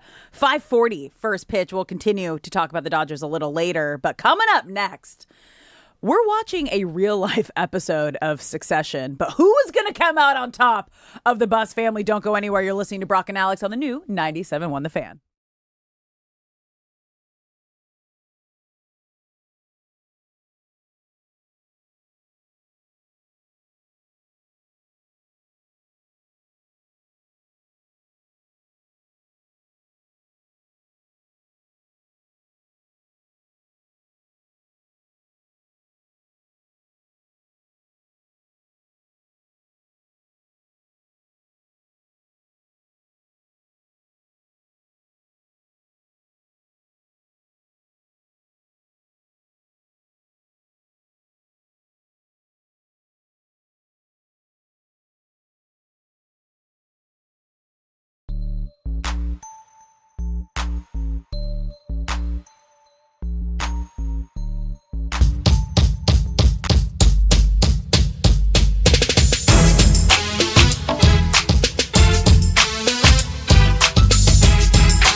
The Dodgers a few years back had an outfielder named Andrew Toles, a good, solid player they got from the Rays organization. Smaller guy, fast, speedy, can really just play. And he played for the Dodgers on and off for a couple of years. And there were rumors about the guy that he was wired a little differently, like really wired a little differently, and the Dodgers had to kind of keep tabs on him type of thing. Well, after he left baseball, he kind of went off the deep end, ended up being homeless in a car, and the Dodgers found out about it. So the Dodgers have been signing him to a contract every year, but it's only to get him health insurance, so he's getting his mental health taken care of. That is just the Dodgers doing that out of the kindness of their heart. And that is a really awesome thing, just because he was one of their guys. As a guy that played professional baseball for a lot of years, I've never seen an organization do that for Comedy Store a little bit. I've spent time with Mike Tyson. Does that count?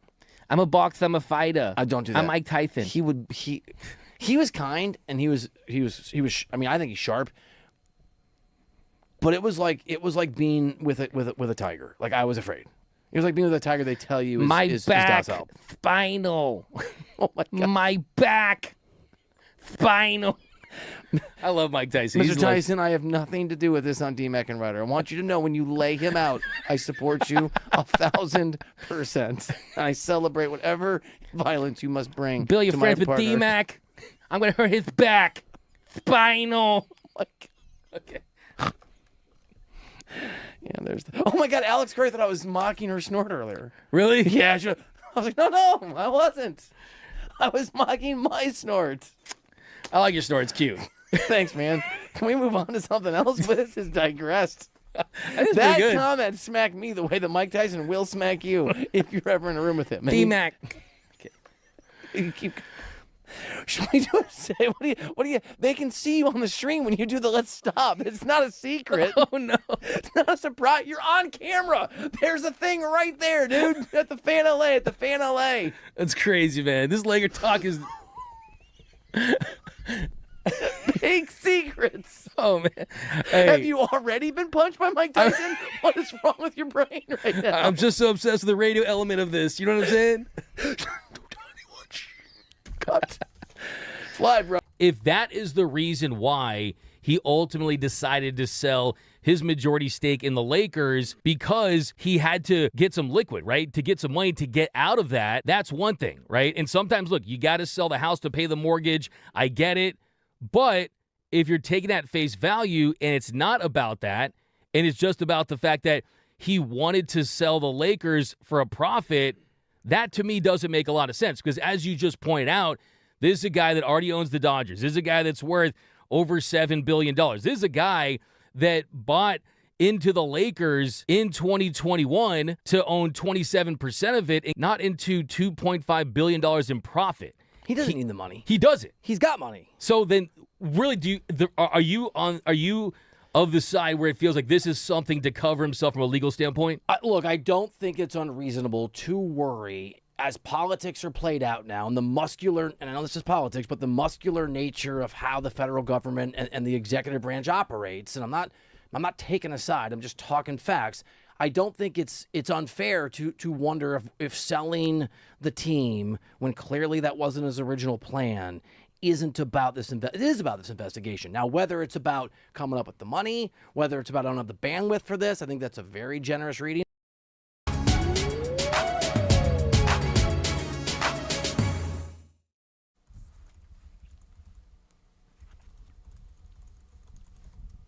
What's up, LA? Welcome back to Brock and Alex on the new 97.1 The Fan, the voice of LA Sports. I'm Alex Curry here at Brock Farine. Thank you for spending your midday in LA with us, whether you're tuning in on the radio, the Odyssey app, or watching us live on YouTube. We appreciate you being here and love when you are part of the conversation.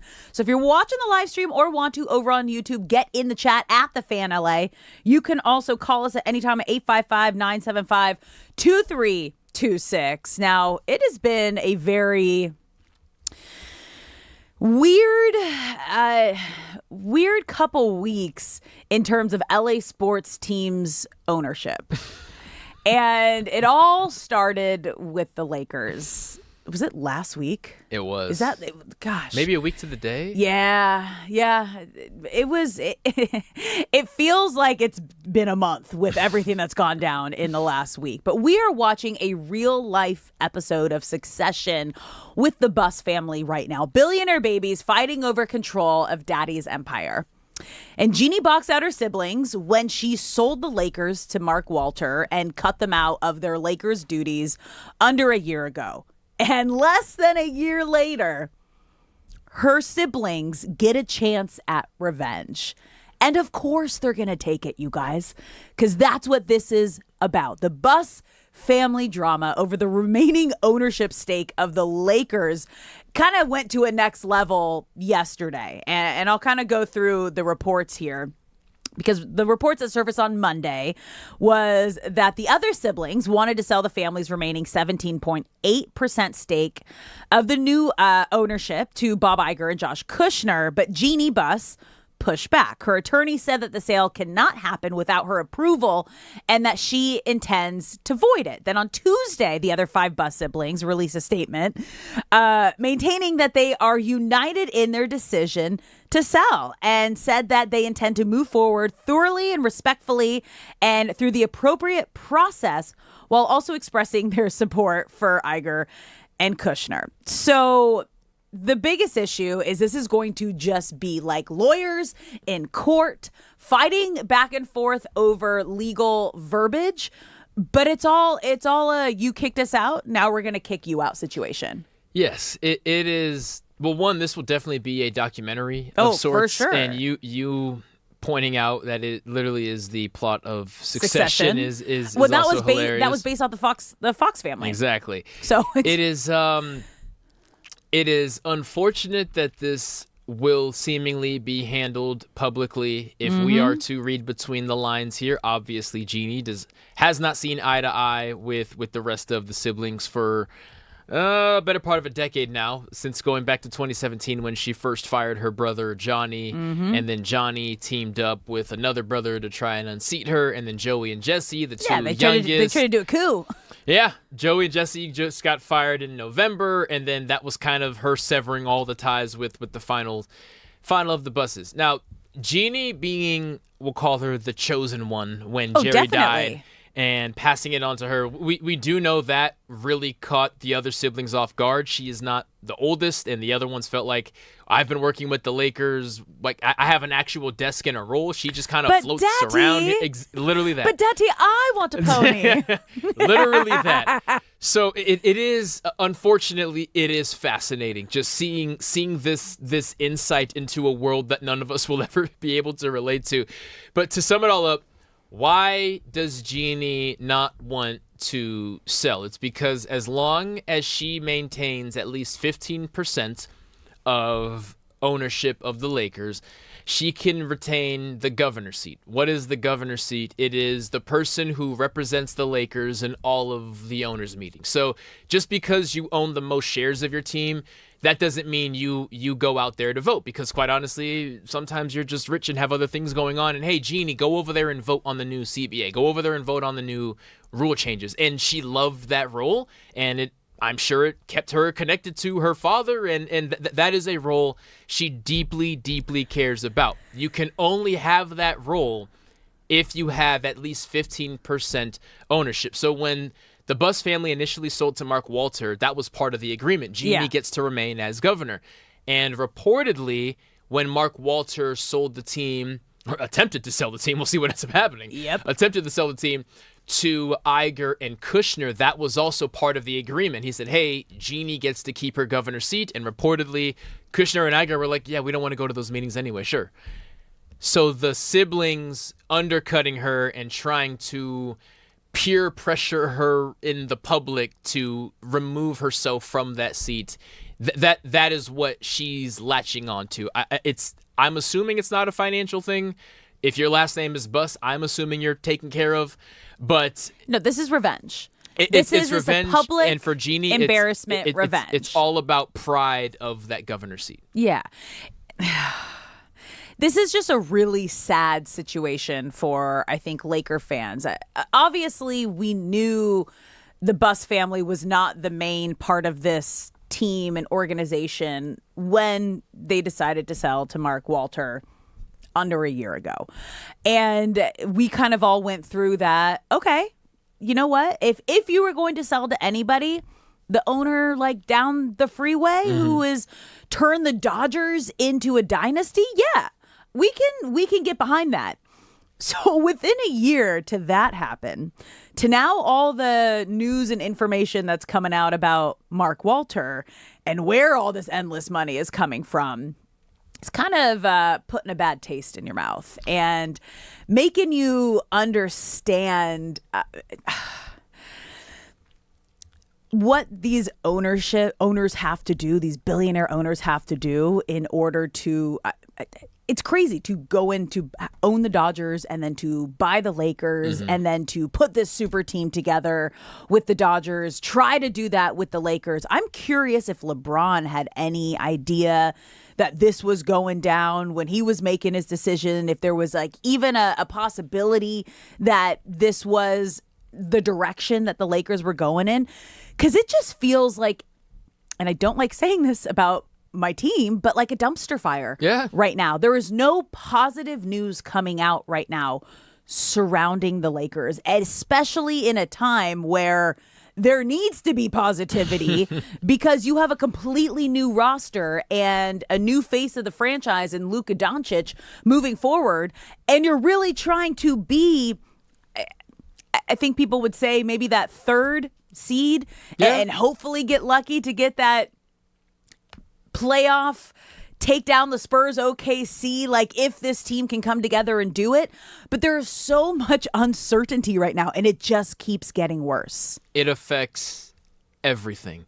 As a player, you're always told, keep the distractions out of the building, but you're told that by a coach or by a GM, by someone who's higher on the pecking order than you are. When the people at the top of the hierarchy are going through this all publicly, it's impossible not for it to not be a distraction because all of that trickles down. I would assume JJ Redick's going to be the coach going forward. There's no guarantee he's going to be. I would assume Rob Pelinka will be the GM, but there's no guarantee there's absolutely nothing is certain. And to Luka specifically, whose entire career so far has been revolving around change and different teammates, different coaches, different ownership, different everything. And he comes to the Lakers, who have been the face of stability. Jerry Buss bought the team in 1979. And the team has been stable. Yes, there have been bad years, but they've never been unstable. And so, I'm finally going somewhere that has a foundation and a core, and this is going to be great. And now this is changing. And as Kobe Price, who we are going to be very fortunate enough to talk to here in a little bit, brought up a couple months ago. In 2 years, Luka can opt out of this deal pretty much scot-free. And so you have 2 years to prove that you are stable. And if you look at the team that the Lakers built this year, you highlighted it perfectly. I see their ceiling as a 3 seed. Yeah. This is not the year that they have to go out and win a championship. This is the year that they gel together, that they mesh, so that 2 or 3 years from now they go and win a championship. To have all of this chaos boiling underneath in the first year toward a 2 to 3 year plan, it is just the worst possible timing. And things like this aren't supposed to happen to the Lakers. That's why it feels so unsettling. I'm supposed to be laughing at everyone else's teams that go through stuff like this. This is not supposed to happen here. And it's not just happening to the Lakers, because the man who is selling his stake of the Lakers also owns the Dodgers, who have been like the sweetheart face of LA in this dynasty stage since like 2020. Yeah. So, and it's hard because when a billionaire comes in and takes over a company, a business, you want your people to run it. So, so when I heard, like the Buss family, obviously not Jeannie, but the rest of the siblings want to sell that stake, of course the ownership is going to be like, yeah, we'll take everything.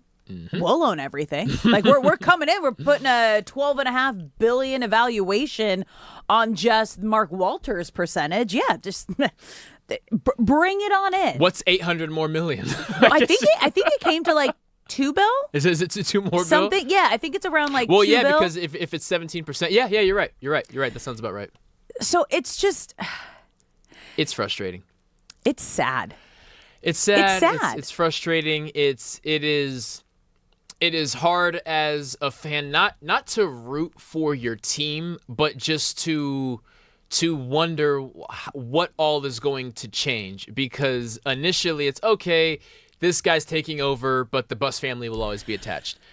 Now that may not be the case. Not at all. And like, how messy will this get if neither of them back down? Like, like legal battles can get drawn out for years. This could take years. Like, this is going to be a topic of conversation when it should not be around this Lakers team. And for those wondering why this will take forever, why it's not a black and white situation, in the Buss Family Trust that named Jeannie the face of the operation, because that's what Jerry Buss wanted, it states that she, as the face of this whole thing, needs to be on board with whatever they vote. But there's also other language that says 4 out of the 6 siblings only need to be on board with something for it to go through with the vote. So there are 2 lines in the trust that completely contradict each other. Yeah. And this is going to take forever. Yeah. And it's what, 5v1?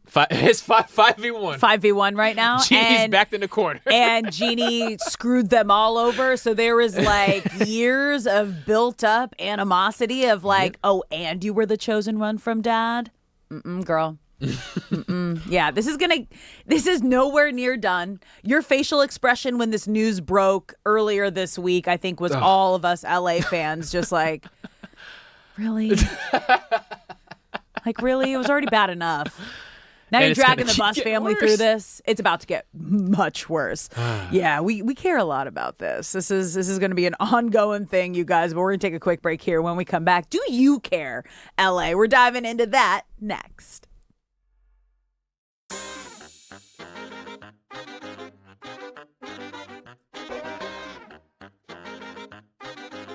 Or whether it's about, hey, do us a solid and sell this team to my son-in-law's brother, and maybe things go better since the president does control the Justice Department. That's how the system works, especially today. John Elmore. I am obsessed with this dude.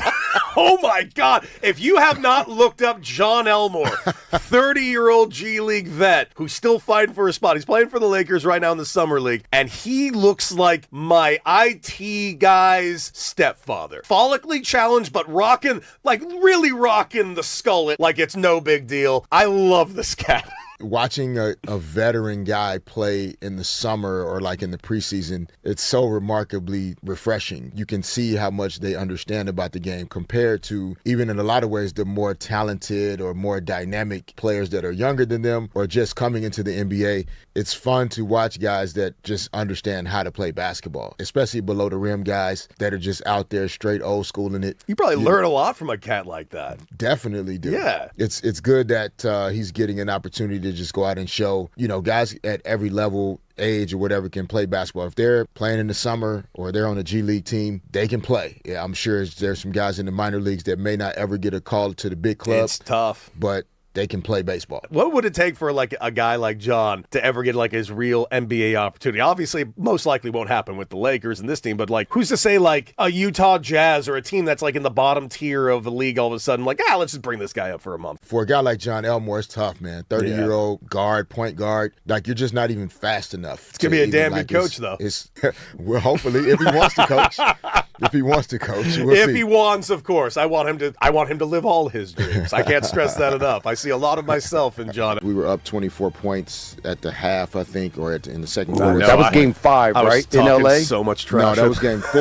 But that was game 4. Okay. When we had a chance to tie the series up 2-2. Right. And we got up big early, and I think they cut it to maybe 18 at the half after being up 24. The reason why it's so hurtful is when I checked out of the game in the third quarter, we were up by 13 points. And by the time I checked back in the game, and I don't coach the team, so by the time I checked back into the game, we're down by 5. So we were minus 18. Yeah. And I'm sitting here watching us lose this lead. Oh, it must be frustrating. And that was like the one time. I was always a guy that did what the coach asked me to do. But that was the one time I almost went and checked myself back in the game. I heard that.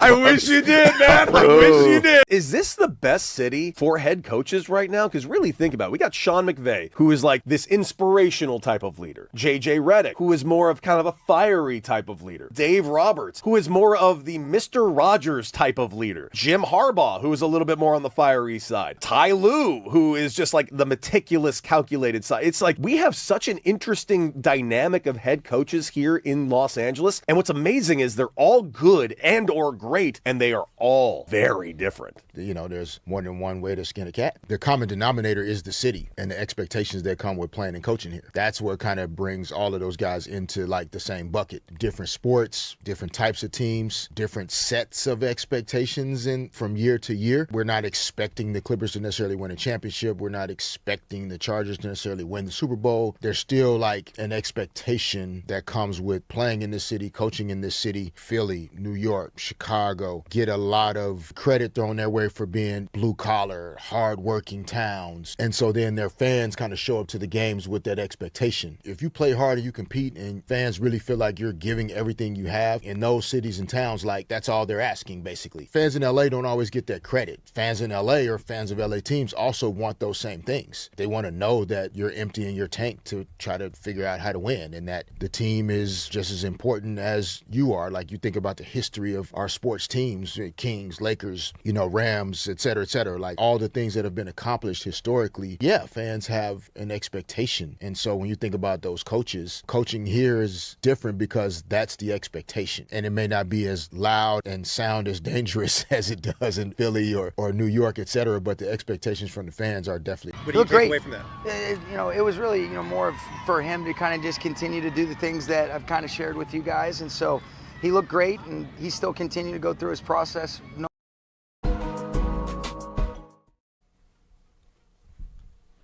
What's up, LA? Welcome back to Brock and Alex on the new 97.1 The Fan, the voice of LA Sports. I'm Alex Curry here with Brock Vereen. Thank you for spending your midday in LA with us, whether you're tuning in on the radio, the Odyssey app, or watching us live on YouTube. We appreciate you being here, and we love when you are a part of the conversation.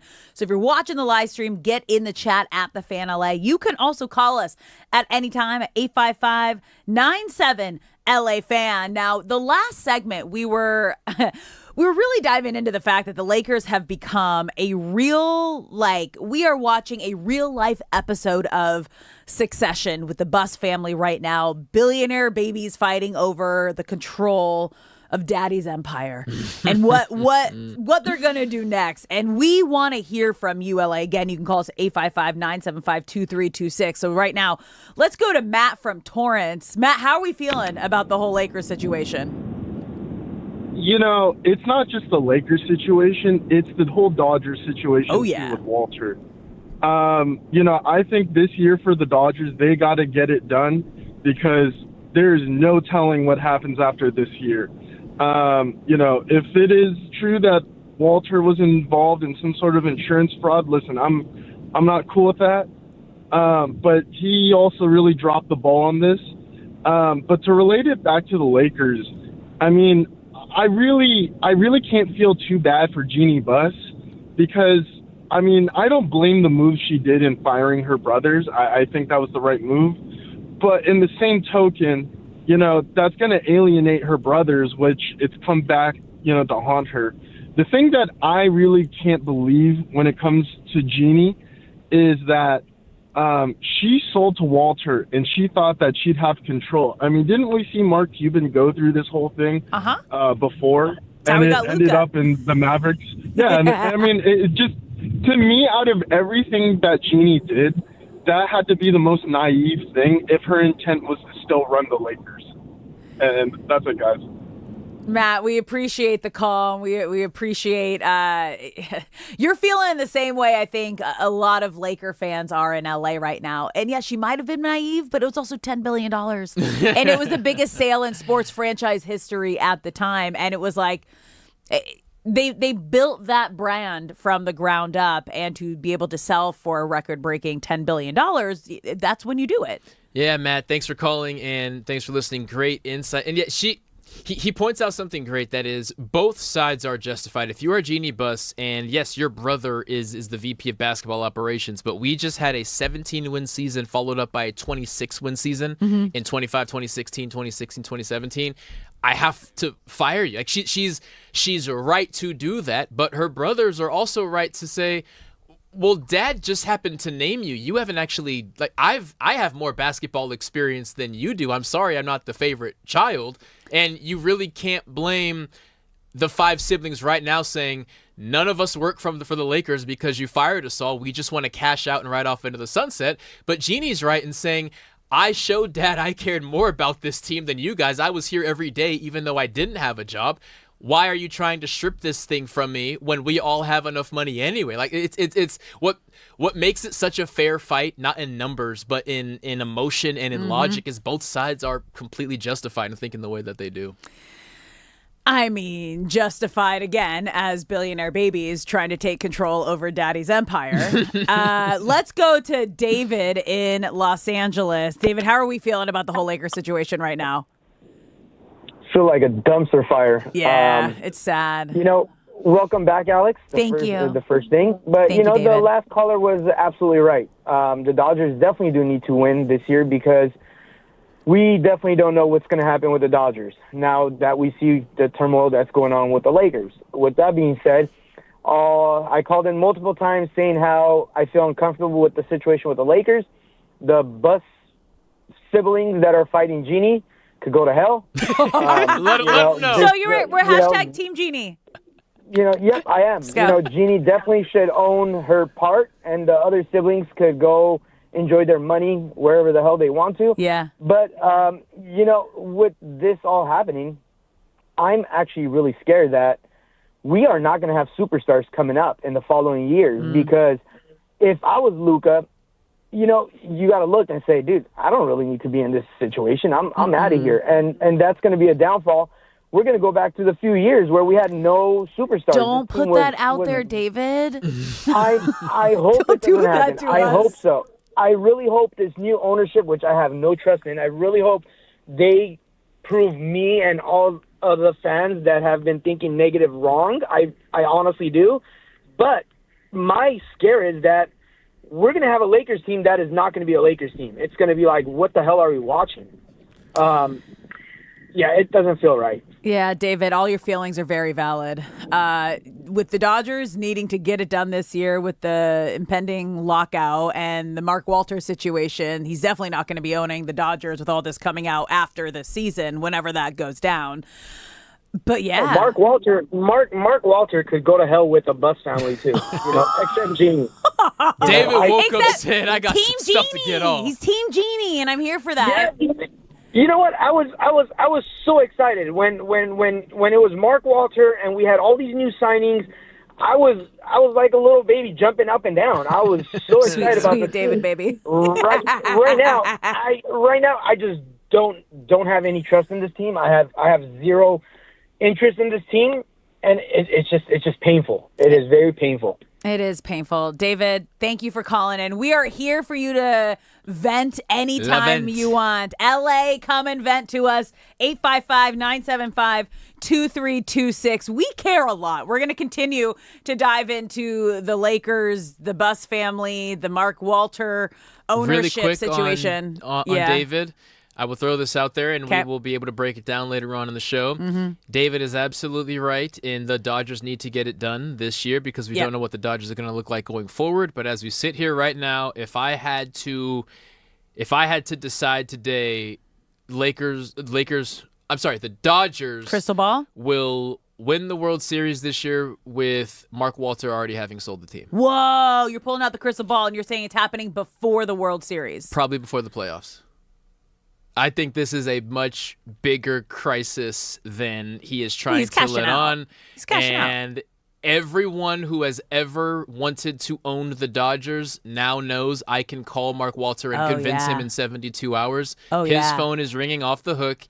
He doesn't want to go to jail. Yeah. And he is very quickly going to... I bet he already has offers right now. It's just a matter of what international offers. Because you need that. The money that would go for the Dodgers, and with the Shohei Ohtani... the value of him. The Dodgers are the first team in Major League Baseball history to earn $1 billion last season, and that is because of Shohei Ohtani and the Dodgers also being Team Japan. Yes. Like, that is the most valuable organization, sports franchise. So if you just saw the Lakers sell for an evaluation of $12.5 billion, I can't even imagine what the Dodgers are going to be if they're pulling in $1 billion a year. Right. I'm being careful with the phrasing because just because you sell a team, it still takes months to dot the I's and cross the T's and everything. But we will know who the new owner, if I had to guess, who the new owner of the Dodgers is going to be before we even reach the playoffs. Yeah, LA, we want to hear from you. You can call us at 855-975-2326. Let's go to Andrew from Downey. Andrew, how are we feeling? Pretty good. Yourself? Awesome. I've been better. Yeah, so basically, I have a very probably controversial opinion. I'm going to go to the Dodgers situation. Okay, so if this is deemed to be true, that, he was doing some kind of fraud and this is why they're deferring all the contracts because they basically can't pay their players, is it out of the realm of possibilities to void their rings if they were fraudulently obtained? Hey, it's a point of conversation, right? Andrew. So Andrew brings up an important point. Andrew, thanks for listening. Thanks for calling. The entire offseason was a conversation about how the Dodgers are cheating and they are doing things that no one else can do. But how can you relate that to cheating? So the Dodgers players themselves. No. The Dodgers as an organization are cheating and doing things that no one else can do. They were wrong at the time, but if the alleged insurance fraud is how Mark Walter was able to structure everything, then a lot of that is true. But the team itself, the players didn't do any cheating. No. They got paid. They were like, yeah, sure, thank you. I will take this money and this contract. And they were doing everything by the books on the field. So you can't take away championships and rings for that. I don't think so. Andrew, if it was up to me, obviously, I would let the Dodgers keep their rings. I just mean from the overwhelming majority of baseball wants to see the Dodgers punished, and they have a feeling of, we've been telling you that they're cheating. I could understand why the uproar of that may get louder and louder and louder. I can't, but cheating doesn't feel like the right word to me. Like, they're the players and the coaches themselves, the product that is on the field is not cheating. No, but if if he is proven guilty of tax fraud and the only way you were able to acquire these players is via that tax fraud, the assembling of the team would be the cheating, not what the players are actually doing. The money that they were getting was not cheating, and it wasn't like deferring the money was not considered illegal. How he got his money, his own personal money, right? That's his issue. Like that, like all billionaires, if you pull back the curtain of where their money came from, I bet you will find at least one thing in every single billionaire owner that is not legal. Yes. But that does not mean that the team is cheating, that the players and the product on the field is cheating.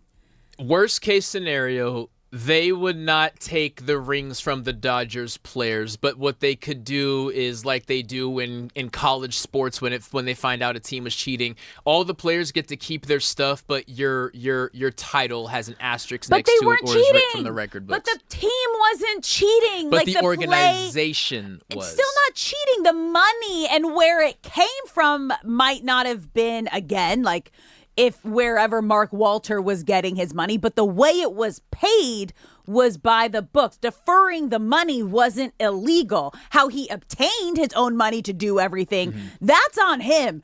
That's not on the players and that's not on the team. But if you were only able to put that deferred money on the books because of fraud, that's where the argument starts to grow. No, that's on him. That's on Mark Walter on his own. That is him but he's personally. The owner, so it's on the Dodgers. No, it doesn't, because the players are separate from the owner. Andrew, you look what you did. Are you happy? You happy, Andrew? Absolutely not. LA, we want to keep hearing from you. Call us at 855-975-2326. This is obviously a topic we're going to get heated about throughout the day. Hour number 2 coming up next, and we're talking Dodgers.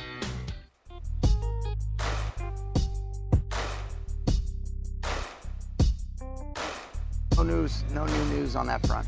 You have said, the arrow is pointing upward. Yep. Is this just another step in that, or do you It think is. that just solidifies things? No, I think we've had we've had a plan in place for a while, like I've kind of told you guys, and the workout was one of those things. And really, it was kind of semantical to be able to use the equipment and things like that to fall under the legalities with CBA. And so he's very deliberate and intentional about what this looks like.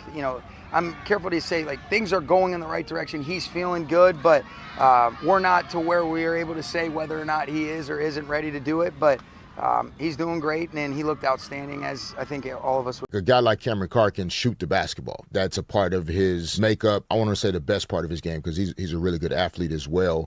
Guys that shoot the ball well in the summer, but the rhythm of the season, the pace of the season physically starts to wear on you. So you're going to have a lot of nights where you don't shoot the ball well just because your body is adjusting to how strenuous it is to do the job. To play even 6 minutes in a big-time NBA game is very different than a summer league game. Just because of the pressure, surroundings. The size of the guys. It's like playing against a minor league pitcher and then all of a sudden Tarik Skubal's on the mound. Flat out different. Yeah, it's just different. Some guys can just hit the baseball. Whether it's Tarik Skubal or a minor league pitcher, single A, double A, this guy can hit. I think Cameron Carr is a guy that can shoot the basketball no matter what the situation is. And because of the length and height that he has, I think he'll primarily be able to get his shot off consistently, even against better defenses, longer players, etc. I don't think it's so much about the points or the numbers. He won't get 16 shots in the game for 3 years possibly. So, but now we know he's capable, so that's nice. If that's the volume he's accustomed to in college, and then when the season starts and the ball's going to be in Luka's hands, the ball's going to be in Austin Reeves' hands, the ball's going to be in Colin Sexton's hands, Walker Kessler's hands, before you even get to Cameron Carr, that volume and that rhythm in his shooting won't be there. Ultimately, flashes of these things in the summer, it's still better to see it than to not see it. ESPN is posting this incorrectly. They are putting a fractured leg. Oh, it's a microfracture. Micro is a key word there. Can you play on a microfracture? Yeah, I've played on a complete ruptured, fractured, stress fracture. I played with a completely torn UCL and shoulder and a broken toe in 2 places. Cody, you had multiples in games? Multiple. Yeah, no, and I no, they never took me out of a game because I am a badass. Do we owe Christian and all the former Team USA members nationally, do they owe Christian an apology? Does Landon Donovan, Tim Howard, and all of those people who have called out his lack of performance? Oh, yeah, did she owe him an apology too? No. No one owes him an apology. And here's the thing, I don't dislike Christian Pulisic. It's just I have been spending the last 5 years being told that this guy is the one that's going to take American soccer to the next level. Based on what I've seen now in 2 World Cups from the guy and him no-showing the Gold Cup with his first opportunity to play with Poch, and now all the reports around, and as much as I want to say they're sources and unverified, Landon Donovan's the one out talking about Christian Pulisic's camp and how he's been handling the press and how it's been a problem for Team US. Pau Gasol arrives. Oh, yeah. Now we're on to something. I mean, Kobe may have knew. I didn't know. I remember saying to Kobe, I felt like we had enough. Even before Pau arrived, there's enough there. Was it a championship team? Probably not, but can't think that. You have to feel like every time you step on the court, you can win. And then when Pau came, it became easier to think that because of how great he was. So now Kobe's leadership in terms of Pau, Phil's relationship with Pau and getting the best from him, all of those things kind of evolved. And Phil couldn't treat Pau the same way he treated Kobe. Now we have a new all-star Hall of Fame level player. I can't coach him the same. I need to get to know him more. We know kind of how Pau is wired. The way I need to hold him accountable is going to look different than it does for somebody else. That's leadership. That's not being preferential or differential.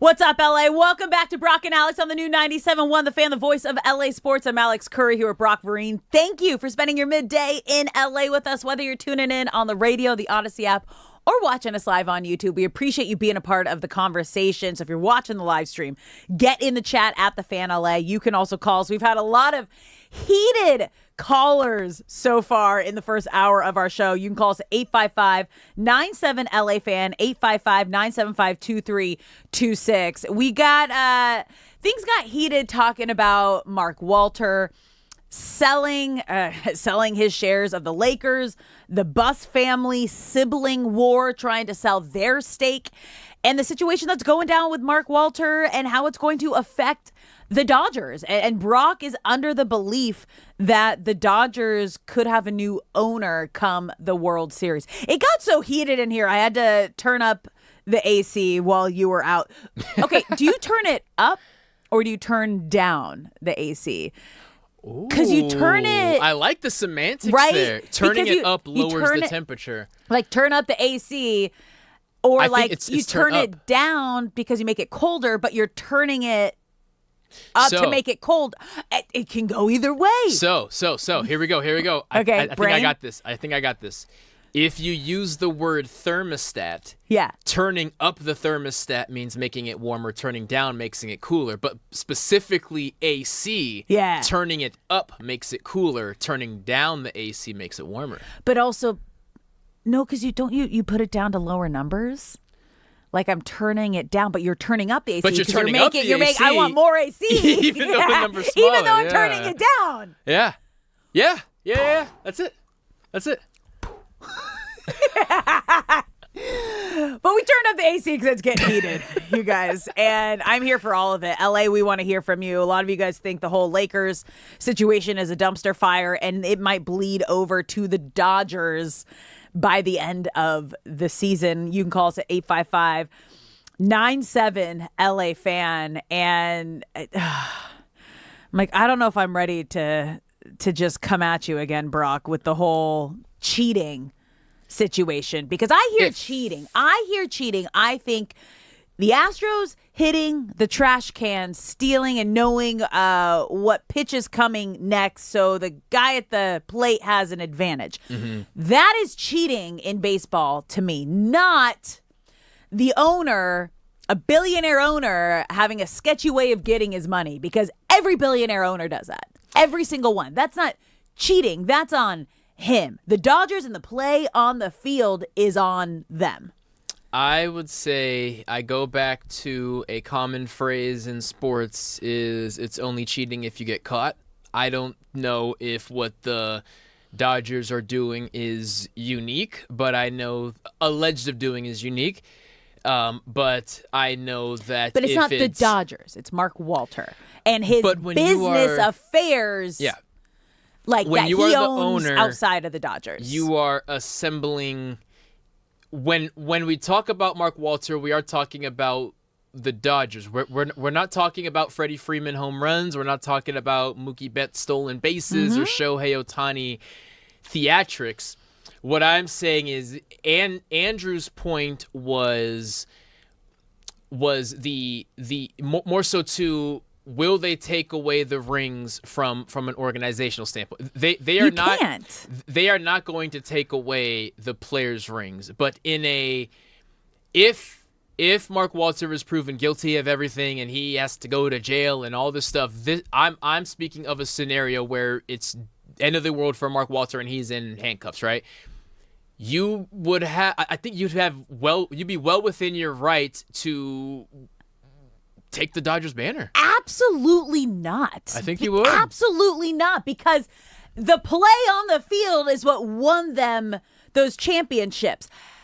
The contracts of those players are completely legal. The deferred money is legal. Going out and getting and assembling this team was legal. How he got his money, that's on him. But like I said, you pull back the curtain on any of these billionaire owners, and you're going to probably find something that is some sort of like arrest defendable.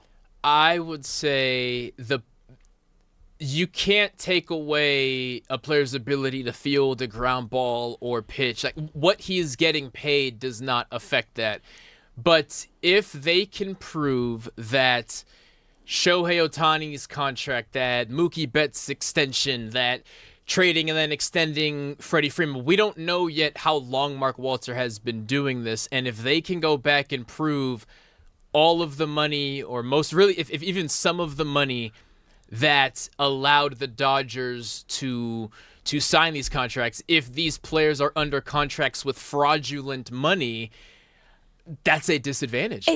But it does not affect the actual play on the field. You could be giving them all the money in the world. But it affects them wearing a Dodgers uniform.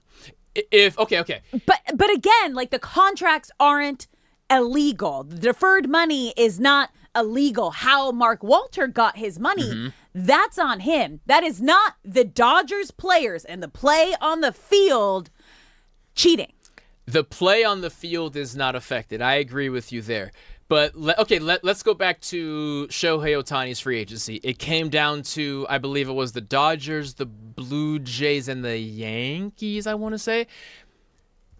Mark Walter, if he's proven guilty of all this, could have sat there and said, I don't have this money, but I can fraudulently give myself this money, which is what he's alleged of doing, via all these things, so that we can offer Shohei $700 million deferred dollars.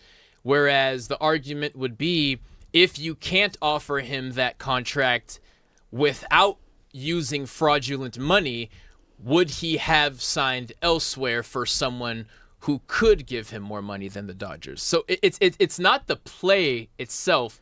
It's if the only reason the Dodgers were able to re-sign or sign certain players is because they were backed by fraudulent money. That is where you get into some very tough conversations. Still not cheating by the Dodgers on the field. The play, it's not about the field. It's not about the field. But you can't take away banners. But you can't take away banners and rings when it doesn't have to do with play on the field. If that player would be playing somewhere else, if it wasn't the Dodgers being able to offer fraudulent money, then you can say this team was formed illegally. No. Yeah. No, because the contracts are still legal. That's the part where it's like, but they're with illegal money because it's fraudulent. The money itself is fraud. So I made a comparison before we jumped to break. cheating in college sports happens all the time. And what happens for what the NCAA does, not that Rob Manfred follows really any set of rules, let alone what the NCAA does, but Louisville, for example, they go out and win a national championship. It turns out that they were doing illegal things behind the books because they were paying players or they were giving players jobs and they were doing all these illegal things. The players are allowed to keep whatever jewelry and paraphernalia that they got, but that championship is removed from Louisville's record books. If you go back and look at the, what was it, 2000 something, we'll say 2003, just to have a number, 2003 national championship, it's just voided because they removed it from Louisville because the players that helped you win that championship were not there legally. That's the precedent that I'm going off of. Absolutely not. But we want to hear from you, LA. You can call us at 855-975-2326. Let's go to Steven from Whittier. Steven, what side are you on here? I'm on your side 100%. It's ridiculous to even think or fathom that to take away the ring from the Dodgers. It's on the field. They want it. No, the office is completely separate. How he makes his money and if he didn't pay taxes on a certain thing, I don't believe relates anything to this over here on this side. And the whole football and the Louisville thing, there's so many crooked things you can do with football and college football. You can bribe a kid to come over. They've never seen that much money. There's not a contract set up like in baseball. I'm pretty sure the MLB, if after all this, they might do a better investigation of where their owners are even getting their money, how the contract is being constructed. It just sounds like someone has like a stolen item and they sold it, and now people are getting upset because, hey, you sold the stolen item, you got the money. I don't know. This seems ridiculous. This guy, he's going through his own investigation. Let this sort out. Everyone's just eyeballing us. We're winning, Lakers, Dodgers, and everyone has a target for our back. So I see it, but I don't see how this relates to it at all. Yeah, Steven, I'm with you. It's tough. It's just, we went from feeling so good here in LA, to now just this ick feeling with Mark Walter. And thanks for calling, Steven. Again, with the Thanks whole... for calling. Yeah, thank you, Steven, for calling. Just with the whole Bus family situation now, it's just getting even worse in Lakersville. Again, LA, we want to hear from you. 855-975-2326. Let's go to Efren from Lawndale. Efren, how we feeling? Doing okay. Doesn't sound like it, Efren. Are we doing okay? Yeah, I've been a Laker fan since, the Kobe and Shaq era. So Same. I feel like I've been through it with everyone.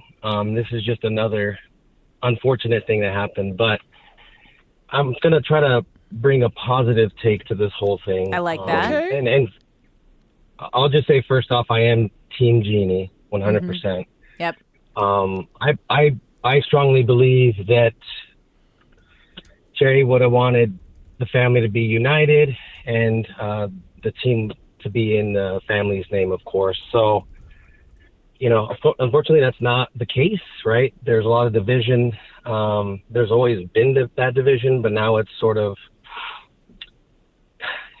been brought up in the ugliest way possible. But my whole thing is, I just would like Luka and the rest of the team and of course the coach and coaching staff to just kind of tune all this stuff out, because at the end of the day, we're talking basketball, and that's all the fans want to see, right? And I think with just that alone, and I know Luka's this type of player, right? He's the closest thing we've had to Kobe since Kobe. Whoa.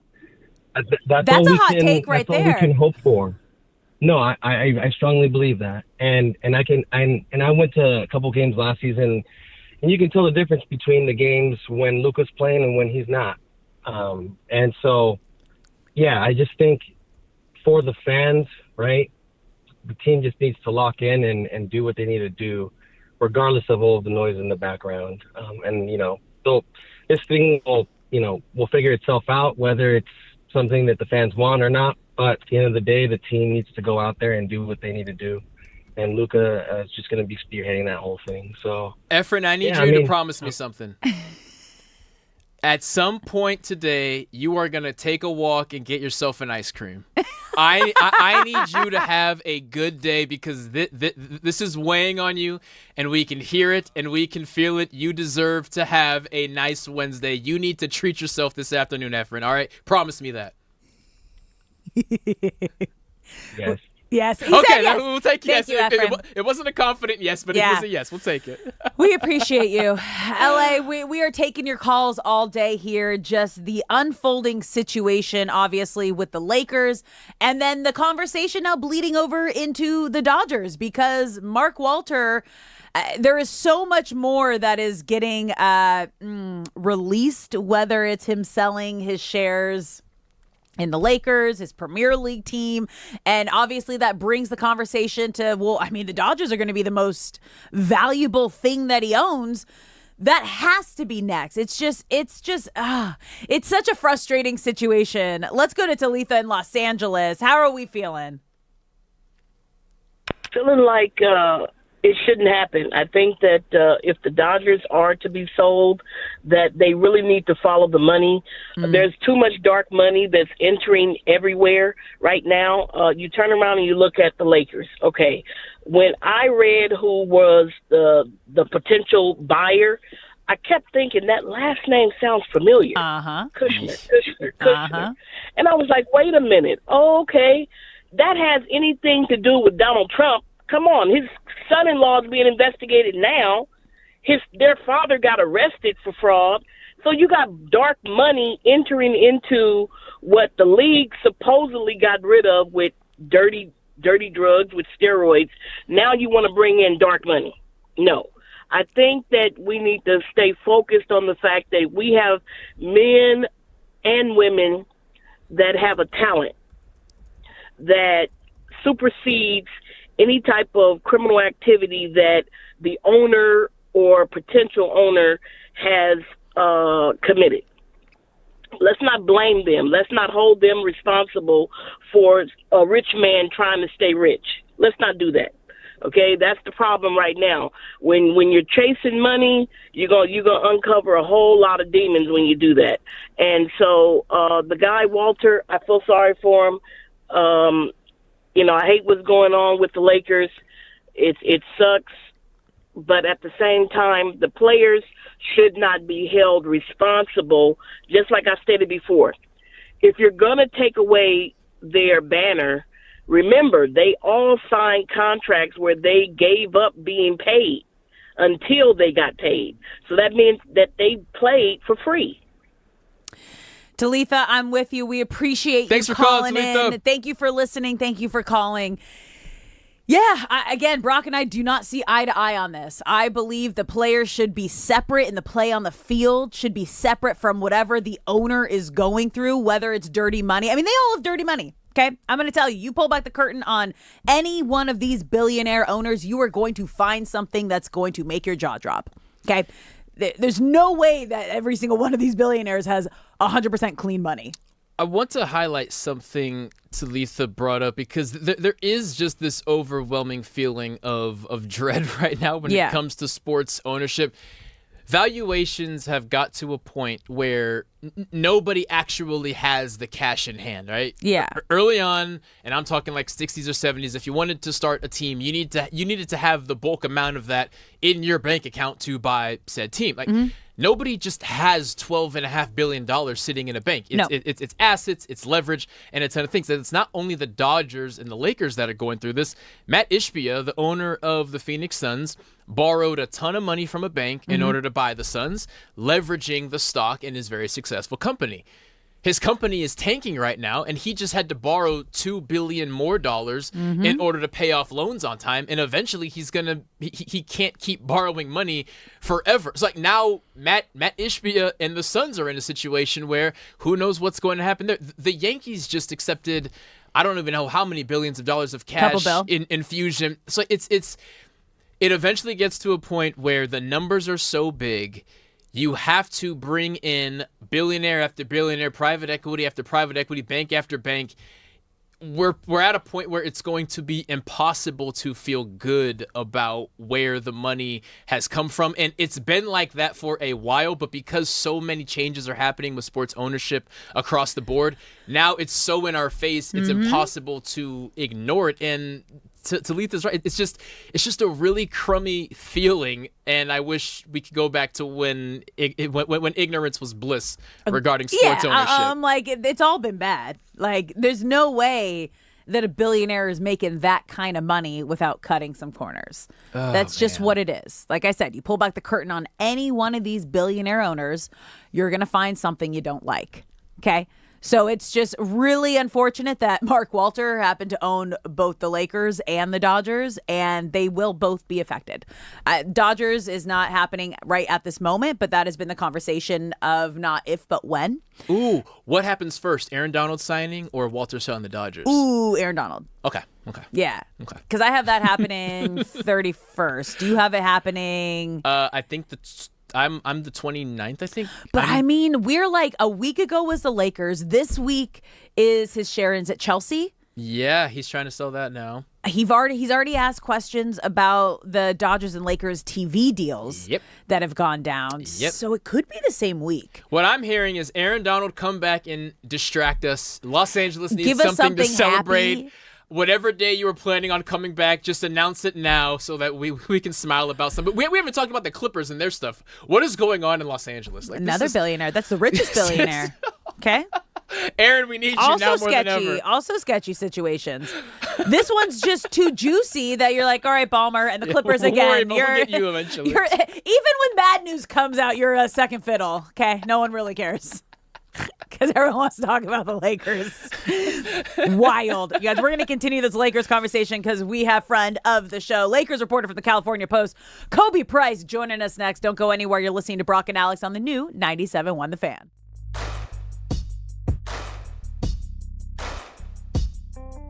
It's interesting hearing that your first pick overall is looking really good and it's being framed as a problem. This is the most Raider thing I've ever heard in my life. Your quarterback is playing too good. That's a problem, Raider fans. Do you know why it's a problem? Because we just hired the one and only Kirk Cousins. And we got Kirk Cousins basically to mitigate the season so we can give Fernando Mendoza some time to kind of season, possibly learn under a seasoned quarterback such as Kirk Cousins. And it's a great thing on paper. However, the reports coming out of Raider camp is Kirk Cousins doesn't look nearly as good as the young Fernando Mendoza. Resurgence of Mookie Betts. Of course, those first couple weeks post coming back injury were a little shaky, but what can you say of him getting back to his best form? He's such a talented guy. He's going to the Hall of Fame one day. And a lot of times I think we tend to write off guys who get older. Then they prove everybody wrong. They still have a lot left in the tank. And I think the same thing with Mookie. I mean, just such a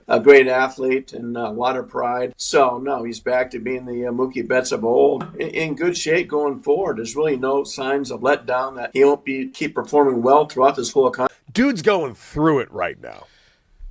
I mean, I'm sure he is because he's put so many years of higher performance together. But it also sounded to me like like frustration.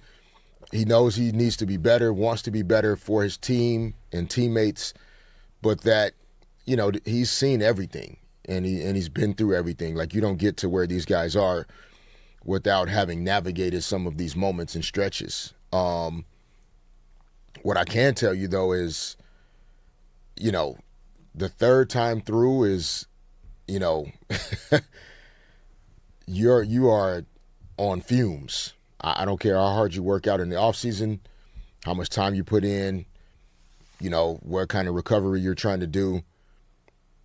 3 seasons in a row playing all the way to the end is exhausting. Your body is not what it used to be 2 years ago. Not to mention the years before that, because, listen, this guy's played to the playoffs every year, both in Boston and here. He's won 4 World Series now, 3 in LA, 1 in Boston. I mean, this guy definitely has played like full seasons post the regular season. Yeah, and some of it, it's not an age thing, or it's not because of, he's getting older or this, or like some of it is just, in particular, when you've had such success in the past, like you have a standard for yourself, and sometimes when that standard isn't being met, like you can feel I'm not meeting my standard. Mm-hmm. That's the additional frustrating thing as well that can start to negatively impact your performance, because now you're pressing, you're trying harder, and you're trying to replicate what you used to do or what you normally do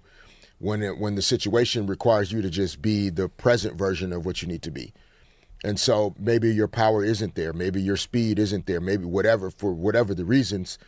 But what adjustments can you make in real time to try to still be successful for the team? And that's kind of what everybody's going through in some form or fashion. Robleski, who's not the same age as Mookie, but he's not playing well right now. So, again, it's not automatically like we like to quickly just go to age or to some like easy thing that we can wrap our brains around. Yeah. But if a 24-year-old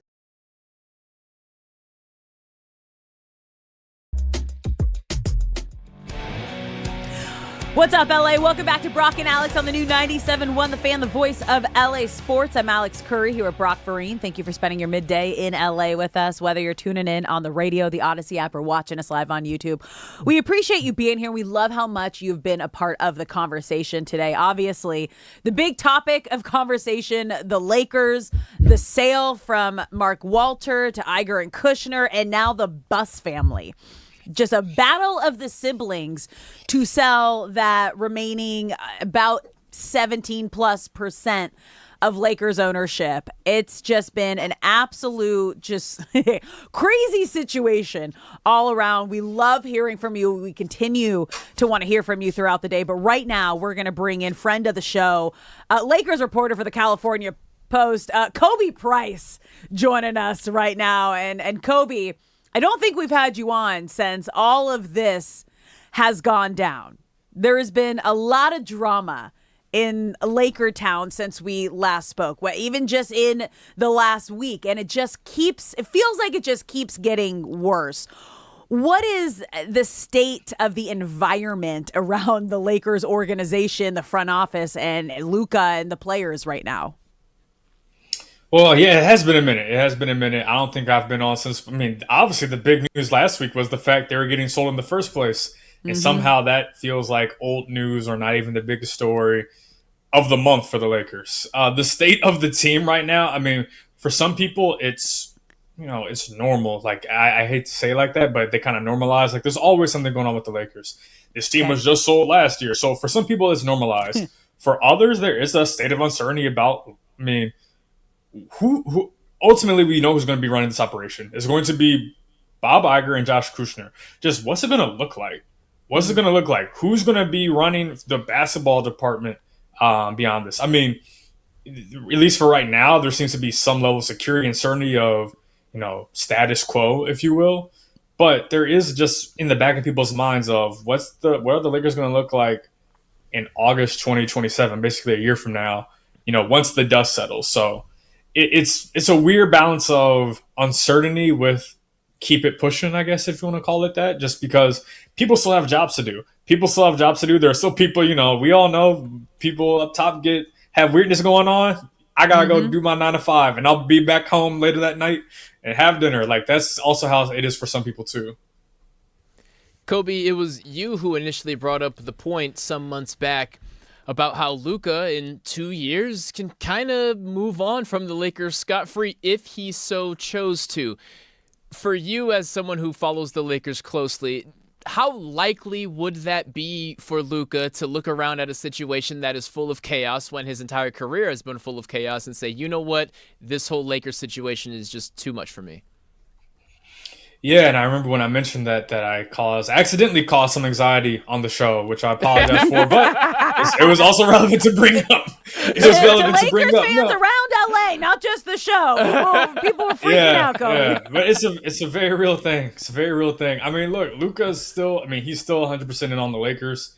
He had his fingerprints all over the Lakers offseason, led by the acquisition of Walker Kessler. So he's still all in. Right now, I wouldn't, be too anxious to worry about it too much, just because we see it. We see his investment. We see his investment in terms of, for instance, he's chartering a plane to bring, I think, 14 of his Laker teammates out to Slovenia. I think Mambu's already in Europe. He's going to join them there. I think Cameron Carr, I think he has to stay back for NBA rookie duties, or a program that the NBA has for rookies. So that's something that there aren't even like superstars will be like, oh, let's go somewhere else and like host a mini camp. No, he's flying his teammates out to his home country to host a 4 or 5 day mini camp over out there. So that to me is a reflection of his investment within the organization, within this team, because there's also like different elements to it. I've been saying this: coaches coach and players play. General managers generally manage whatever they manage, right? But like the players, for their investment, like they're still locked in on the things they have to do, which for them is being the best team in 2026, 2027. Anything beyond that or above that, I mean, it's kind of over their heads, especially for like the non-Luka players. But I mean, Luka also, and I was told that he reached out to the new owners. That was last week, I believe. Last week he reached out. I believe they were setting up a conversation for sometime this week while he's still out there. So even with all the chaos that's been going on lately, Luka's still involved. Luka's still invested, and just trying to put his best foot forward, from my understanding, for this team. Yeah, Kobe, this 5-day mini camp in Slovenia that Luka Doncic is flying out, majority of the team, the 16 out of the 17 players on the Lakers roster, as you mentioned, are going out there, could not come at a more perfect time right now. Get out of the country, get away from the distractions. But how important is it for this group right now to have this kind of team bonding with all of this outside noise going down? Extremely important. I mean, I think it's also easy to forget that we're not that far away from training camp starting. Like, I think it's 5 to 6 weeks away. Training camp starts, and then once you get to training camp, it's a full-on marathon, and then the marathon turns to a sprint, once you get to the playoffs. So it's important to build that camaraderie, build that chemistry. I mean, it's a completely new group, basically. I mean, obviously you have the carryovers, Luka, Austin, Jake LaRavia, Jerry Vanderbilt. Like, there are still guys who were here last year who remain on the team, but it's a completely different roster. And the sooner that they can be around each other, work together, and build that chemistry, the better. And yeah, it also does come in a perfect time where I don't want to say the Lakers organization is in flux, but there's a lot going on. It's pretty crazy. There's a lot going on. Yeah, it's getting pretty crazy over here. So yeah, just go somewhere. Sometimes look, even if it's not a vacation, sometimes you need a getaway. Just get a getaway. Just need to get away. Get away, literally. Just get away. Just get away, okay? It all starts tomorrow. Yeah, exactly. Everybody. Yeah. Kobe, we'll figure out next week. Yes, next week.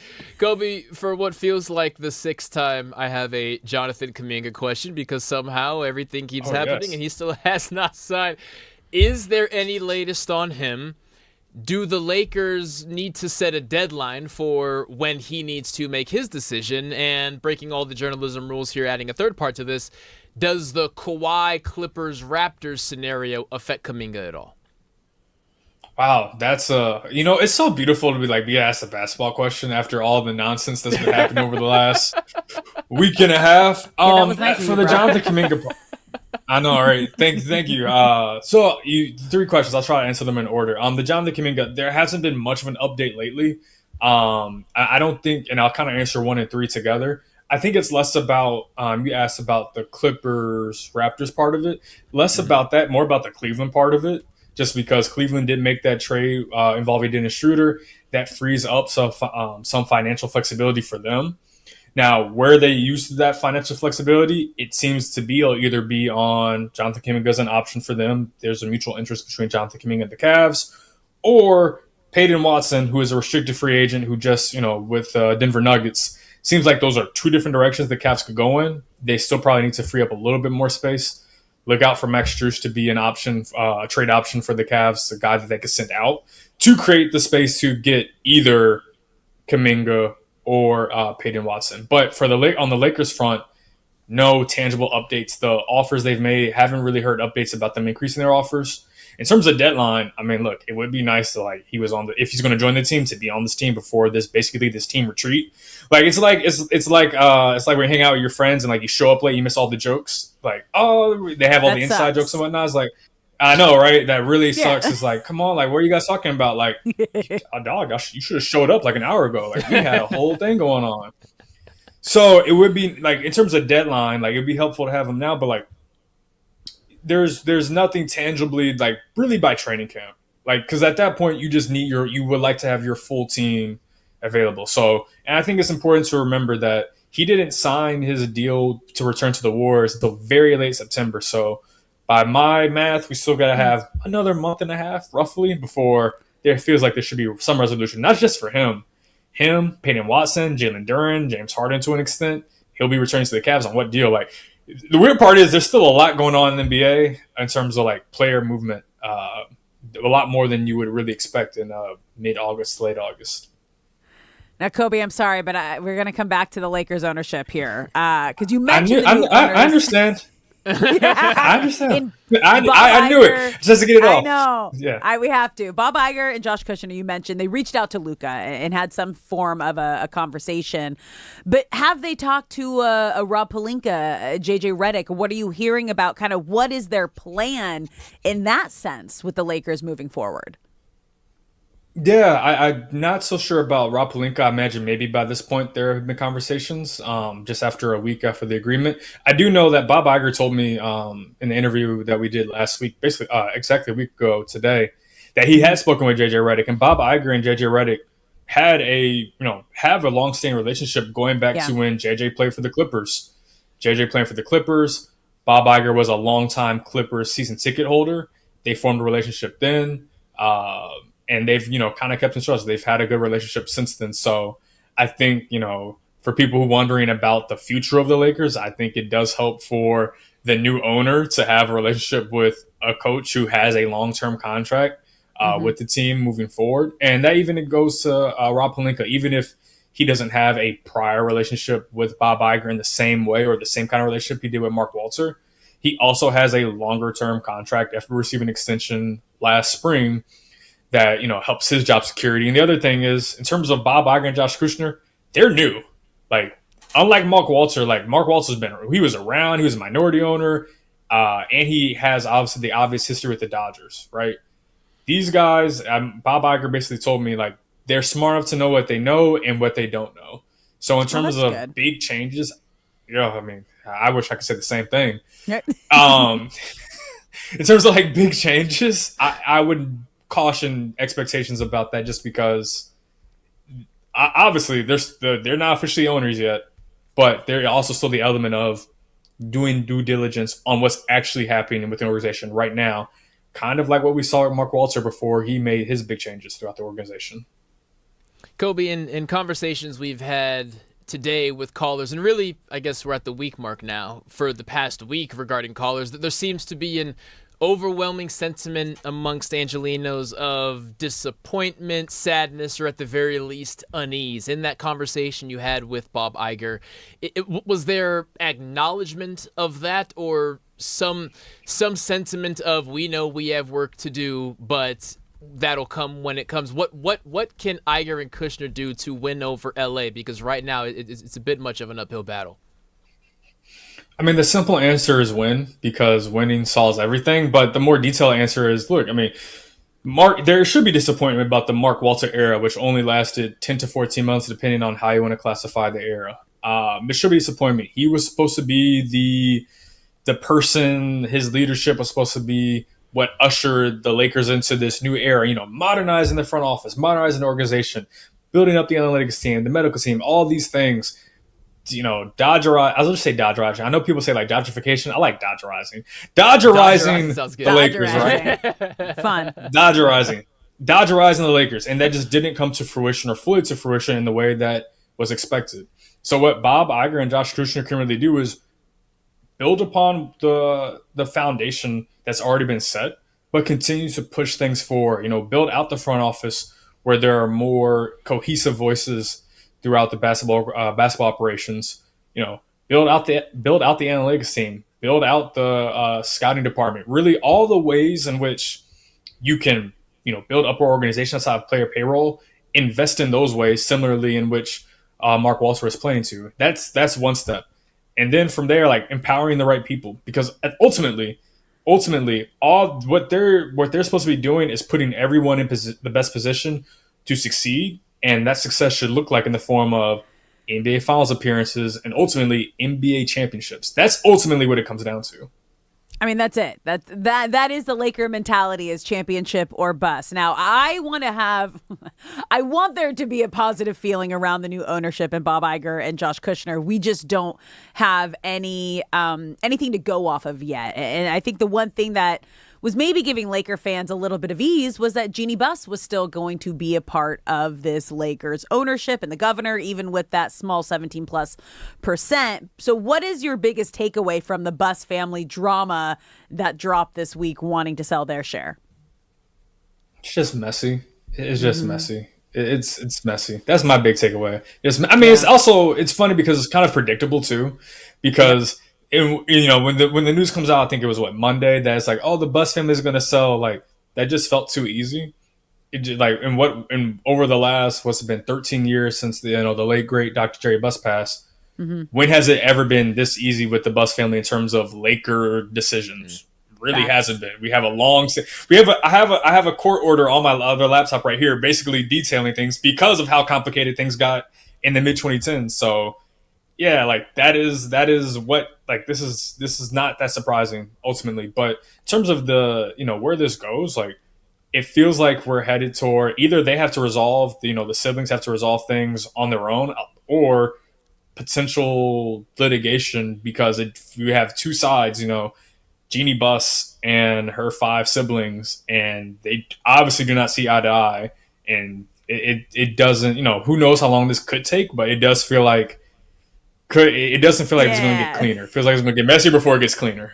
Yeah, it's extremely messy. Kobe, we appreciate you coming on as always. Hopefully the next time we get you on, we're not talking about ownership drama, and we're talking about how amazing that mini camp was in Slovenia, maybe Kuminga joining the team, a lot of other positive play talk. But we always appreciate your insight. Thank you so much for coming on. No, appreciate you guys for having me. Thank you, sir. Thank You're you, the man. Kobe. See ya. Yeah. I like you getting one good basketball question in there, because that has not been the Lakers' topic of conversation for the last week plus. Not one bit. And I would love to talk basketball or baseball, but these teams just need to learn how to act right before we can get to the actual sports. And you know what? Our next topic too is the situation the Rams are waiting on too, with Puka Nacua and Alaric Jackson. Don't go anywhere, because we might be having more drama among all of our our LA teams. You're listening to Brock and Alex on the new 97.1 The Fan.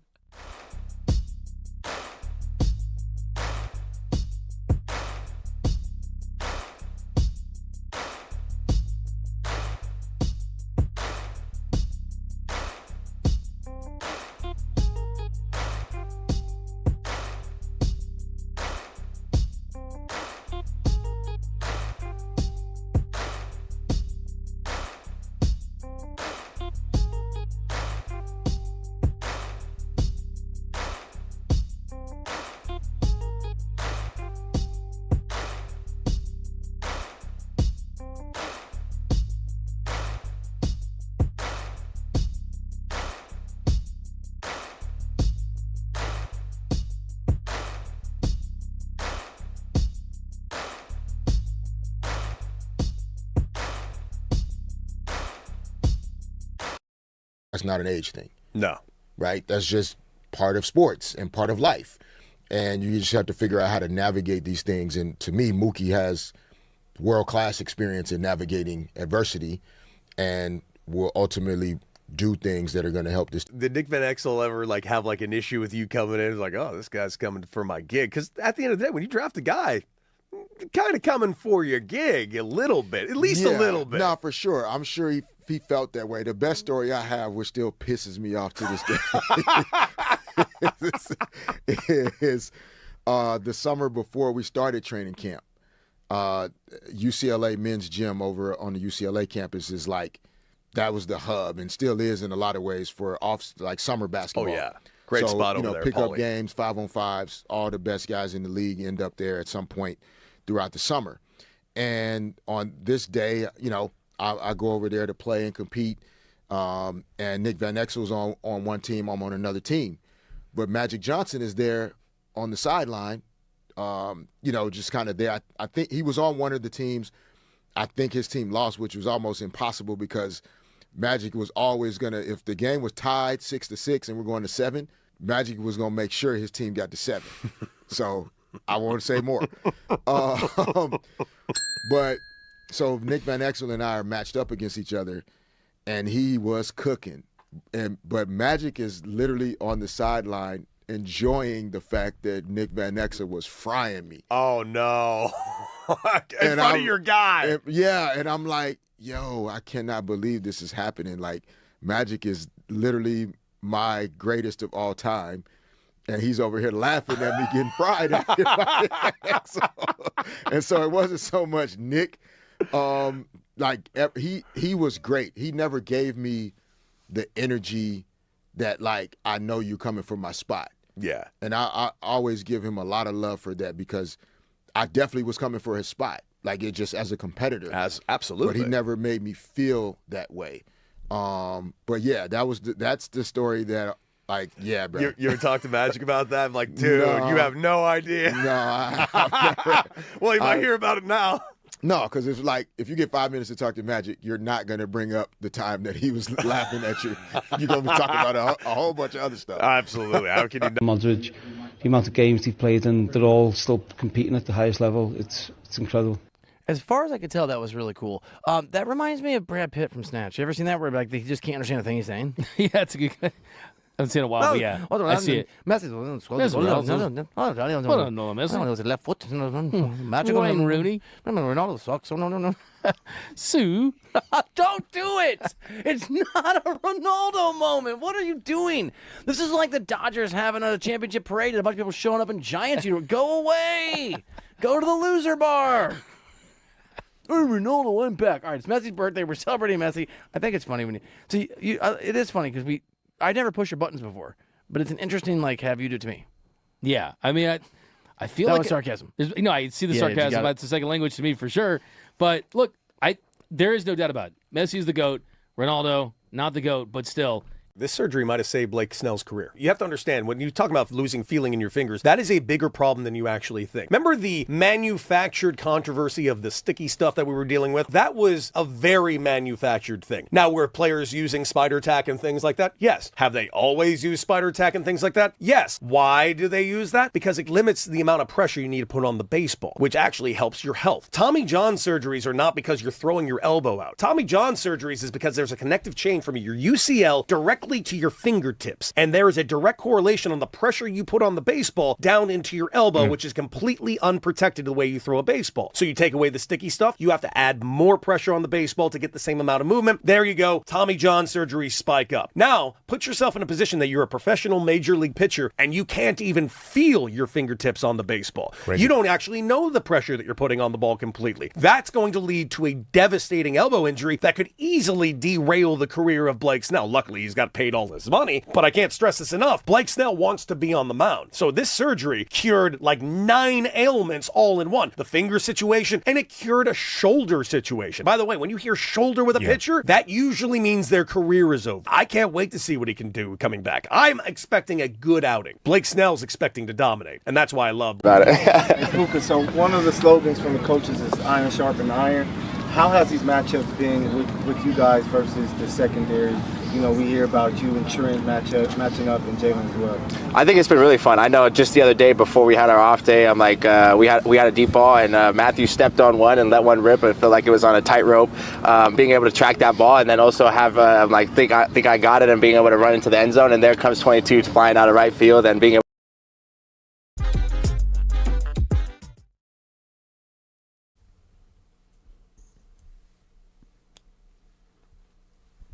What's up, LA? Welcome back to Brock and Alex on the new 97.1 The Fan, the voice of LA Sports. I'm Alex Curry here with Brock Vereen. Thank you for spending your midday in LA with us, whether you're tuning in on the radio, the Odyssey app, or watching us live on YouTube. We appreciate you being here. We love how much you've been a part of the show today as well and a part of the conversation. We've had a lot of heated Fangelinos calling in at 855-975-2326, and I've loved it. I've loved every minute of it because, unfortunately, a lot of the conversation this week around LA sports hasn't necessarily been about the play on the field, on the court, and has to do with whether it's ownership situations. Shenanigans. Shenanigans is a good way to put it. It's felt like a lot of shenanigans around like Lakers teams, or Lakers ownership, Dodgers ownership, obviously with Mark Walter owning the Dodgers and everything that's going down there. And even though the Rams are usually out of all of this, okay, this has nothing to do with ownership, but they're also dealing with potential legal situations.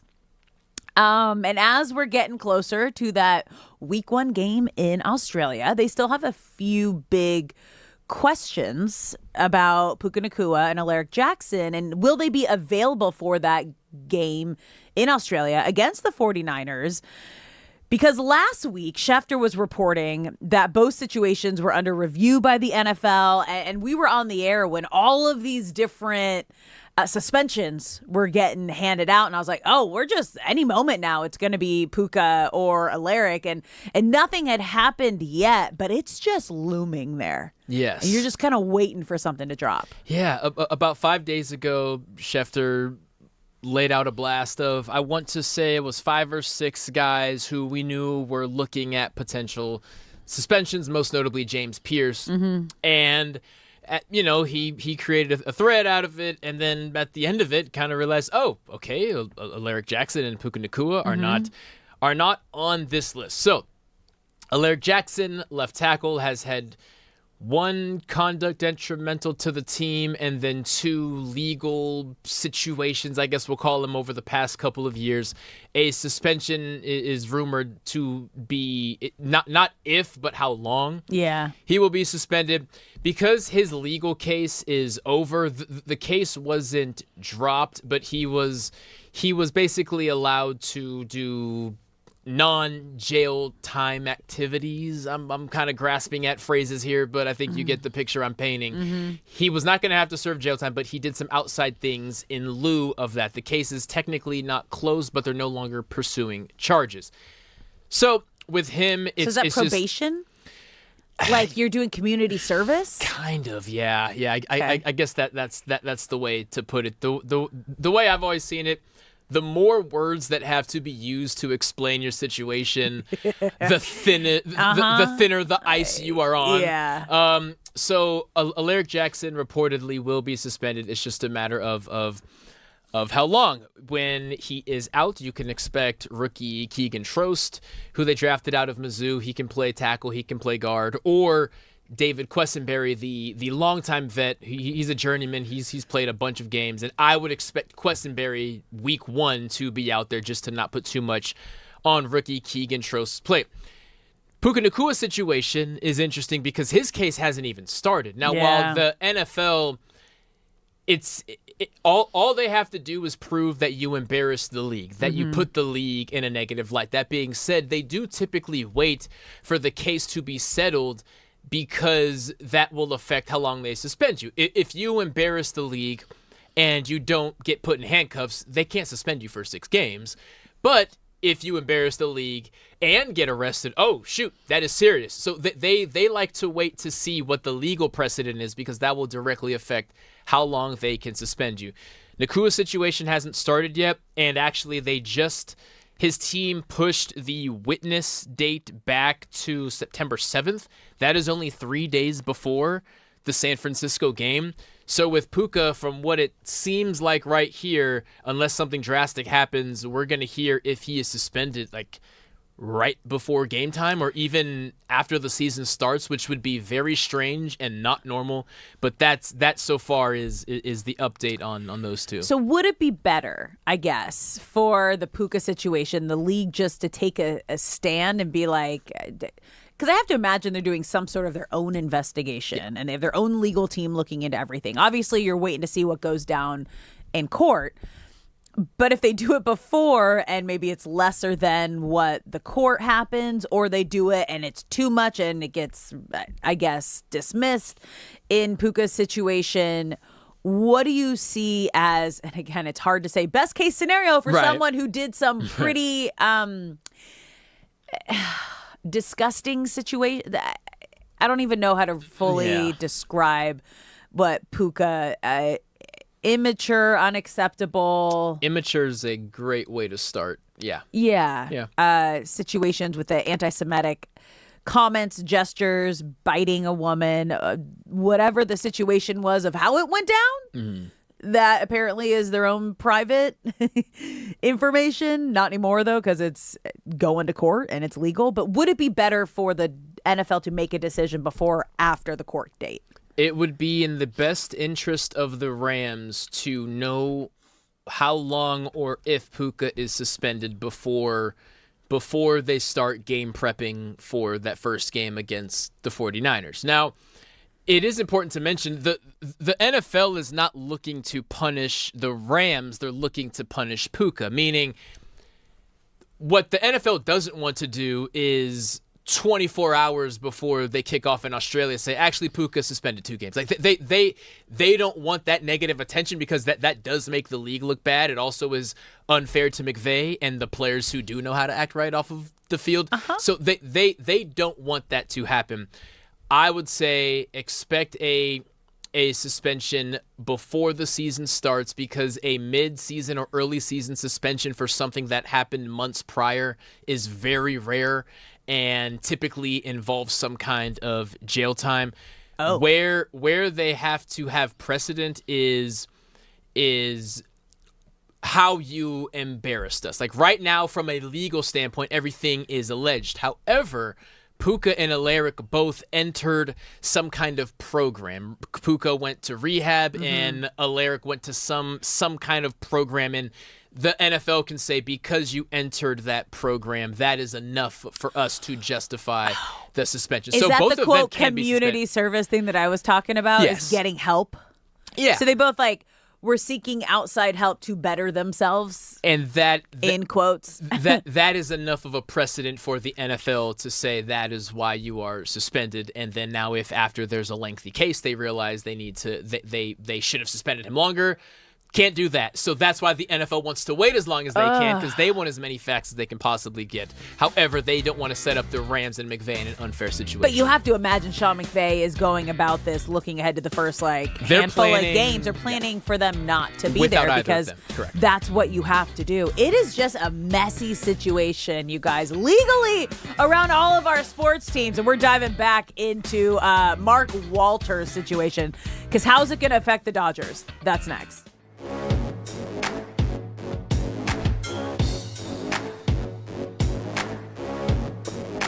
And man, you're upset because you want to be able to make those plays, but you also know this is we're at highly competitive football right now, and it feels good to be able to work on different things. Where I'm like, man, I like to say I can track the ball pretty well, and now you got to track the ball and be able to come down with it, knowing that there's somebody still going to be in your area. So it's been really fun, and they both have different skill sets. J. Watt obviously being a little bit lengthier, but it's been fun because I'm I know Coach Lake is out there in the defensive back room and hyping these guys up, so it takes me back to our days up at UW.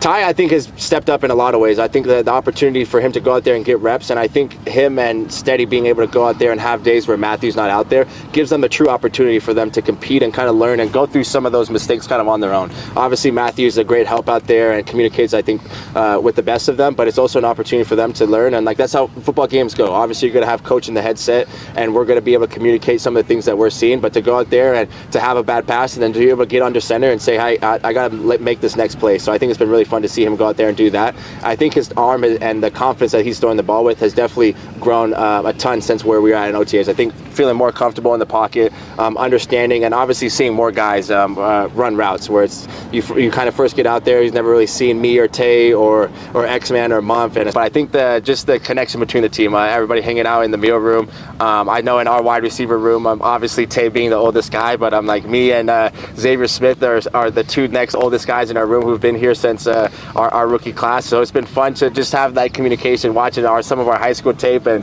seeing Tay's maybe on a VHS tape and everybody else on huddle. So it's nice to see the separation and the growth that we've had in our room. But it's been really fun. I think so. Yeah, it's funny. I think Trent said they used to go 4 days in a row, and I'm like, that sounds miserable. I'm like, that just sounds like an injury waiting to happen. So I'm like, I'm really appreciative of Coach and just and especially Reggie, our training staff. I know that there are some places I've heard that the training room isn't as open as it is over here. So I'm really grateful for the people who work with me in that room and their ability to take care of us physically. And then also I think the mental strain that it can be to come out here and consistently go and to have some of the joints, pains, and aches of getting into camp and not having to worry about that because they're taking such good.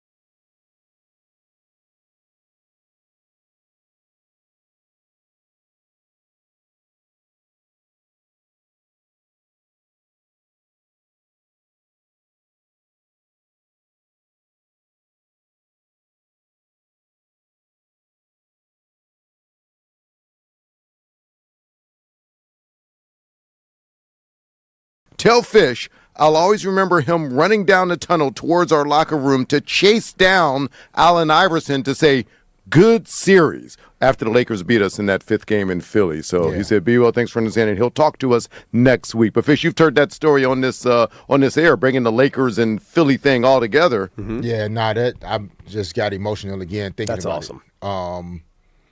Yeah, I think sometimes as a competitor, like, there's blood in your eyes when you're fighting against another guy. Yeah. And then the minute the clock goes off and you recognize, like, you don't have to try to kill this guy anymore, like, it instantly turns to respect for my competitor.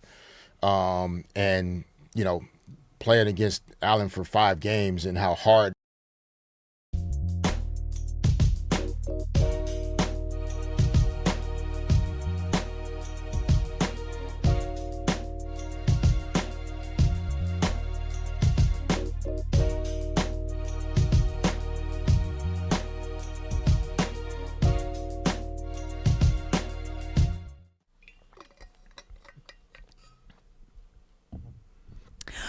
What's up, LA? Welcome back to Brock and Alex on the new 97.1 The Fan, the voice of LA Sports. I'm Alex Curry here with Brock Vereen. Thank you for spending your midday in LA with us, whether you're tuning in on the radio, the Odyssey app, or watching us live on YouTube. We appreciate you being here. We love how much you have been a part of the conversation today and a part of the show, because a big chunk of this has been a lot of Fangelinos calling in to vent. Our LA vent, our love vent of everything that's going down with Mark Walter selling the Lakers. The reason that we're learning, it's all unfolding more and more kind of each day as to why he decided to sell the Lakers, what this means for the Dodgers, and what else he is trying to really offload and cash out right now, because there is no way that we can watch everything that's going down right now, whether it's selling the Lakers or his share of the Lakers for $12.5 billion, hearing that he now is going to be selling his stake in Chelsea. Apparently there was a conversation with Charter Communications on whether the company would be willing to exit its local TV deals with the Lakers and Dodgers several years early in exchange for a lump sum of payment.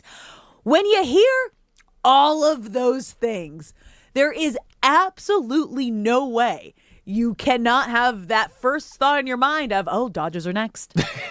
He's selling the team. No, it's not if, but it's when. Yeah, and that's where I find myself sitting here now. So I'm going to try to sum up what Mark Walter is actually being accused of doing by the federal government. Dumb it down for all of us. Yes. Okay. Mark Walter made his money through insurance. He owns 2 life insurance companies. Both of them are under investigation by the federal government. Now, what you're allowed to do if you have an insurance company is take the premiums that people pay. You know, you pay $400 a month. Well, $700 a month nowadays. But you pay your monthly payment.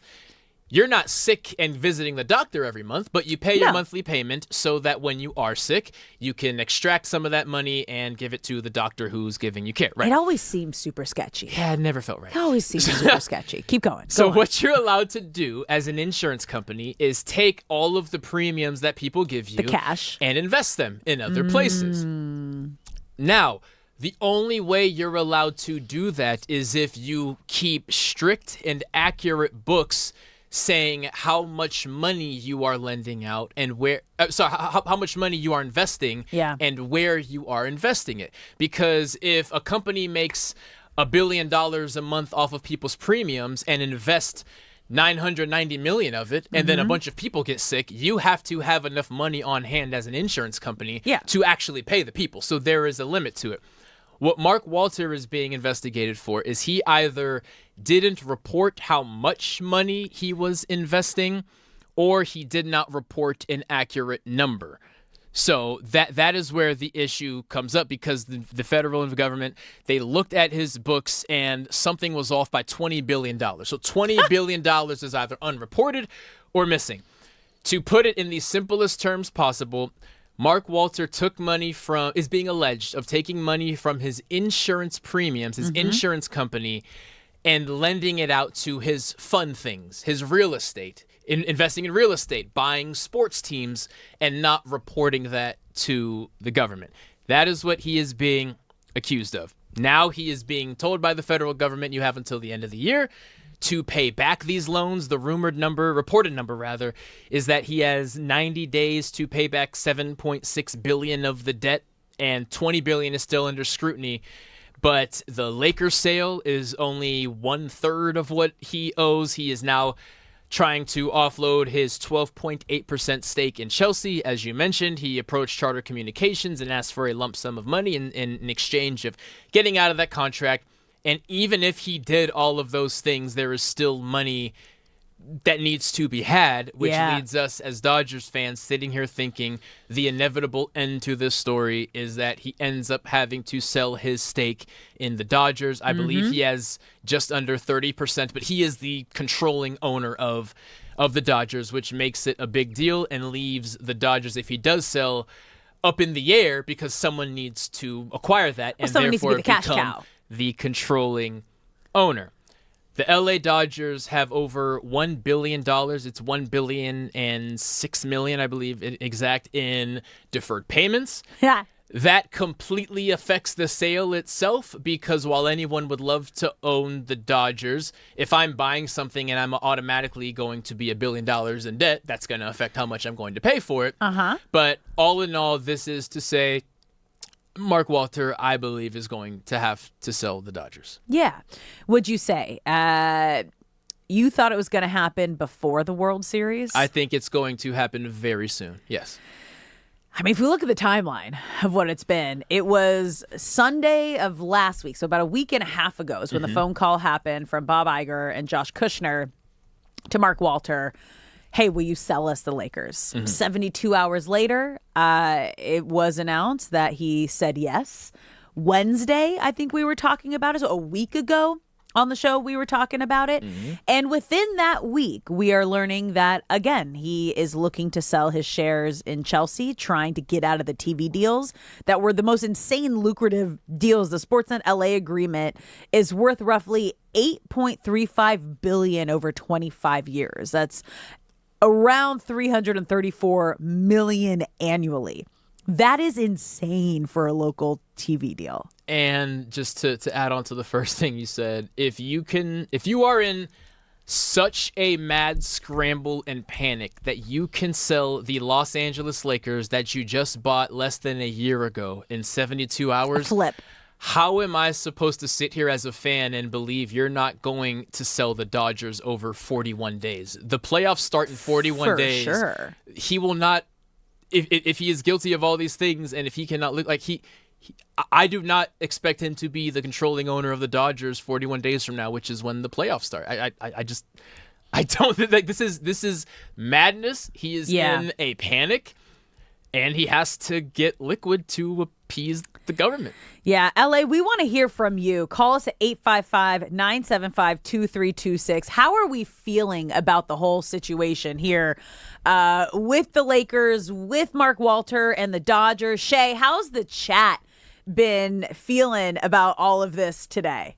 Yeah, so a couple comments throughout the day, of course, about Mark Walter, about the Lakers, about a little bit of everything that we've talked about. Juan Velasquez, 5180, says, Jeannie needs to leave already. She's just holding the team back, and she looks really desperate. This is a really bad look for her. Oh, wow. So not Team Jeannie. We need a little hashtag because we've had a lot of, keep a track. Hashtag Team Jeannie or hashtag...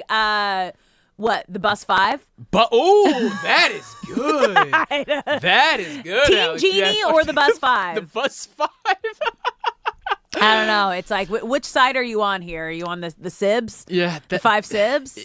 It's a fair argument because, again, like we highlighted earlier, if you are the siblings, you're saying... One, it never sat right with us that you were the chosen one that Dad picked. You fired all of us, and why don't we just cash out and remove? Because we have no loyalty to the Lakers, and you have no loyalty to us.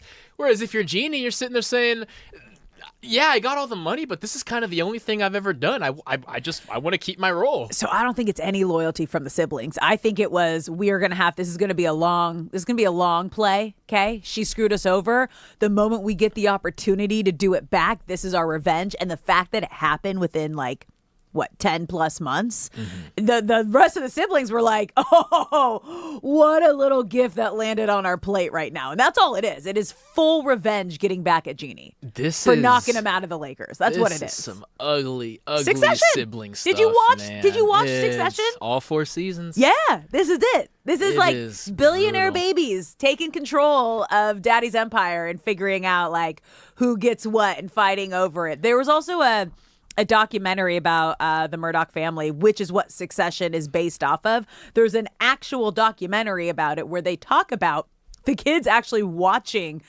Succession and when it all went down of, what are we going to do about Dad's assets and who's going to run what?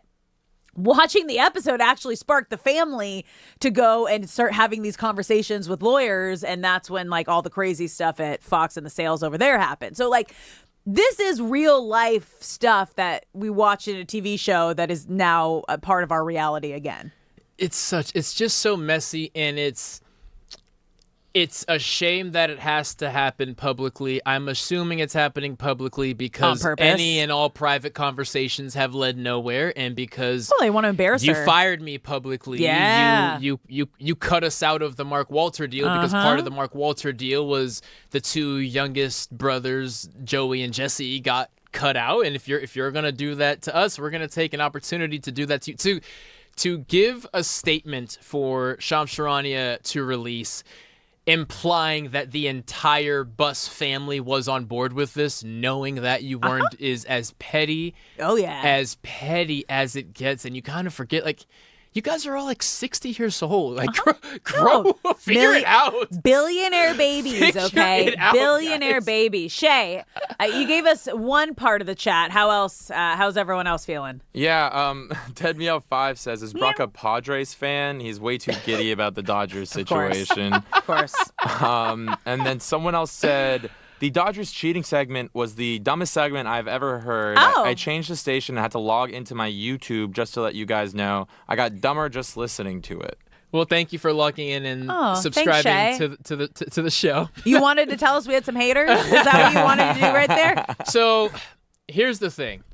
We are an LA show. Mm-hmm. I love being from here. I root for all of the LA teams. I love every single one of these teams. That's why I'm so passionate about this.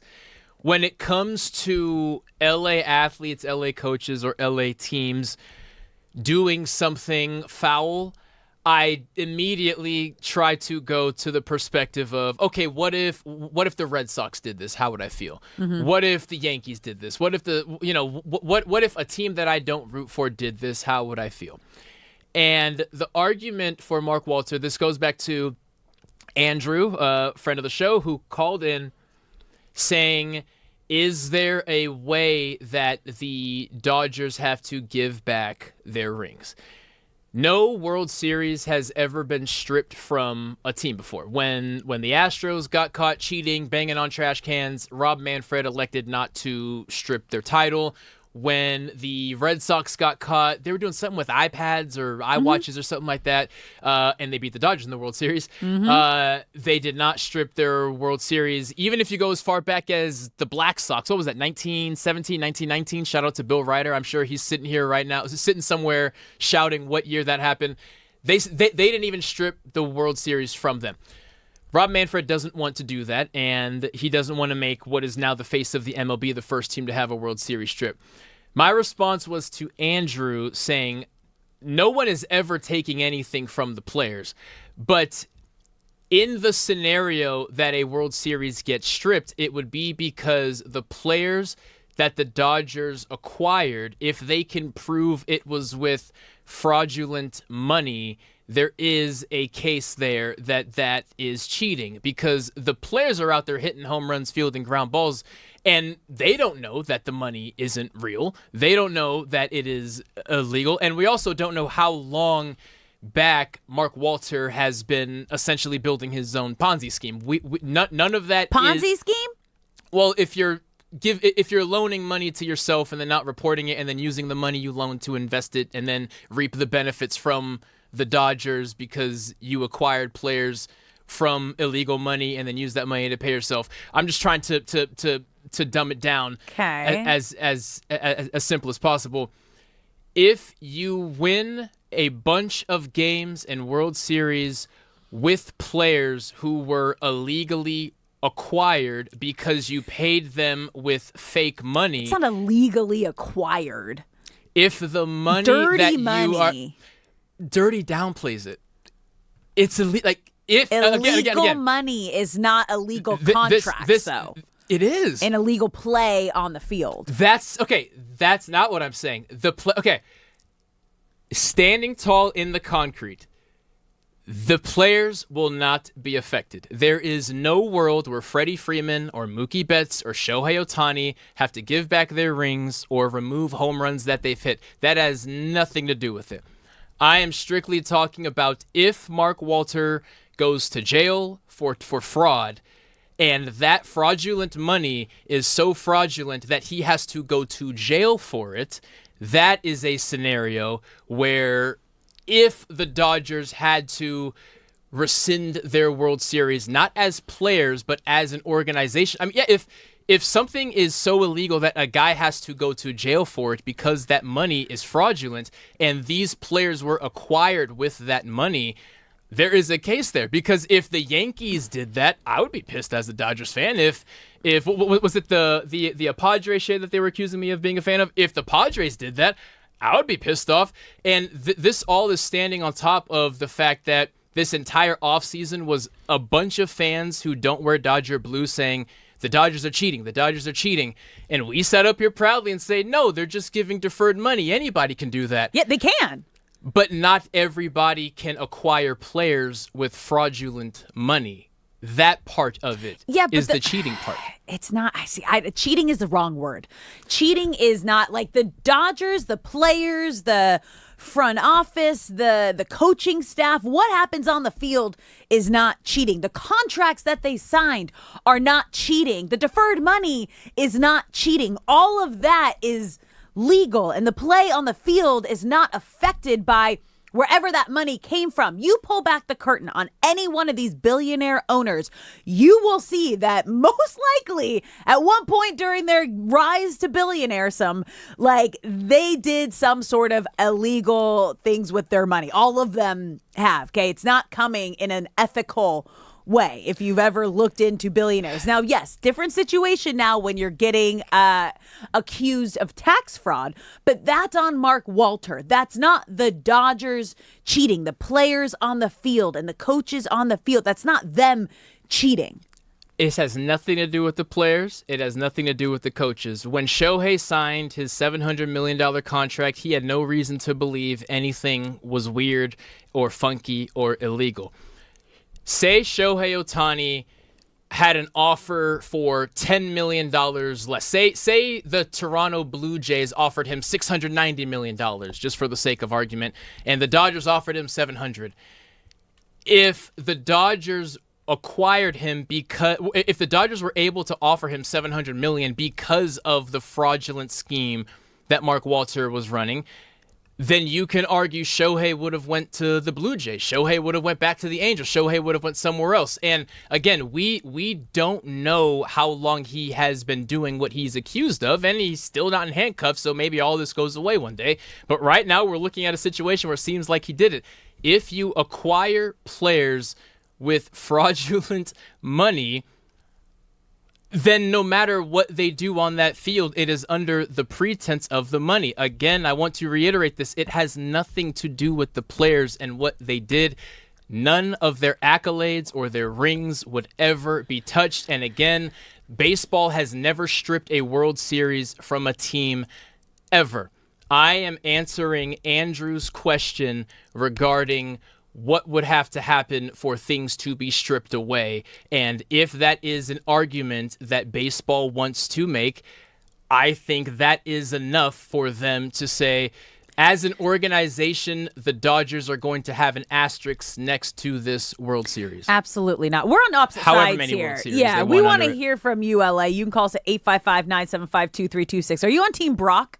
Where you were on the side that, if Mark Walter goes to jail and we know now that the money is dirty and most likely illegal, is that considered cheating? Or are you on my side where it's like, no, that is completely separate, Mark Walter and his situation. What happens on the actual field with the Dodgers in the play, that is not cheating. We want to hear from you. Call us at 855-975-2326. This is kind of just a continuous unfolding situation that we are having with Mark Walter, obviously starting with the sale of the Lakers that went down in 72 hours last week, and the more information that we're getting now that there's reports that he's exploring the sale of his stake in Chelsea.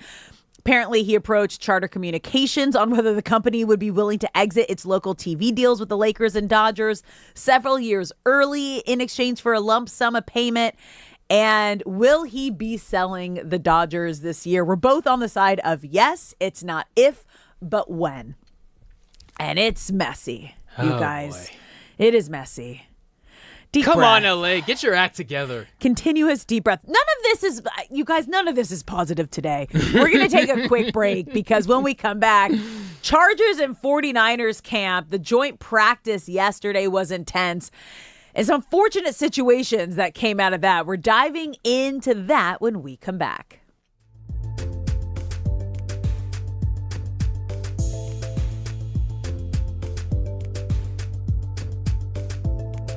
And I was lucky I was on the team that had Shaq and Kobe.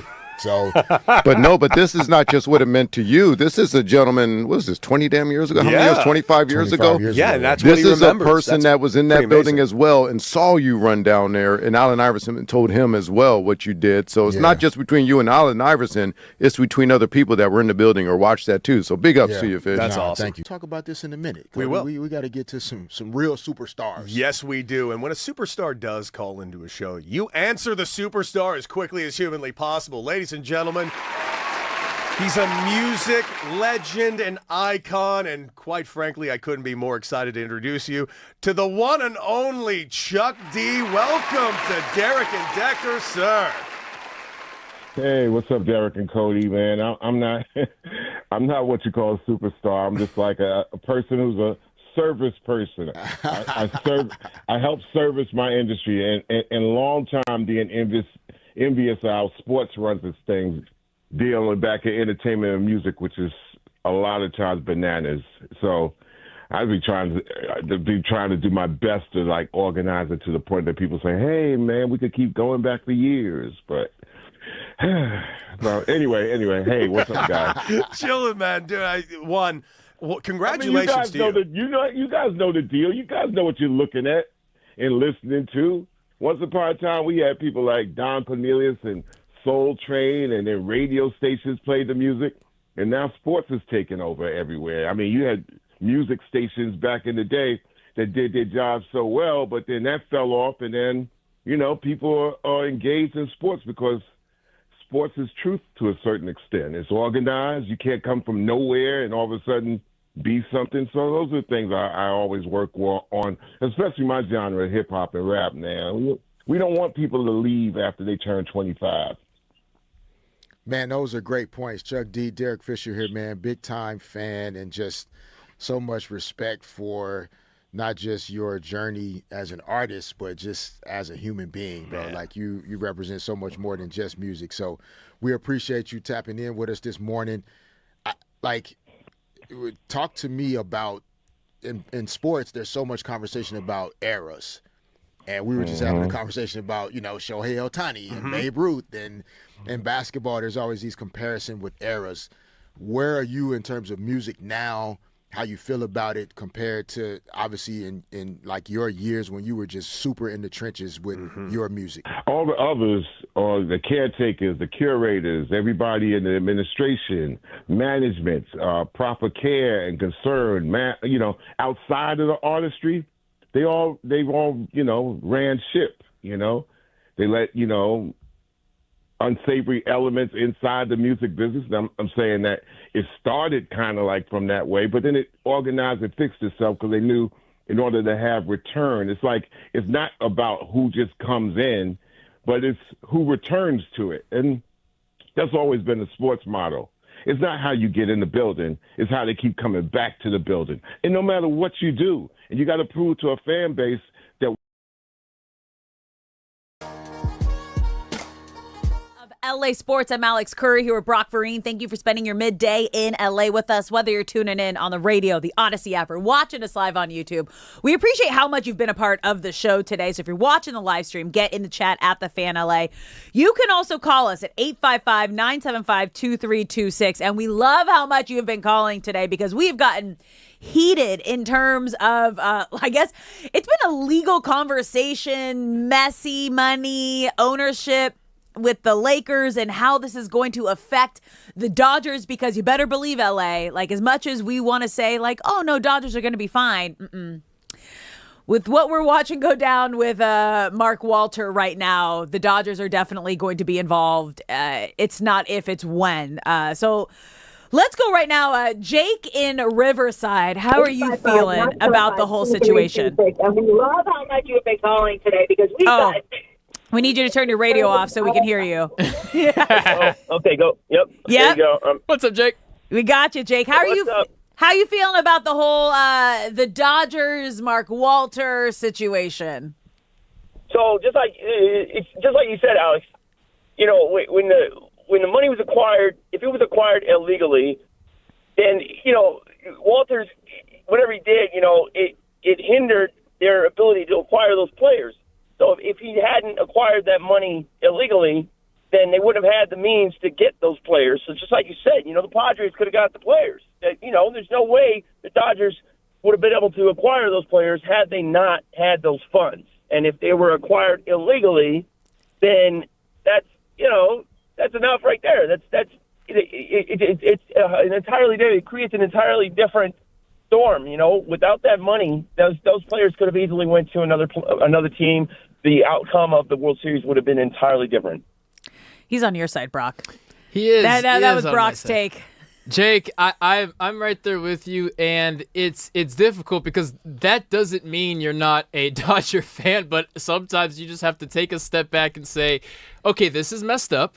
This is screwy, and I'm still going to root for the Dodgers to win a World Series, but it's the precedent of the players played phenomenally to achieve their success, but the argument is, as you mentioned, would they be here if they weren't given fraudulent money? Jake, thanks Thank you for calling in. Shout out to Riverside. Some quality barbecue out there in Riverside for anyone who wants to drive down the 210. Very Everything underrated always barbecue leads scene. back to barbecue on our show.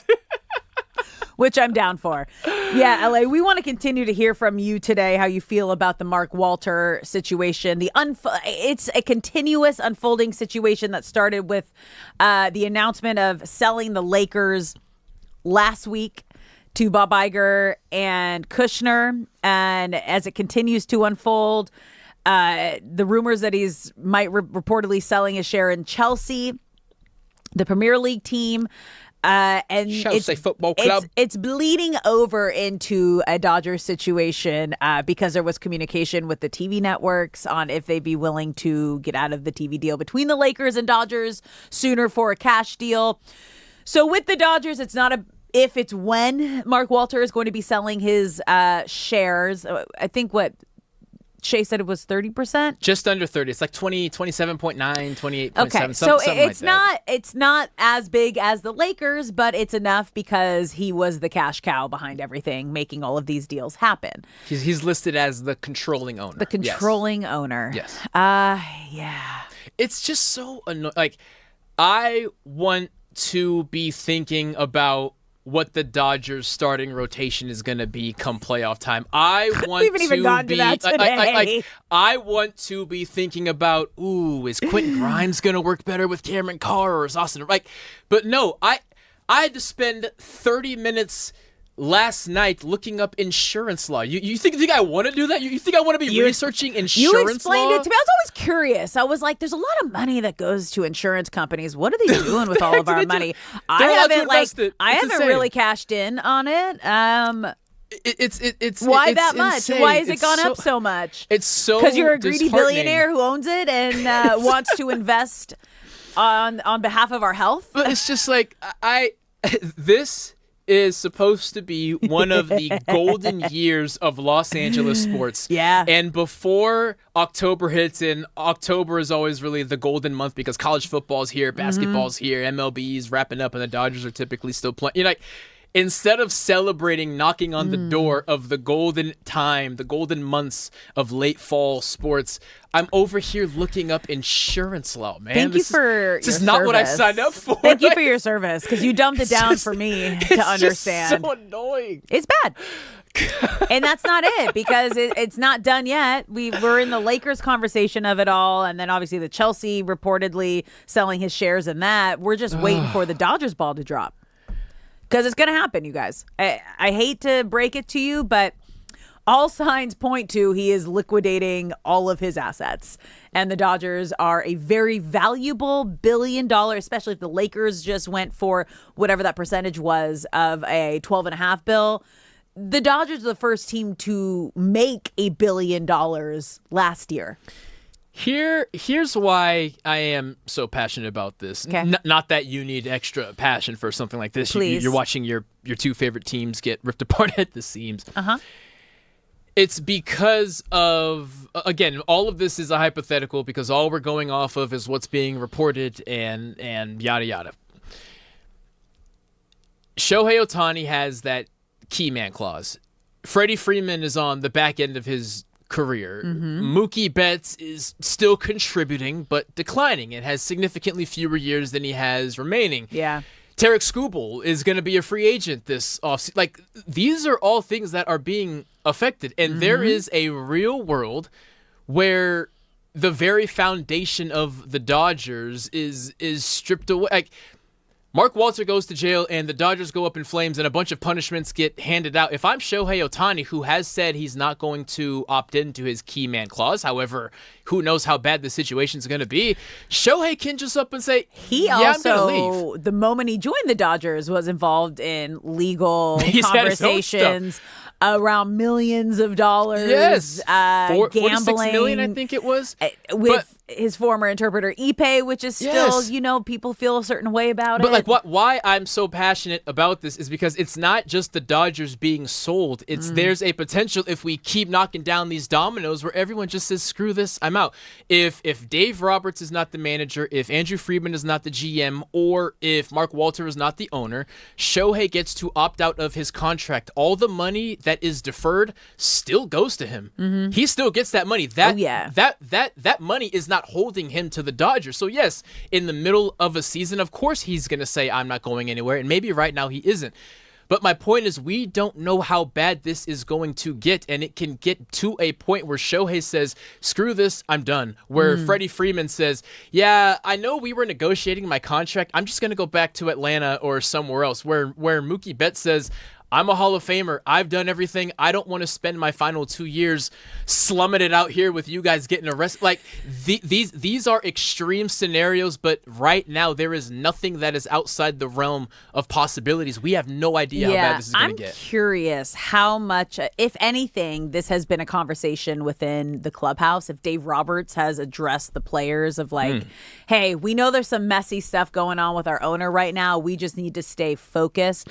I'm hoping we get a good Dodgers guest on either Thursday or Friday who is around the team that we can ask these questions to of like, again, like we've heard the media ask the front office, but as a player, as you're going through all the uncertainties and contracts coming up and players that might be towards the end of their Dodgers experience, how Dave Roberts is keeping this team together and focused on right here, because even within the Dodgers, if we're talking about just the way that they're playing, they're coming off a pretty frustrating couple of weeks. Now, I think they've started to kind of turn it around, which we'll get to in a bit. But again, it's against the Rockies in Colorado where the ball flies, and you're also dealing with some, we don't know if it's actual injuries or mental situations with players coming back. Like, there's just a lot of, I would say among like all the LA teams, there's stuff going down with everybody right now. We were joking with BTS Nick,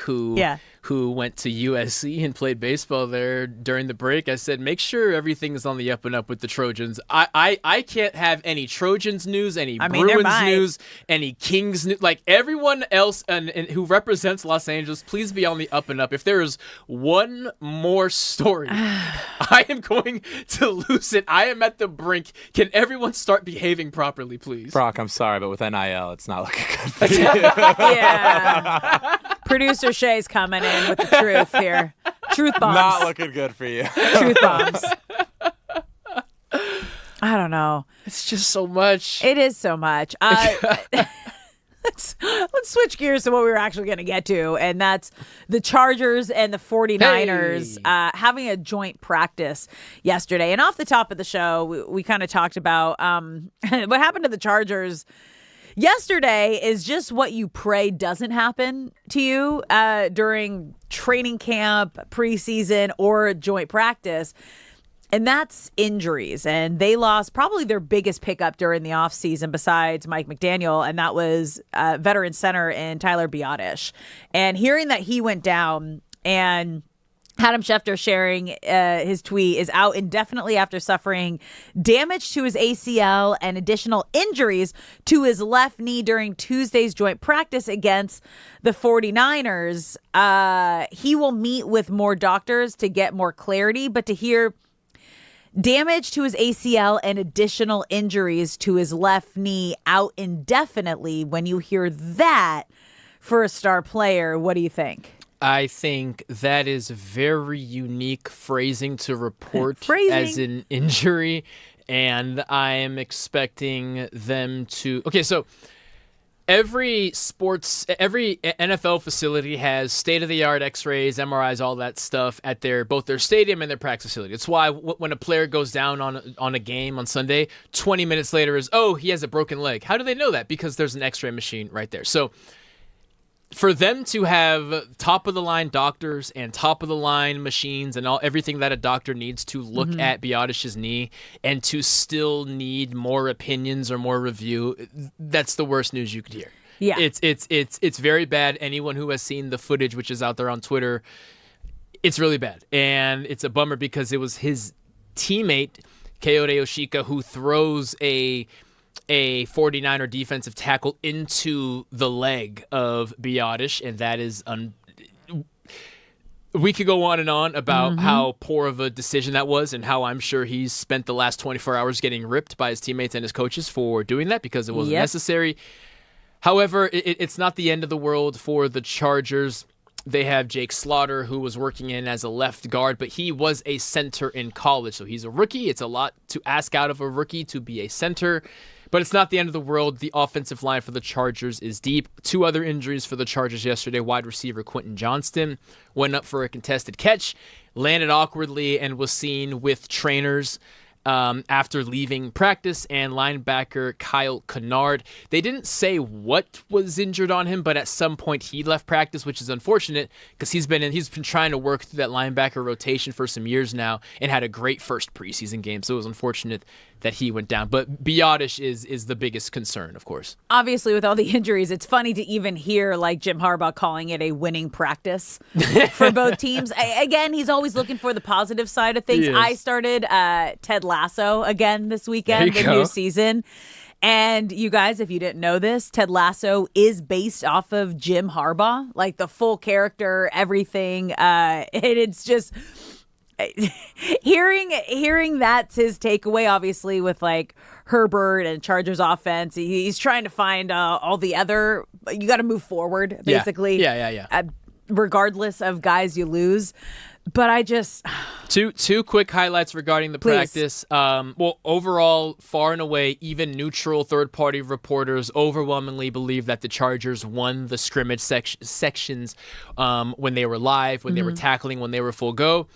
The 2 highlights were quarterback Justin Herbert. The word torched was used multiple times. I guess there were tons of big plays downfield that the Chargers were able to get on the 49ers. He will be starting tomorrow and playing at least one series against the 49ers in the game. And running back Omarion Hampton was impossible to get on the ground in back-to-back plays. He bowled over safety Jair Brown, bowled over linebacker Jaden Duggar. He's also doing a lot of catching out of the backfield. So Harbaugh saw it as a winning day, and apparently the facts back that up. So other than the injuries, which are devastating, far and away a dominant showing for the Chargers. Curious, though, because 49ers, obviously Kyle Shanahan and Sean McVay, very much similar minds back and forth. Do you think he does kind of like what the Rams do, where they're not showing their full hand in the practice? I hate that this is going to take away from the Chargers, but the 49ers are so banged up and injured. Like McCaffrey wasn't out there. Mike Evans exited at one point to ice his ankle. Their entire defensive line is not practicing. I was going to say, I'm like, most of their receivers are not their A team out there. It was not the 49ers A team, but we are struggling to find positive LA stories, Alex. So go Chargers. Oh, I know. All right, we're going to take a quick break here, you guys. When we come back, do you care, LA? That's coming up next.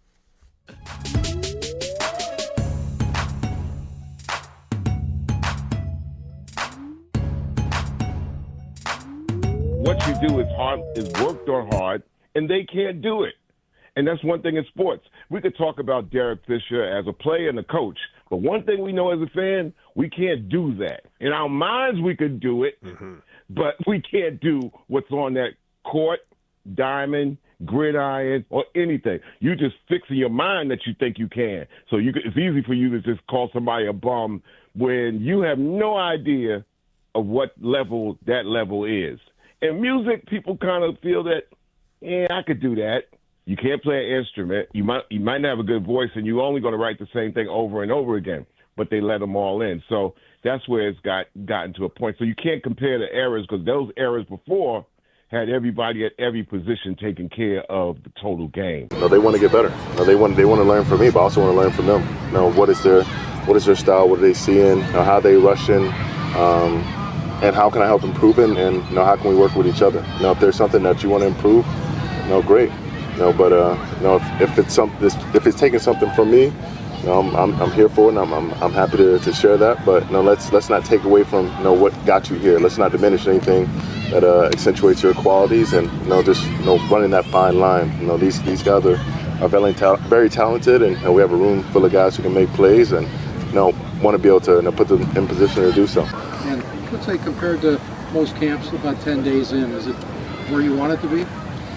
Yeah, especially on the defensive side. We came out firing. We could have closed a little bit better as far as make some plays down the stretch, but that's what we're in camp for. So the fact that we came out so hot, making stops in the run, making those big plays on pass, whether it was getting deflections or getting sacks. I'm really proud of our guys. When you were coming up as a younger player that poured into you, that you took some lessons from? So many. I tried to listen to everyone I could. I'm still not as good as I could be, and I'll never be too good to listen to anyone. So there was Joe Thomas, there was D. Ware, there was Bruce Smith. I listened to Randy, like all the guys who I don't name. I'm sorry I missed out, but I don't take it for granted the position I was put in to learn from a very talented group. About Aaron working out at your facility here at camp. Do you guys talk a lot? I mean, everyone's kind of anticipating his potential return to join you. You guys have that discussion? No, we haven't had a discussion. Hopefully they'll link up here soon. See where his head's at, and just break bread with him as well. I don't know how he's feeling or where he is in this process, but it is a process. Coming back from such time off, but What's the best thing about living in LA? The taxes. Man, is he giving his taxes to somebody I'm not? That's crazy. But best thing, I'm like, I mean, yeah, when it's December and my mom wants to come out here for Christmas time, it's 75 degrees and we can go to Malibu and sit by the beach and enjoy the waves. So that's not how Christmas is we're spending in Utah, that's for sure. One day you're going to be in your 30s and you might get some vet days like Matt and Devontae. But while they're getting their time, is it tough for the offense to maybe build the chemistry that you'd love to at this point? No, I think Coach does a great job, and I think it's been really fun and it requires, I think, a different mindset, I think, from everybody. The command and just the command that Matthew brings when he steps onto the football field, and also seeing Steady and some of the other guys step up and make plays. And I think it allows for Tyler Higbee to be out there, and opportunities for me for us, the other leaders on our offense, to step up and communicate and take pride in us being able to operate still very similar to that same level. We haven't got hit yet, so I would say I feel very great right now. I haven't had to hit anybody or get taken to the ground, so I'm like, yeah, my knees, shoulders, and ankles feel pretty good. Luka, you're in a contract year. Some news that you've changed representation. What went in? Is that true? And what went into your thinking in terms of changing agents?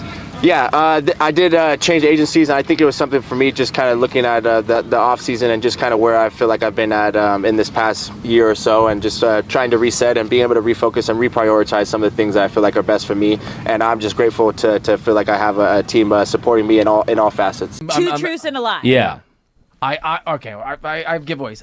Which of these is not true? I once got in a fight with LeBron James in an elevator. I once interviewed Bill Clinton when he was at a urinal. Or could this be a true one or a fake one here? You're selling it well. Uh-huh. Yeah, I know. It's a whole setup. I once spent 4 hours having caviar with Emma Thompson while talking to King Charles. I am going to say, we'll all put in our guesses. 'Kay. I'm going to say the Bill Clinton one is the lie. I'm also going to say Bill Clinton is a lie because of Secret Service, and you would have had to get by because it's president. So even like former, you're surrounded by Secret Service. Also kind of creepy. Kind of creepy if it's true. Yeah. But also very on brand for Bill Clinton. So like that would be hilarious. On brand for Bill Riders. Yeah. Those bills are weird, man. Wow. Those are weird. Stay away from Williams. Can I play?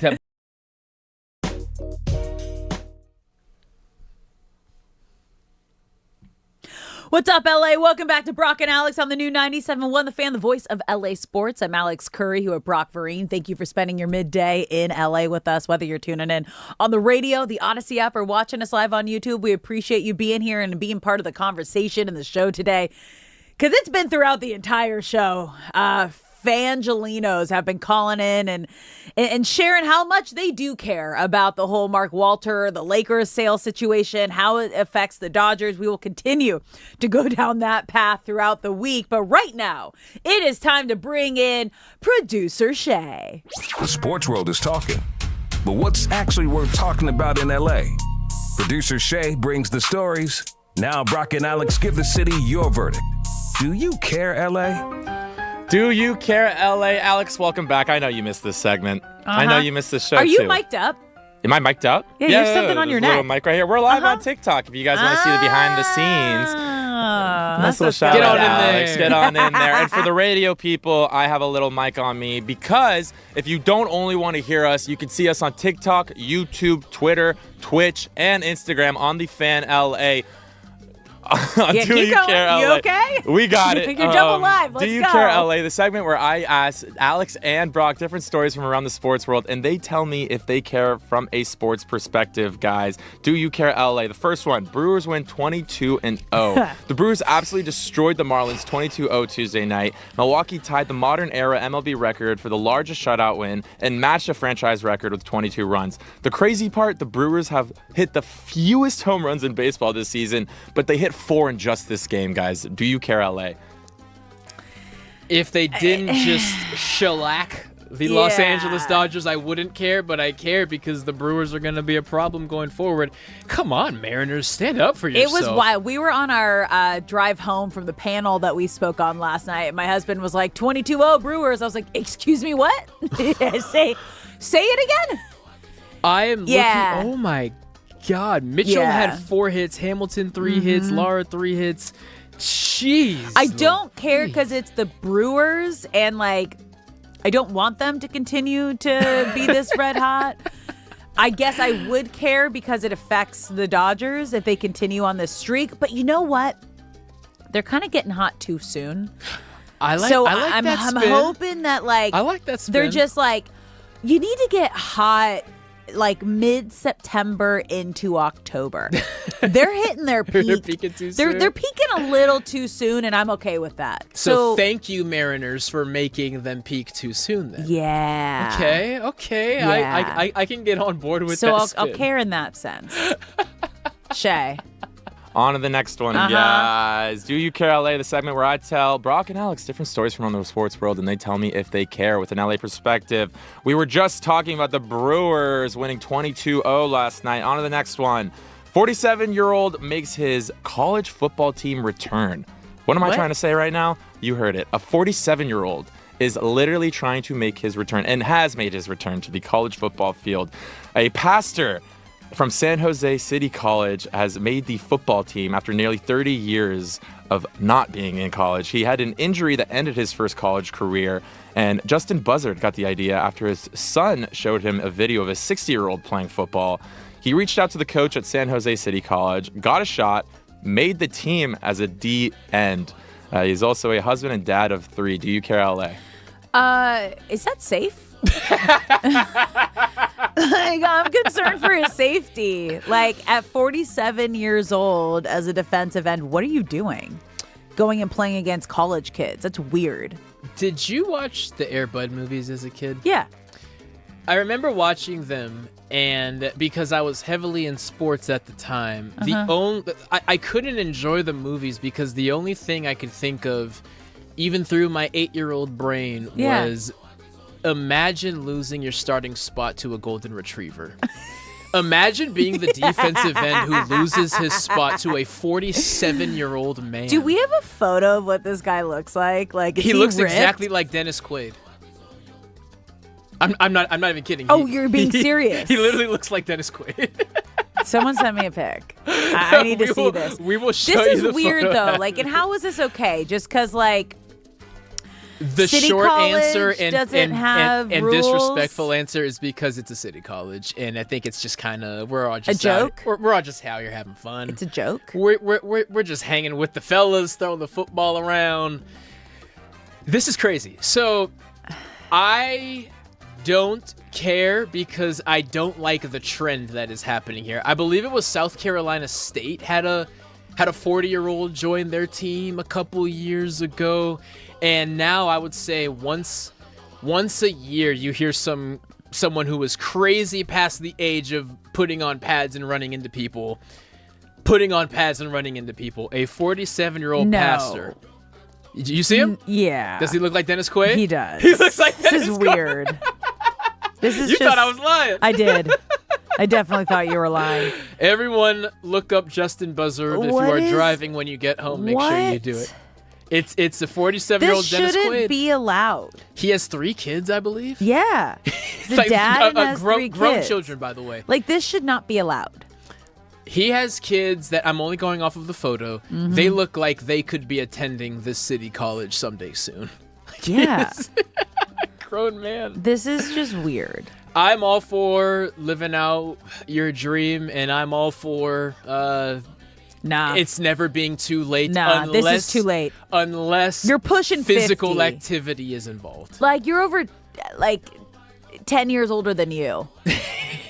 Like, just put that into perspective, okay? He's over 10 years older than you, and he's going into... He has... Playing college football? No. City college That's wrong. is typically... And he's a pastor? He's like, no, this is for God. Oh, God told him to do it. God told him to do it. Ah. Yeah. This is weird. This is all kind of weird.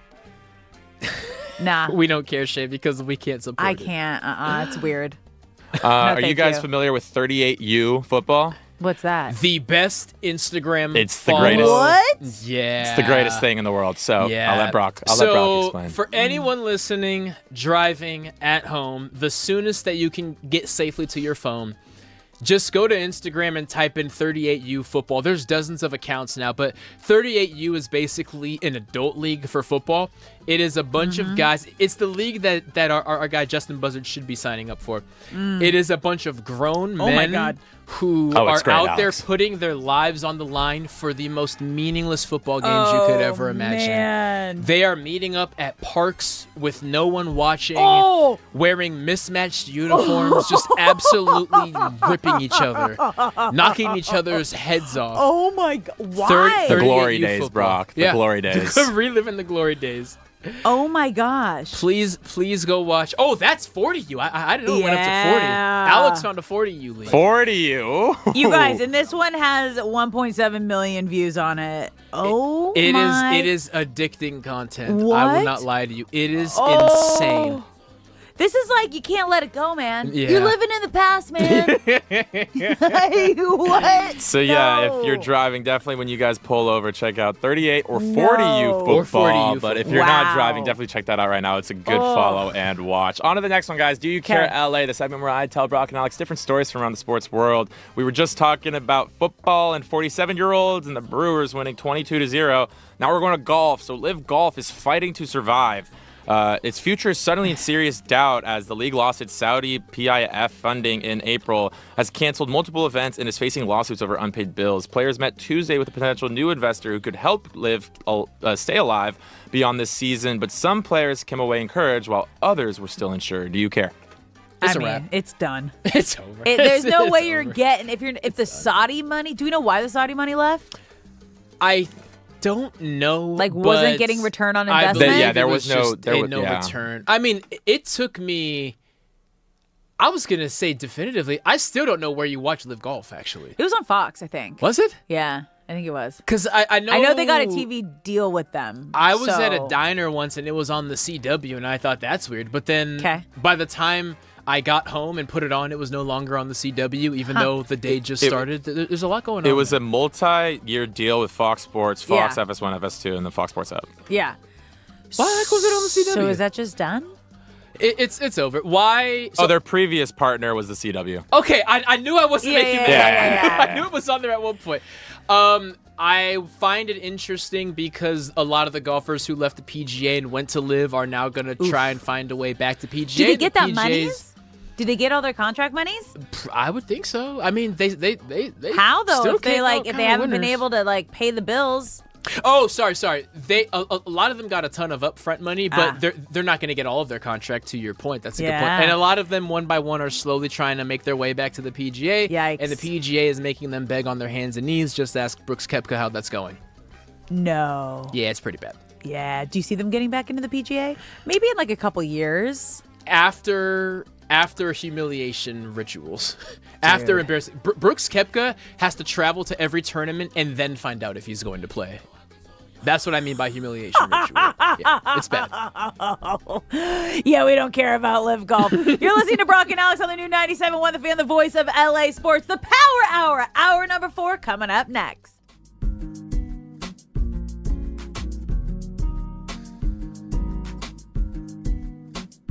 but I feel like I have unfair advantage. I know a little You bit. know one of these. Yeah, ones. I know one of them. I'm going to say the third one is the lie. I did not get in a fight with LeBron James in an elevator, though I just written a scathing column and we were in the elevator in awkward silence. I did, in fact, hang out with Emma Thompson and hang out with King Charles when I was a young reporter, and I did, in fact, once as a very aggressive reporter march past the Secret Service. No! And I used to be able to do it. I used to cover Bill Clinton back when I worked at a newspaper in Arkansas early in my career, and it was, I'm Bill Clinton. What are you doing? That's really good. Yeah. That's really So you good. interviewed him at a urinal. Yes, he was the first white person inducted into the Arkansas Black Hall of Fame. He wasn't taking media. I saw him get off the dais. Wow. I walked into the hallway of the convention center. I saw him go into the restroom. There was Secret Service. Yeah. And I just marched right in like Michael Keaton from the paper. And, No. All right, so that's mine. You guys do it on Friday. Earlier, we were discussing Philadelphia and how much they idolize fictional heroes.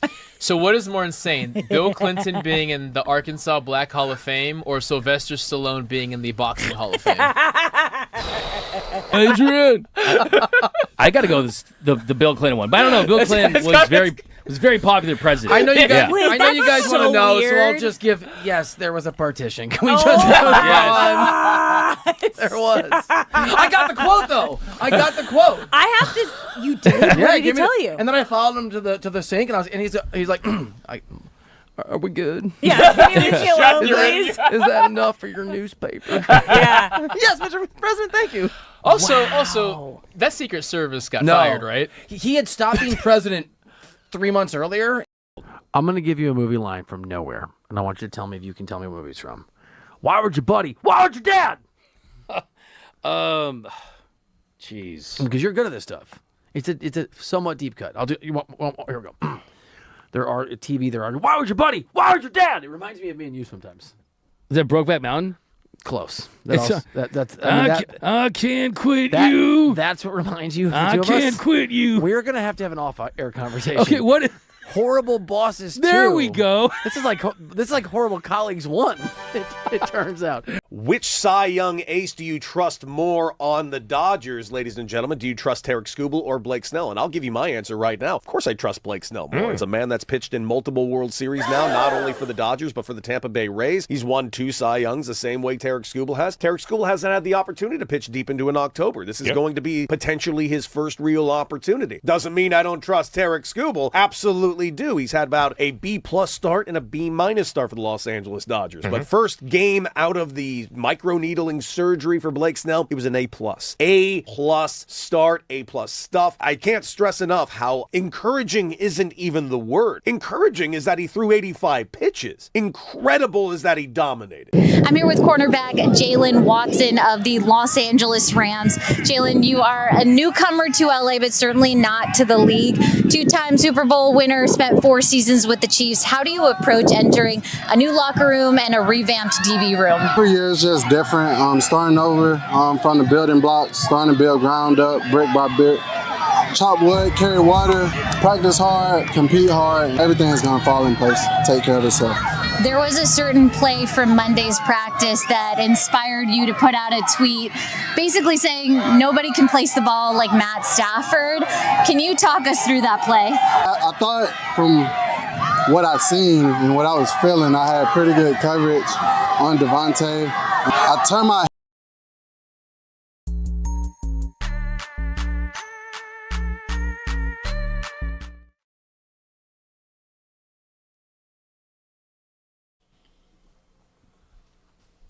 What's up, LA? Welcome back to Brock and Alex on the new 97.1 The Fan, the voice of LA Sports. I'm Alex Curry here at Brock Vereen. Thank you for spending your midday in LA with us. Whether you're tuning in on the radio, the Odyssey app, or watching us live on YouTube, we appreciate you being here. We love how much you've been a part of the conversation today. If you're watching the live stream on YouTube, get in the chat at The Fan LA. You can also call us at any time, and we love how much you've called us today at 855-975-2326. It has been a spicy conversation with all the Fangelinos today that we will continue to dive into. But I want to take a moment for just maybe a positive something. There hasn't been love that. There hasn't been a lot of positivity around the conversations surrounding all the sports teams today. But I did mention that I started Ted Lasso last night. And Ted Lasso is based off of Jim Harbaugh. That the character is a direct like correlation. Sudeikis said he reaches out to Harbaugh, gets all the information and all that stuff. So what's something like fun that you've been watching recently? Ooh, Lanterns. What's Lanterns? Oh, Lanterns is some heat. What? So, okay, wait, Lanterns is an HBO show. Okay. It is from the DC superhero universe, Green Lantern, but it's Lanterns. However, for anyone who has superhero fatigue, which I admittedly did, but still love Spider-Man, and now I'm maybe back on board. Lanterns, though, is... Okay, if you enjoyed Watchmen on HBO from maybe 10 years ago, I think it's one of the best seasons of TV I've ever seen. Damon Lindelof, who did that, he did The Leftovers, he's done a bunch of great shows, is executive producing this. It is not a superhero show. It is a gritty, sometimes funny, buddy cop crime drama in a small Nebraska rural town where superheroes happen to exist. That is the best way I could describe Say it. less. As far as pilot Say episodes go, so you're gonna want to wait because you like to binge a little bit. Only Yeah, one yeah. episode's out. It's not like perfect. the moment you get time. My husband's on tour for There we go. another month. When he gets back, we binge. 15 minutes into the first episode, which debuted this recent Sunday, I said, I will watch every single episode of this show. It is awesome. Okay, yay. Lanterns Thank is bringing me joy. I needed that. Yes. I binged Ted Lasso. I think it was like 3 episodes were up. And then a new season. That's what It's you a mean. new I thought you were season. rewatching it. No. They launch a women's team. And he comes I thought it was back. done. It's back now. He's back. I think I knew that, actually. It just came back. Okay. Yeah. Okay. All right. 3 episodes. And he's still in London. You'll see. And everything. You'll see. Okay. I'm not going to give it away. All right. Okay? All right. I like that. You got to tune in. I'm giving you one. You're giving me one. Fair. That was happy. That's a Did good you watch? trade. Do you watch Silo? Yes. We're not caught up, but this season we has caught me up. hooked. We We are caught up. We are Okay. 3 episodes behind this season, but we are hooked. Wow. Yeah, it's great. incredible. We got caught up this weekend. I'm excited. Watch that. We will report back. We needed that refresh. We needed something positive in LA. Since our sports teams won't give us good things And to we talk were also about. a part of like a film festival, Holly Shorts, yesterday. Yeah. The Fan LA team, we spoke on a panel about kind of just where sports are out in the media world and athletes and everything like that.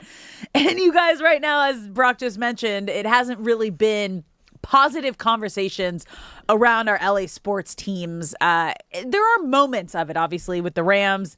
When is Aaron Donald coming back? But then you still have like the Puka and the Alaric Jackson situation and suspension that we're waiting to hear about. The Mark Walter with selling his share of the Lakers last week, and now it's slowly moving over to the Dodgers. And is that going to be a part of the conversation? We want to hear from you, LA. You can call us at 855-975-2326. Let's go to Maddie in Venice right now. Maddie, how are we feeling?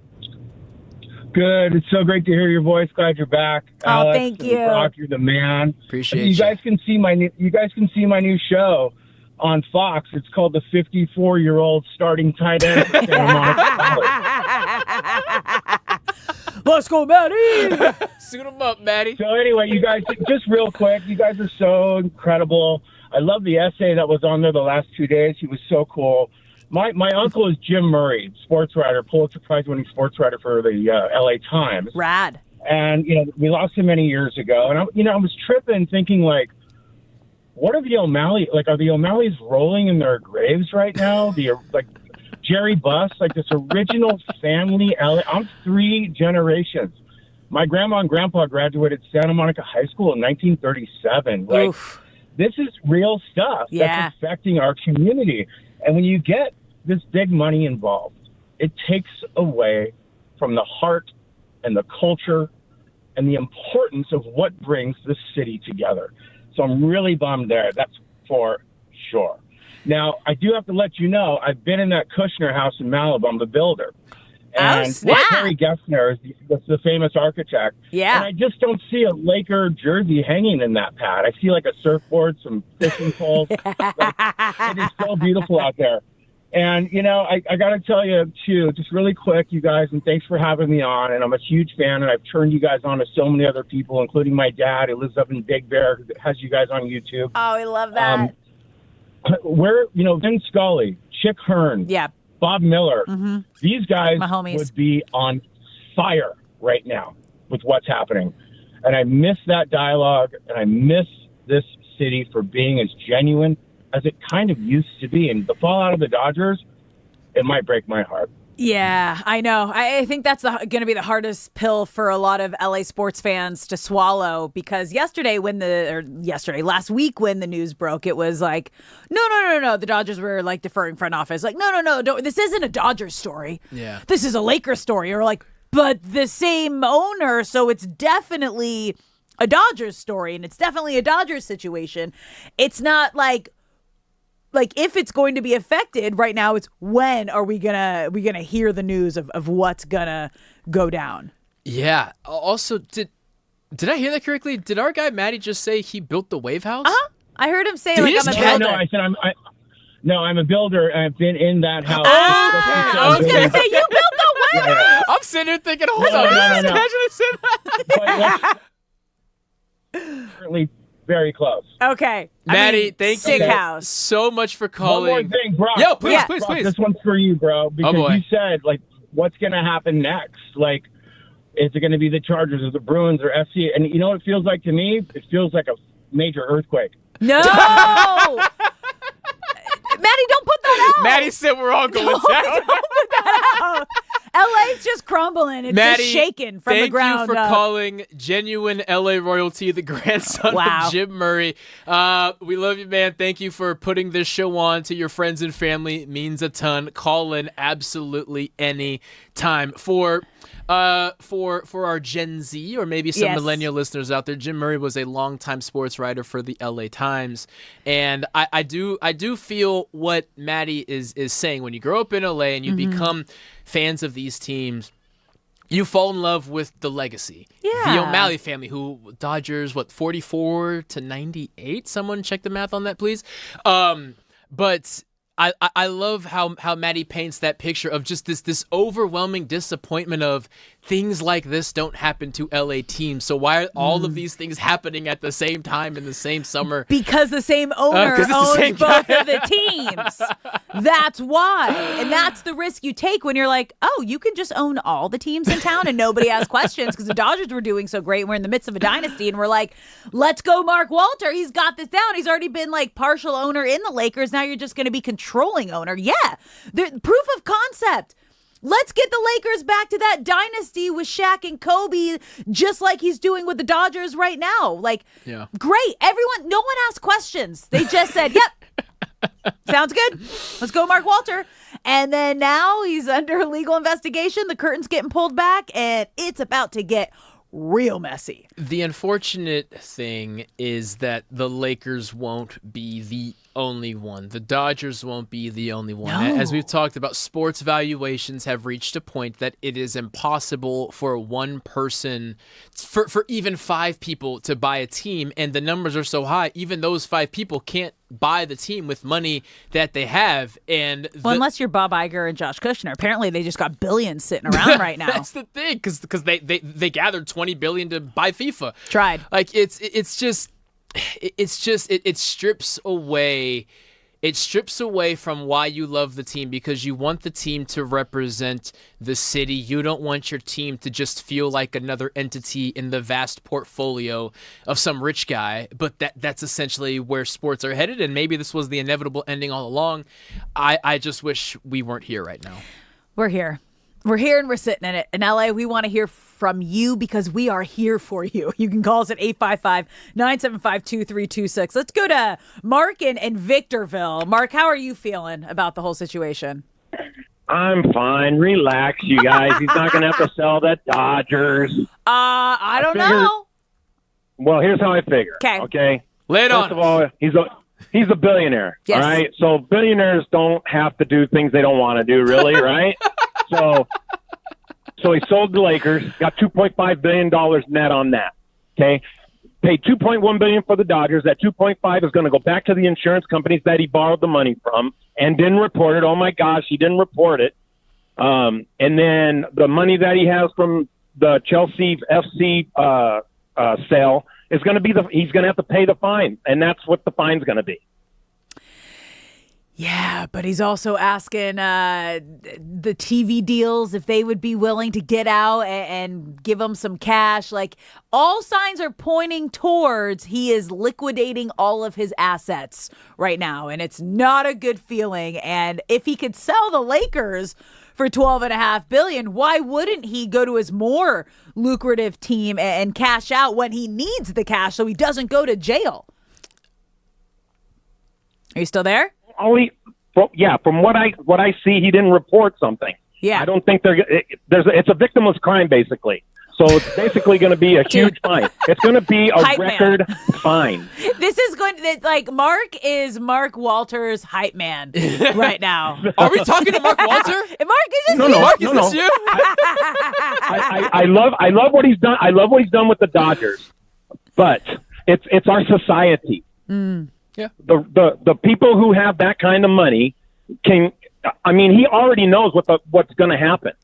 These people hang out together and they've gone to school together and they do things together. So he knows what's going to happen. He also he knows he's going to have a $2 billion fine. Yeah. He also just presented the president with a World Series ring. Yeah. A little under a month ago. So a little federal investigation. Mark, thanks for calling. Shout out to Victorville, by the way. There's a cool there's like a ranch where there's a bunch of trees and there's a bunch of empty bottles on them. I'm probably not making it sound cool, but every time I drive through there, I look at it and it's cool. So what is it? It's like a museum, I guess. I like an outdoor museum. Is it out by you? Call it. Oh, Victorville. No. Victorville is like way over the mountains. If you're gonna drive to Vegas, I guess you'd pass through Victorville. Yeah, no, I know. I know I've passed all the signs on the freeway. Yeah, definitely. But I'm in relation. So I wish I had Mark's optimism, and Mark, thank you so much for calling Maybe in, because for listening. The Marks, he's sticking with the Marks. He's holding down for Marks. If there was a Brock out there going through it, I would ride for him as well. But if I would love for Mark to be right. I just do not share that level of optimism. To his point of Mark Walter's a billionaire, and therefore nothing significant will happen to him. I think how it works in that world that none of us can relate to is you can do whatever you want until you piss off or start screwing over the people richer than you.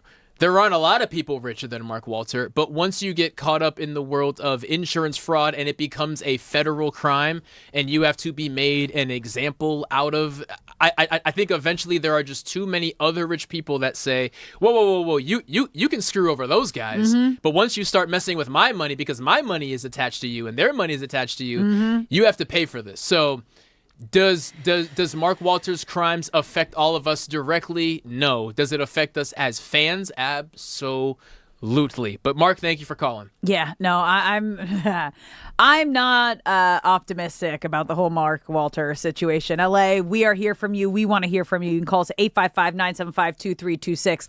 Let's go to Mitch in East LA. Mitch, how you feeling today?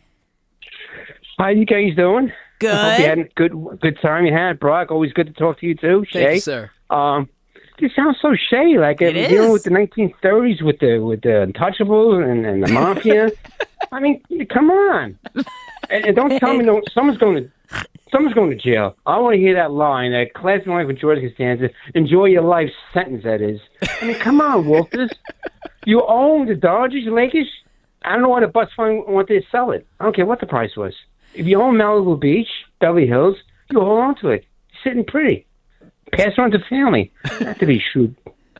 I guess $2.5 billion. $2.5 billion is not enough these days.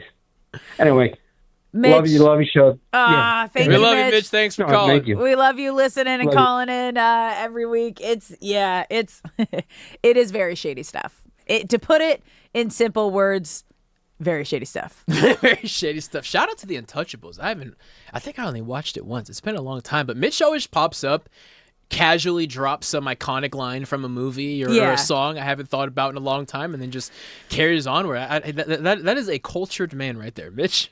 It's Mitch is a wild. cultured man holding it You down guys. in East LA. So Is Mark Walter selling the Dodgers? We are on the side of yes, it's not an if, but a when. It could be, Brock, you think before the World Series? I think before the playoffs. Wow. I think right after when if they three-peat, and they are at the ultimate high value. That is the highest you could sell a team after a 3P, and having a Shohei Ohtani, who is the billion-dollar man and helped the Dodgers become the first team in Major League Baseball history to earn $1 billion in revenue last season. Yeah, the best time to sell, of course, would be at that peak. Uh-huh.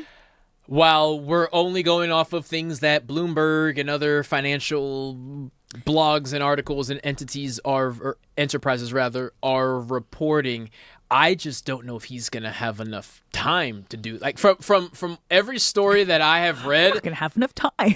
Like from every story I've read, the federal government and the people Mark Walter owe money to, or that he has to prove his books to, are saying, hey, dude, you need to do this yesterday. Like, figure this out now, or else we are gonna have to do something. So, yes, it would be in Mark Walter's best interest to wait for a three-peat. I just don't know. I don't believe they're going to grant him that much of a window. It's just wild. Baseball coverage on the new 97.1 The Fan, the voice of LA Sports, is presented by Xfinity. Score the most reliable Wi-Fi, one price, 5 years guaranteed. Xfinity, imagine that. Well, Dodgers still have a game to play this afternoon. Yes, on the positive side of things, it feels like they have finally turned a corner in Colorado. And you know what? You can come with but it's the Rockies, and they're playing in Denver where the ball just flies. And you know what I have to say to that? Thank you. We needed this. This was perfect timing. Okay. Ginger. We needed to be here. So we're going to dive into that game. Roki Sasaki on the mound coming up next. Don't go anywhere. You're listening to Brock and Alex on the new 97.1 The Fan.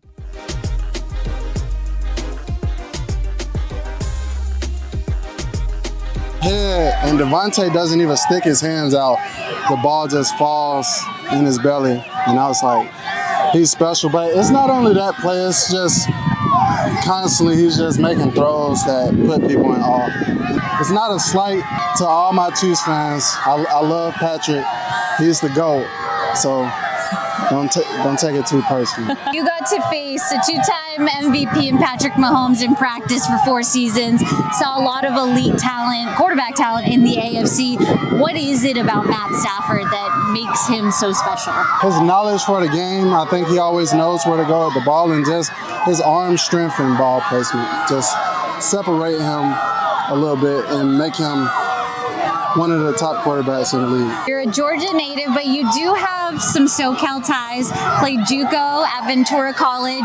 What's your best memory from your time there? Actually, my first college game, I had 3 interceptions and 2 pick sixes. So yeah, that's pretty memorable. Yeah. And those of you that are mad, let me start by saying, shut up.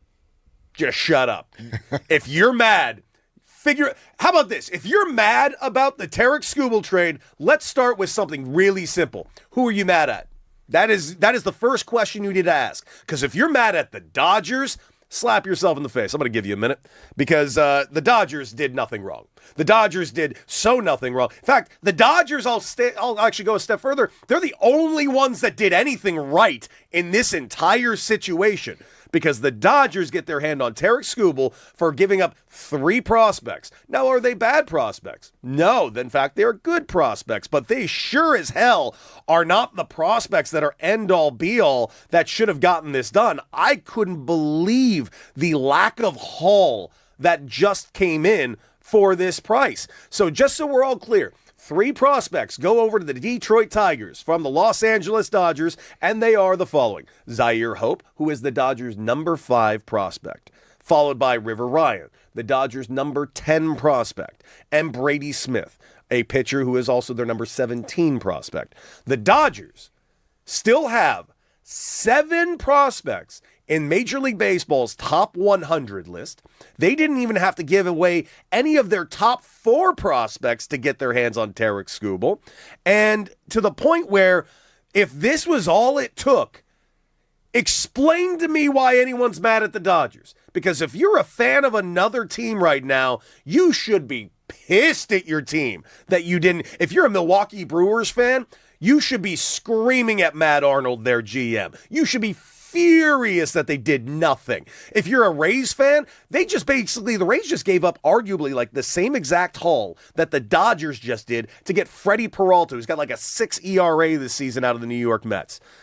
You're telling me they couldn't get this done? Throw an extra prospect in there. You're the Rays. You got endless prospects. Do something. I have no sympathy for anyone in baseball, and sure as hell no fan in baseball that's complaining about this, because this was a more than a fair asking price, and there are many, many more layers to break down. But I just want to start with that. Everyone that's complaining and moaning that the Dodgers are ruining baseball, no. It's not one team ruining baseball. It's the other 29 teams that are currently ruining baseball. Just, a coach or whoever's evaluating just sees too many areas of growth and they just move on. But like you said, spending some time working on your body, your mobility, your core strength, like some of these things that are going to actually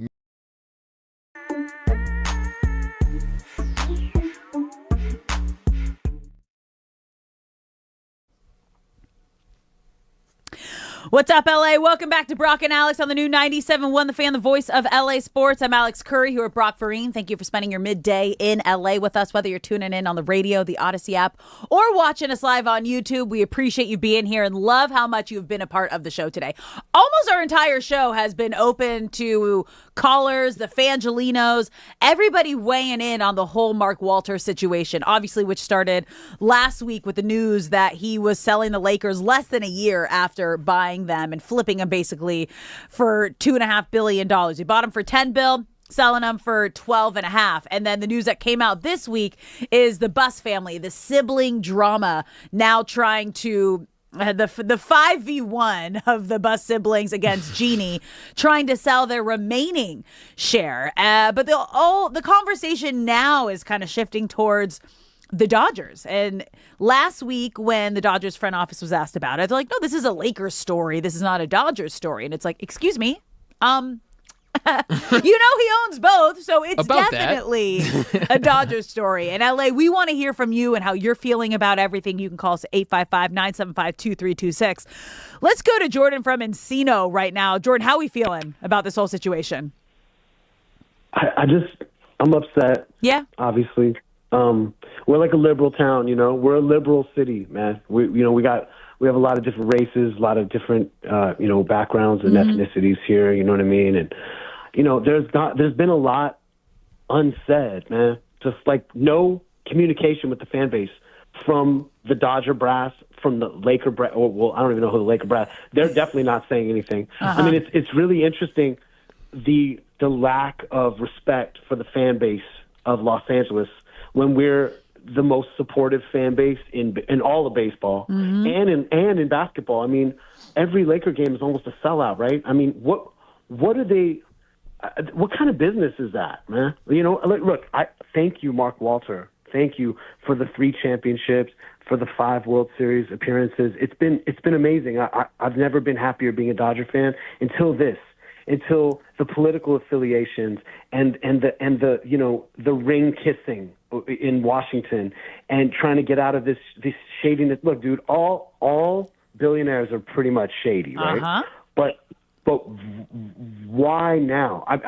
I mean, when you win a lot, you make enemies, and I'm sure a lot of this probably has to do with other teams in the MLB or other teams in the NBA, possibly that are making this happen. Because if you look in any of these sports owners' background, you're going to find some shadiness, right? I don't know why. They hate you when you win, man. They hate you when you win. I want to thank Mark Walter. Thank you for everything, but I would just like a little bit more communication on why all this is happening now, and just to ease the fan base. And I'm noticing empty seats at Dodger games, by the way, and I'm out. Thank you. Jordan, feeling all the feels. What's interesting, and I didn't think of that perspective, is why now? Obviously because they're winning, but who kind of like maybe tipped off and started this investigation of like, maybe it's when he bought the Lakers and it's like, Okay, well, you've already owned the Dodgers. You're paying all these crazy contracts. You're deferring money. And now you're going to go out and have the most expensive sports deal of all time and $10 billion buying the Lakers. That's probably what tipped the scale of like, okay, where's all this money coming from? So the investigation into Mark Walter was attributed to the famous word whistleblower. So someone inside the Dodgers camp, the Guggenheim Group, the Lakers, whatever it may be, eventually turned over something to the federal government. Now, that doesn't really answer the question because it's still why them, why now. So you think it's within the organization? That's what the initial reports were. Someone with knowledge of all of this stuff turned it over. Who did he do dirty? That's a good question. Because that's usually how you get a whistleblower. That is a good question. But you know what, Jordan, thanks for calling too, brings up a fantastic point that would calm us at us being Angelino's sports fans. No one has said anything. Now, I understand when jail time and big time fines and NDAs are all involved in play. Legal. You have to limit what you can say. But I'm with him. It would go a long way just to say something. Yeah. Like something. Not a written statement, but have a press conference and just I can't answer any questions. Yeah.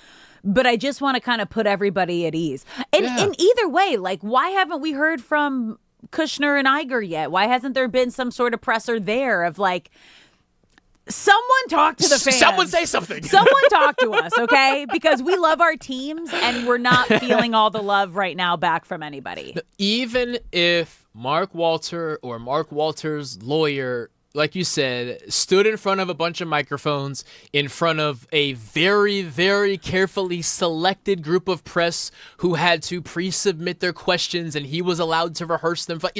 Something. Just say something. And to Jordan's point of the empty seats in Dodger Stadium, it is noticeable. It is absolutely noticeable. The Milwaukee Brewers series is a major series with a whole lot of empty seats, and that's just if it's LA making a statement, more power to them when they come home again after this current Rockies series. That is something to watch. Was there a lot of empty seats? Yeah. Now, I don't keep track of what capacity is, and so obviously baseball plays at the most random times ever sometimes. Yeah. But as a passionate fan, which Jordan clearly appears to be, I think it's worth mentioning that as well. For such a major series, is LA making a statement about the Dodgers? Maybe. Thanks for calling, Jordan. LA, keep calling us. 855-975-2326. How are you feeling about the state of the Lakers, the Dodgers, Mark Walter, the whole situation? We'll continue to talk to you about it today and the rest of the week. But right now, let's switch gears to the Rams. Okay. They also have a little bit of looming uncertainty and negativity with the Jackson and Puka Nacua situation going on. However, there is a lot of positivity surrounding the Rams. They're coming into the season as the Super Bowl favorites with arguably the best roster that we've seen in a while. We're waiting to hear when Aaron Donald is going to be making that comeback and announcing that comeback. The other thing we do know about the Rams is they have the reigning MVP in Matthew Stafford. He is expected to be full strength. Everything's looking great, which leads the only real question mark surrounding the Rams besides the Alaric Jackson and Puka Nacua situation when and if those suspensions come down. But it's the Rams' backup quarterback situation as we continue into week 2. So Bennett started the preseason opener against Kansas City. Simpson also had a great showing, but I don't think there's any surprise here with Stetson Bennett kind of being the preseason starter. That's kind of been his entire personality and role with the Rams. Yeah, I would say, though, that Ty Simpson looked significantly better than Bennett in that game. Stetson got the start, which was, as you mentioned, was not a surprise. Stetson's been the starter on the days that Matthew Stafford was not there. Stetson got significantly fewer reps than Ty Simpson, but Ty Simpson blew me away. Really? And had as good of a debut as I could have imagined. Now, my expectations for him, well documented around here. I'm still kind of head scratching on the pick. I wasn't looking at his college career, all 15 games of it, saying first round pick. I was also sitting there saying, if you're going to take a project, there's probably better projects to take on, but he is a Ram and we're going to support him. All that being said, I was blown away. So, wow. We're looking at Stetson Bennett first because he started the game against Kansas City. My takeaway there is, M-E-H, just meh. So he is more so of a third string practice squad preseason hero quarterback? If Ty Simpson puts up another performance in the next preseason game similar to the first one, that's what Stetson Bennett's role will be. Now, one thing that's tricky about having such a guru of an offensive coordinator is so many guys are going to be schemed wide open that you don't have to make difficult throws. So why it was so hard to take away how Stetson did is because guys were wide open. Sean McVay had the Kansas City defense in a tizzy. Granted, it wasn't their starters. Guys were wide open. Stetson did not have to strain himself. There was a final throw, though, that he did have to be incredibly accurate and incredibly on time. He was trying to find, maybe it was Max Clay, he was trying to find someone in the end zone, and it was nearly picked. It was not an accurate throw. The majority of his other throws, guys were wide open, a lot of sprint outs, a lot of rollouts, a lot of easy throws. Ty Simpson, on the other hand, where Sean McVay gave him a lot more snaps, he needs the experience. Early on, it was the same thing, a lot of rollouts, a lot of guys wide open in the flat on some easy throws. But as the game progressed, Ty Simpson was trusted with more and more throws from the pocket. He was accurate. There was a specific throw down into the red zone to fellow rookie CJ Daniels that was super, super exciting to see. Like, Ty Simpson absolutely shined, and if he can do that one more time, he is firmly the backup quarterback. Really? I mean, he went 21 for 25 with 190 yards, 2 touchdowns, no interceptions, as the Rams really pulled away there in the fourth quarter. However, what we kept going back to is he doesn't have the sample size that a lot of quarterbacks have had in college before coming to the NFL. So you're saying if he has one more solid outing in a preseason game, you trust him. You trust Ty Simpson enough, and you're saying, you know what, Les Snead, maybe we had it wrong, okay? Maybe there was something there that none of us saw yet. Even though we know you're friends with his dad, even though the entire Rams fan community was absolutely shocked and blown away with you picking him 13th overall in the first round. But if he shows us one more preseason game, then okay, maybe he is the backup for the Rams. He is higher than Stetson Bennett. Okay, so we're just playing comparing the two together in terms. Not like you are a strong case as a backup quarterback. If Matthew Stafford, knocking on wood, God forbid, went down with injury, they would still go out and get a veteran. But if you were to release a depth chart, I would expect to see if there's another really dominant performance from Ty Simpson. I would expect to see Ty Simpson listed as quarterback number 2 and Stetson Bennett to be listed at quarterback number 3. And I'm sure Ty Simpson knows that, and I'm sure Stetson Bennett feels that, because QB3 is not a safe place to be. And they both get to go into game 2, assuming Matthew Stafford is not going to play, with a lot of pressure on the line. I mean, how we always come back to this. How great is it that the team is so loaded that the backup quarterback battle is kind of the most interesting thing to talk about on the field? It's a good place to be. I mean, should McVay start Ty Simpson? Will he start Ty Simpson this weekend? From what I saw, he deserves that start. If, however, you could also make the argument that if Stetson Bennett is at risk of losing his backup job, you do owe him a chance to go out there and prove it. Like, Ty Simpson is trying to take the job. Stetson Bennett did not impress, but he was also just out there for a quarter. And maybe you give Stetson a little more reps with more of the starters who will be out there for the second game. Not many. Again, McVay doesn't really believe in playing many starters. But if they're out there for at least a series, you want to see Stetson with those guys, because if you want to retain your spot, you have to be better than the guy that's younger than you. All Ty Simpson has to do, because he is a rookie, he just has to be as good as Stetson Bennett, because we have more years with you. You're going to be here longer. We have to re-sign Stetson Bennett. So we're not going to re-sign Stetson if he is just as good as Ty Simpson. Stetson has to prove he is better than Ty Simpson. Ty Simpson only has to prove he's as good as Stetson. Now, you've been in these situations before, fighting for a role on a team. Oh, yeah. Take us into the mind of what it's like for Stetson Bennett against a Ty Simpson right now heading into week 2. It's a lot of pressure. It's the feeling of, my whole time here at the Rams, I've been pressure-free because there hasn't been an expectation out of me. Yeah. Because I knew what the pecking order was, because it was Matthew Stafford, and the years that Jimmy Garoppolo has been here, I knew he was the number 2. And then it was me. I go out there, I work with the scout offense. Maybe every now and then, if Stafford gets a day off once October hits and the vets don't really practice as much, I go out there with the team and I help out the backups. But for the most part, I'm in a sense of comfort and I'm in a rhythm. Now that there is pressure of fighting for that backup role, now that Jimmy Garoppolo is not there, and I entered camp as the starting backup is the phrase we'll use, because Matthew Stafford does sit out so much in practice and Stetson spends so much time with the starters.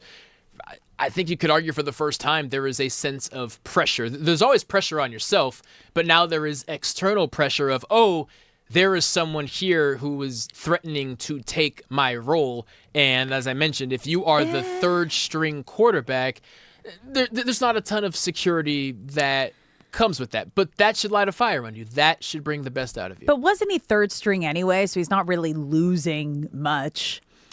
Because the backup was Jimmy G, and then he was a third string, and you were expected, this is your job to lose. Was it though, really? Because was it really Jimmy his job to lose? He's always been number 3. Right. But because Jimmy G was older than him, because Jimmy G has played in the Super Bowl, there's no expectation for Stetson Bennett. Now it's, there's just a rookie who played 15 games of college, and you're going to let him walk in here and take your job. That's the pressure aspect of it. I don't really know if there was ever really any expectations for Stetson Bennett. As I said, preseason is his whole personality.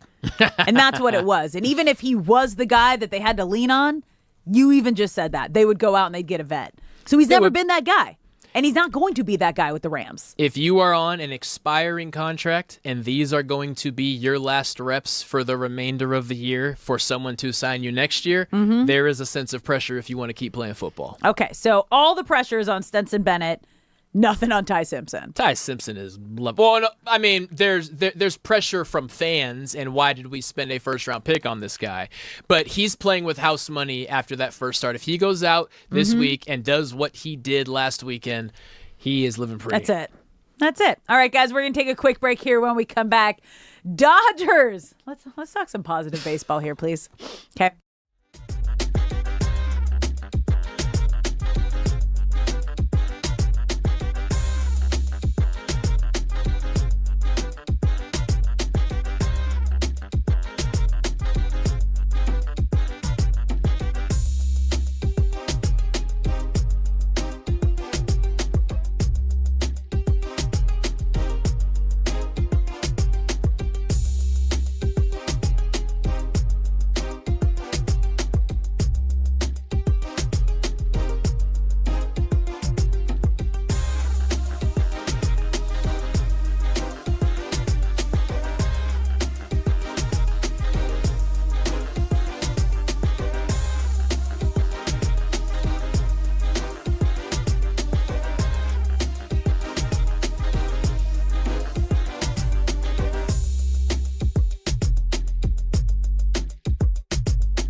What's up, LA? Welcome back to Brock and Alex on the new 97.1 The Fan, the voice of LA sports. I'm Alex Curry here at Brock Farine. Thank you for spending your midday in LA with us.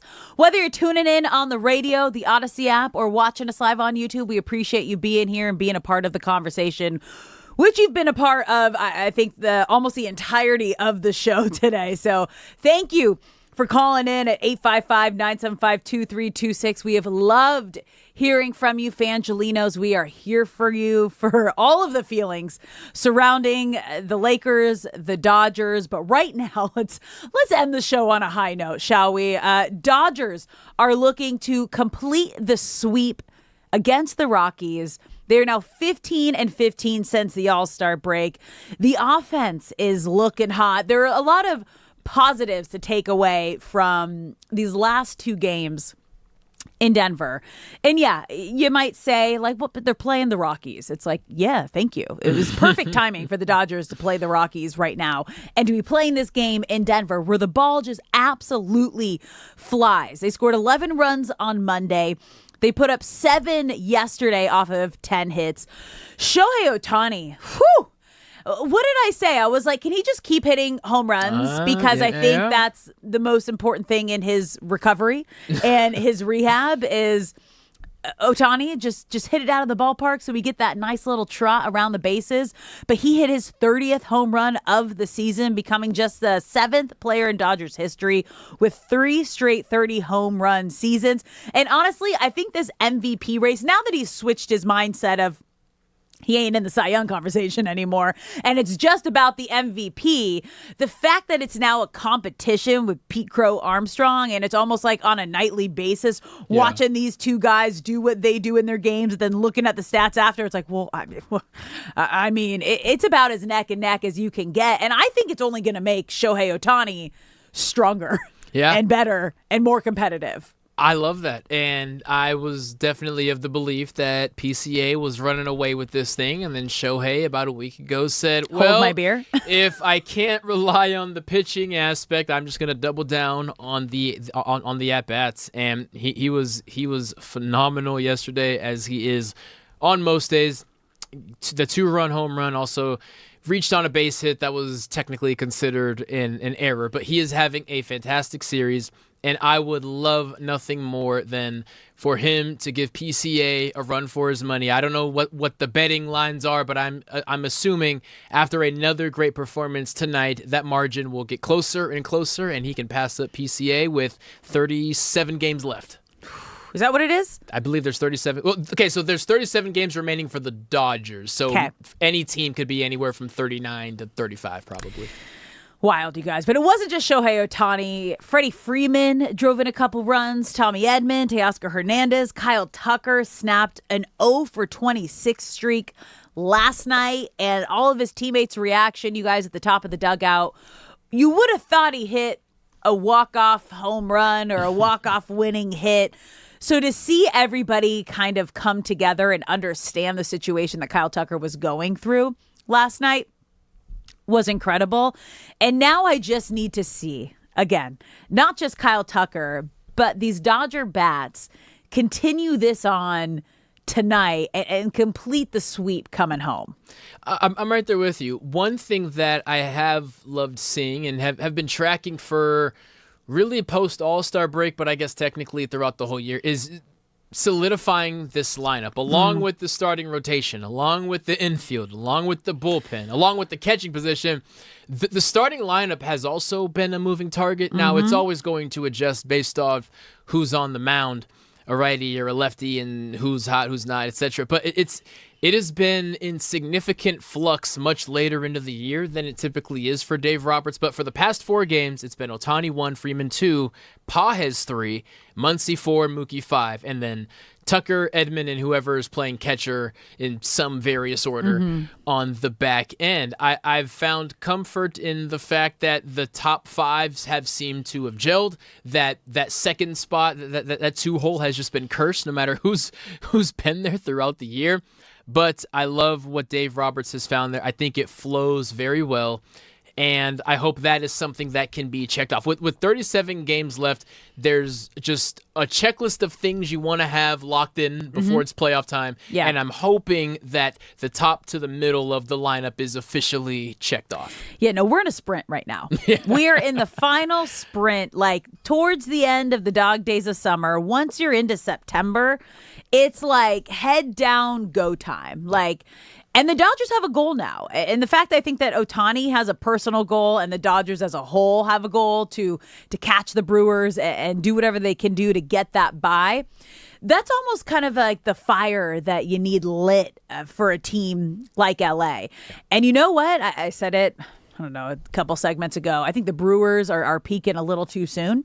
And that's okay. Keep doing you, because you know what?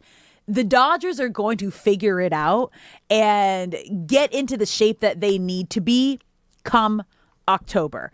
We're getting healthy. We're slowly seeing it. I think Blake Snell's addition to this pitching rotation has been everything and more that the Dodgers could have hoped for, especially with everything going on. Obviously, picking up Tarik Skubal. We haven't seen Cy Young style Tarik Skubal yet, but he's been good enough to give the Dodgers an opportunity in the bats to try to do something to stay in it. Obviously, I haven't seen it yet, but tonight with Roki Sasaki on the mound, he has really been a bright spot post All-Star break and what he's been able to do in turning his season around. Yes, we last saw him in the Brewers series early on, and he went 6 innings, gave up 2 runs, 4 hits, 2 strikeouts, 5 walks. And while we don't love seeing that walk number creeping up, that was early on in his career, that was the issue, or actually early in the season, that was the issue.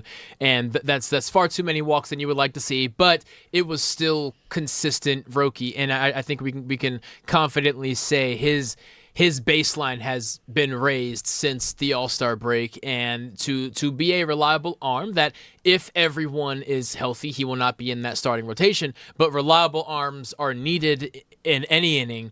And I think now that Justin Robleski has been struggling and is now on the IL for the time being, Roki has established himself as a reliable arm that can be trusted come October, even if it's not in a starting role.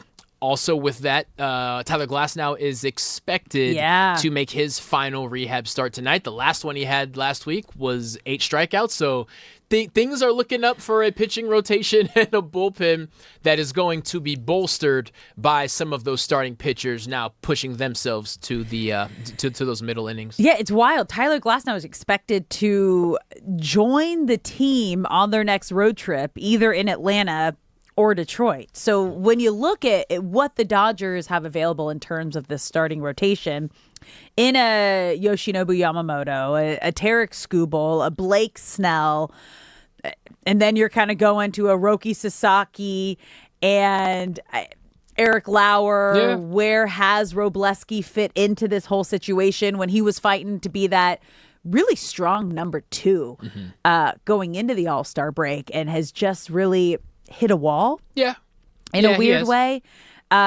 post All-Star break. But again, Roki Sasaki, we've talked to a lot of different baseball Dodgers insiders. It feels, just because that was the position he was in last season, like he was the closer. Right. Roki Sasaki being the Dodgers closer last year was the reason, a huge reason, that they were able to win the World Series and go as far as they did, because the bullpen was the issue last year. And obviously right now, Edwin Díaz back on the IL with the neck stiffness, the inflammation. It's still questionable to me if that's actually a thing or if it's a mental IL for Edwin right now, because he just hasn't looked like himself since coming back. He hasn't. And even with all of those names that you mentioned who are hopefully healthy and ready to go come October, there's also Chris Bubich, who they traded for and is currently on the IL, but there's a long shot of him being able to make his way into the bullpen. Blake Trinan, who's been gone for a little bit, is currently on rehab in Ontario. Kyle Hurt, who was sent down to Oklahoma City but then came back and had a dynamite of an inning a couple days back. Like, things things are feeling good with the pitching rotation and the bullpen, and it's been a long time since we've been able to confidently say that. Do you know how unfortunate it is for Edwin Díaz that him and Blake Snell had the exact same surgery and came back around the same time, and Blake Snell, everyone's like, oh my gosh, exceeding expectations. This is incredible. Wow. And then Edwin, it's like, how many blown saves? What happened, bud? Excuse me, what? What's going on with you, man? You were supposed to be like our savior this offseason. Yeah. Like between Edwin Díaz and Kyle Tucker, the two big offseason acquisitions for the Dodgers, I have to is it just a hard mental thing to be joining the back-to-back champs and, all these guys are so close and you just can't seem to fit in and find a way to fit in? Like, what is it? My response to that What is it? is Tanner Scott and Alex Call step right up. That is my response. Would you have both of them on the roster come October? Yes, but I don't know if they're going to be starting. Alex Call's always ready, baby. Hot take. Thank you guys for hanging out. Don't go anywhere. D-Mac and Ryder coming up next.